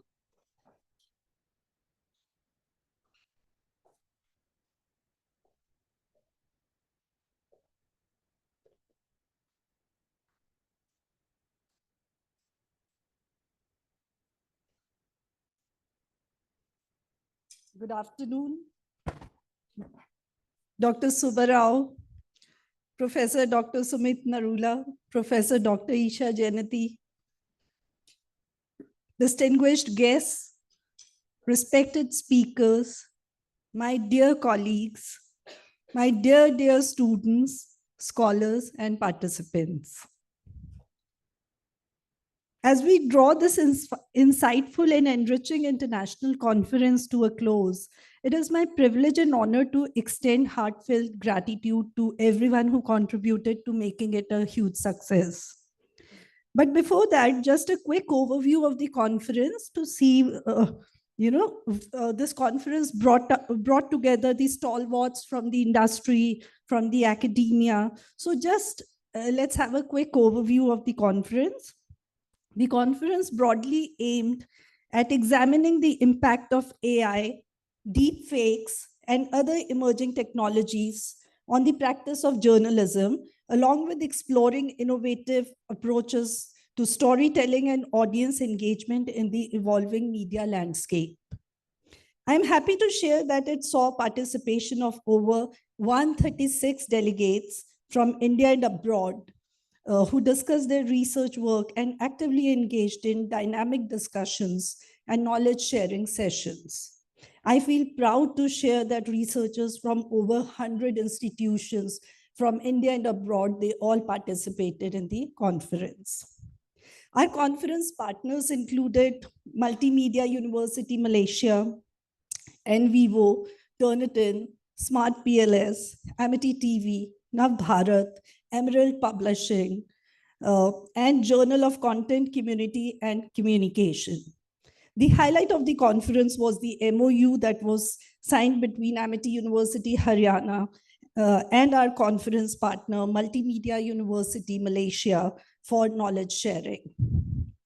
Cherry on the cake was the pre-conference workshop by Professor Dr. Sumit Narula, Director, Amity School of Communication, and Editor-in-Chief, Journal of Content, Community and Communication.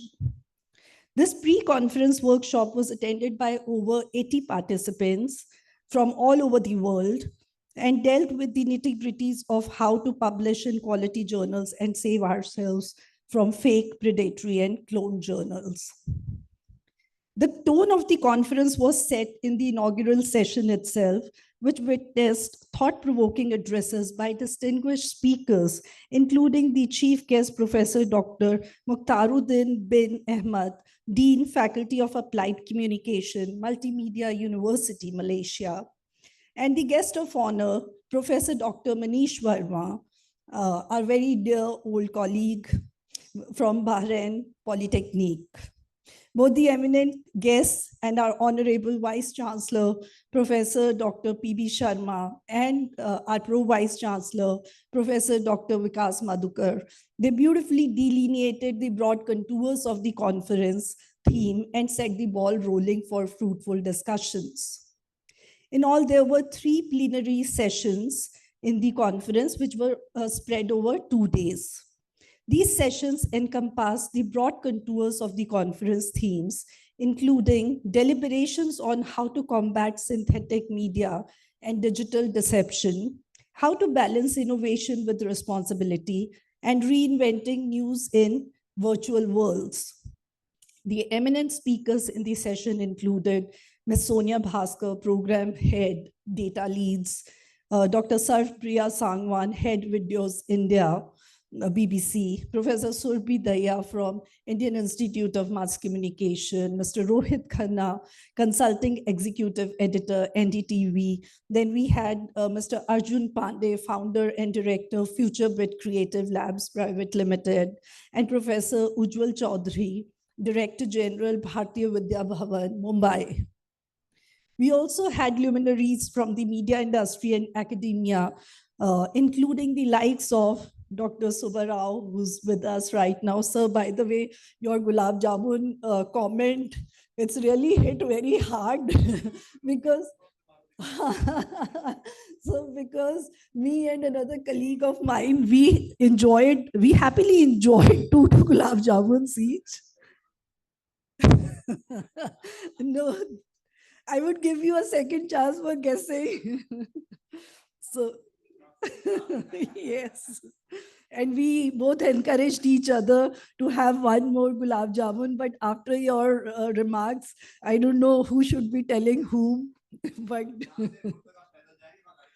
हाँ जी, मुझे लग रहा है मैं till sector 56 ही पैदल जाऊंगी. So we of course had luminaries from media industry and academia, including the likes of Dr. Subba Rao and Mr. Mission from BRICS International Media Network, then Ms. Sangeeta Menon from Emerald Publishing. Then we had Professor Weng Lim, Dean Business School, Malaysia, Dr. Sudhir Rana, FIIB Business Review, and Dr. Shad Ahmed Khan, listed in the top 2% scientists globally, who shared their vision and wisdom and knowledge related to the theme of the conference. To conclude, these 3 days were very enriching, thought-provoking, and most, again, with your permission, Dr. Subba Rao, they were the most delicious intellectual treat for all, with no calories. So I must say that a lot of effort has gone into making this conference a huge success. So I don't think we can actually wind up the conference without thanking all the people and the departments of the university who have been instrumental in extending that support that made the conference a success. First and foremost, we are deeply thankful to our Honorable Chancellor, Amity University, Haryana, Dr. Aseem Chauhan, for his unwavering commitment to academic excellence, visionary leadership, and his consistent support that have been fundamental in making the conference possible. His encouragement continues to inspire us and drive us forward in our collective pursuit of knowledge. I would also like to extend my sincere thanks to our esteemed Vice Chancellor, Professor Dr. P.B. Sharma. Dr. Sharma's dedication to fostering global academic collaborations and advancing research and innovation has played a crucial role in bringing together scholars, experts, and thought leaders from all around the world sharing the same platform. Your leadership has been key to the success of the event, Professor Dr. P.B. Sharma. My heartfelt appreciation extends to our dynamic Pro-Vice Chancellor, Professor Dr. Vikas Madhukar, whose guidance and steadfast support in both academic and organizational matters has been invaluable. His encouragement and active involvement have been instrumental in ensuring that the conference ran smoothly and exceeded expectations. We also owe a special thank you to our conference chairs, Professor Dr. Sumit Narula and conference co-chair, Professor Dr. Isha Janati, for their exemplary leadership and vision. Your direction has set the tone for the conference, creating a dynamic and enriching platform for learning and exchange of ideas, thoughts, and knowledge. I must say that your commitment to the event has been truly inspiring to each one of us. A big thank you goes to the convener of the conference, Dr. Satnam Singh, and the very good. And the organizing secretaries, Dr. Manoj Kumar and Dr. Rana Bedi, for their tireless efforts in ensuring the smooth planning and execution of the conference. Everyone, especially Dr. Satnam, he has been sending texts, he has been reworking on the schedules, trying to accommodate everyone's request, even till midnight. So we have seen everyone, all the faculty of Amity School of Communication going that extra mile and wanting to make this conference a huge success.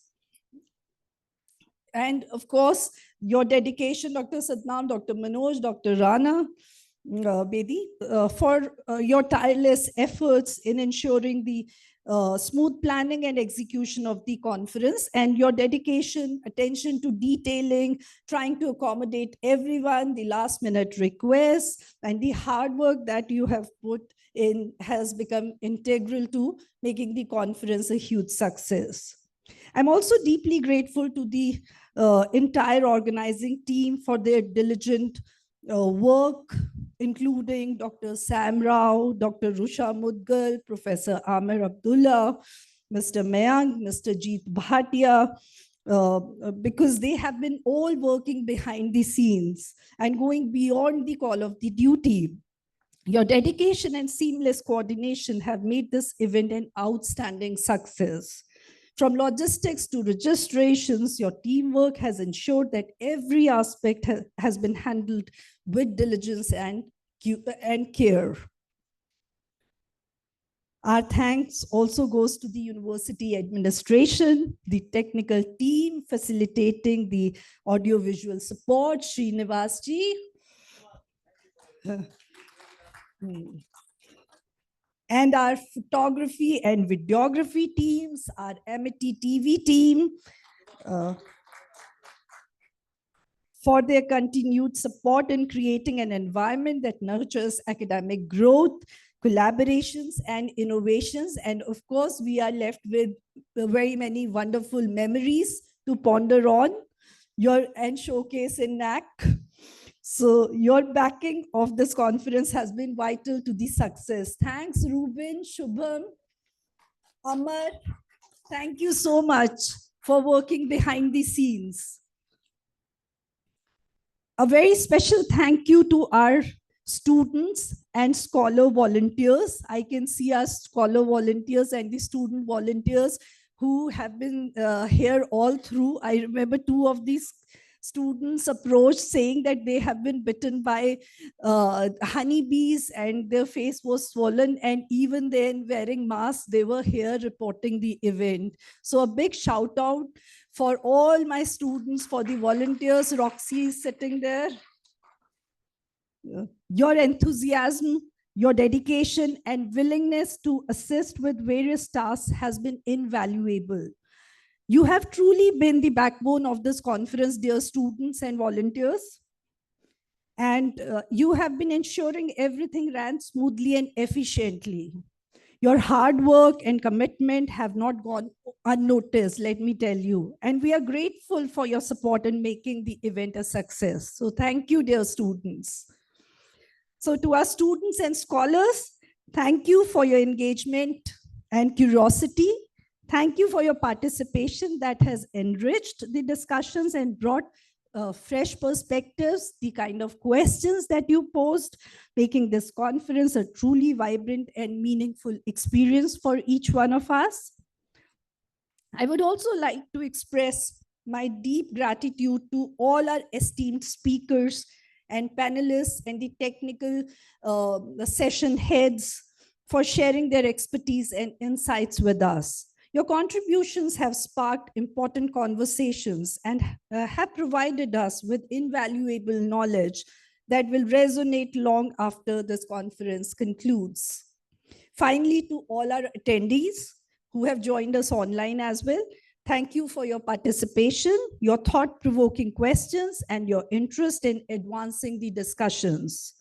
It is your active involvement that makes conferences like these so impactful. Once again, our heartfelt thanks to everyone involved in this conference. We look forward to continuing the conversations we have initiated in the last 3 days and building lasting relationships that will help us advance knowledge, research, and collaborations on a global scale. Thank you, and we hope to see you for our future events.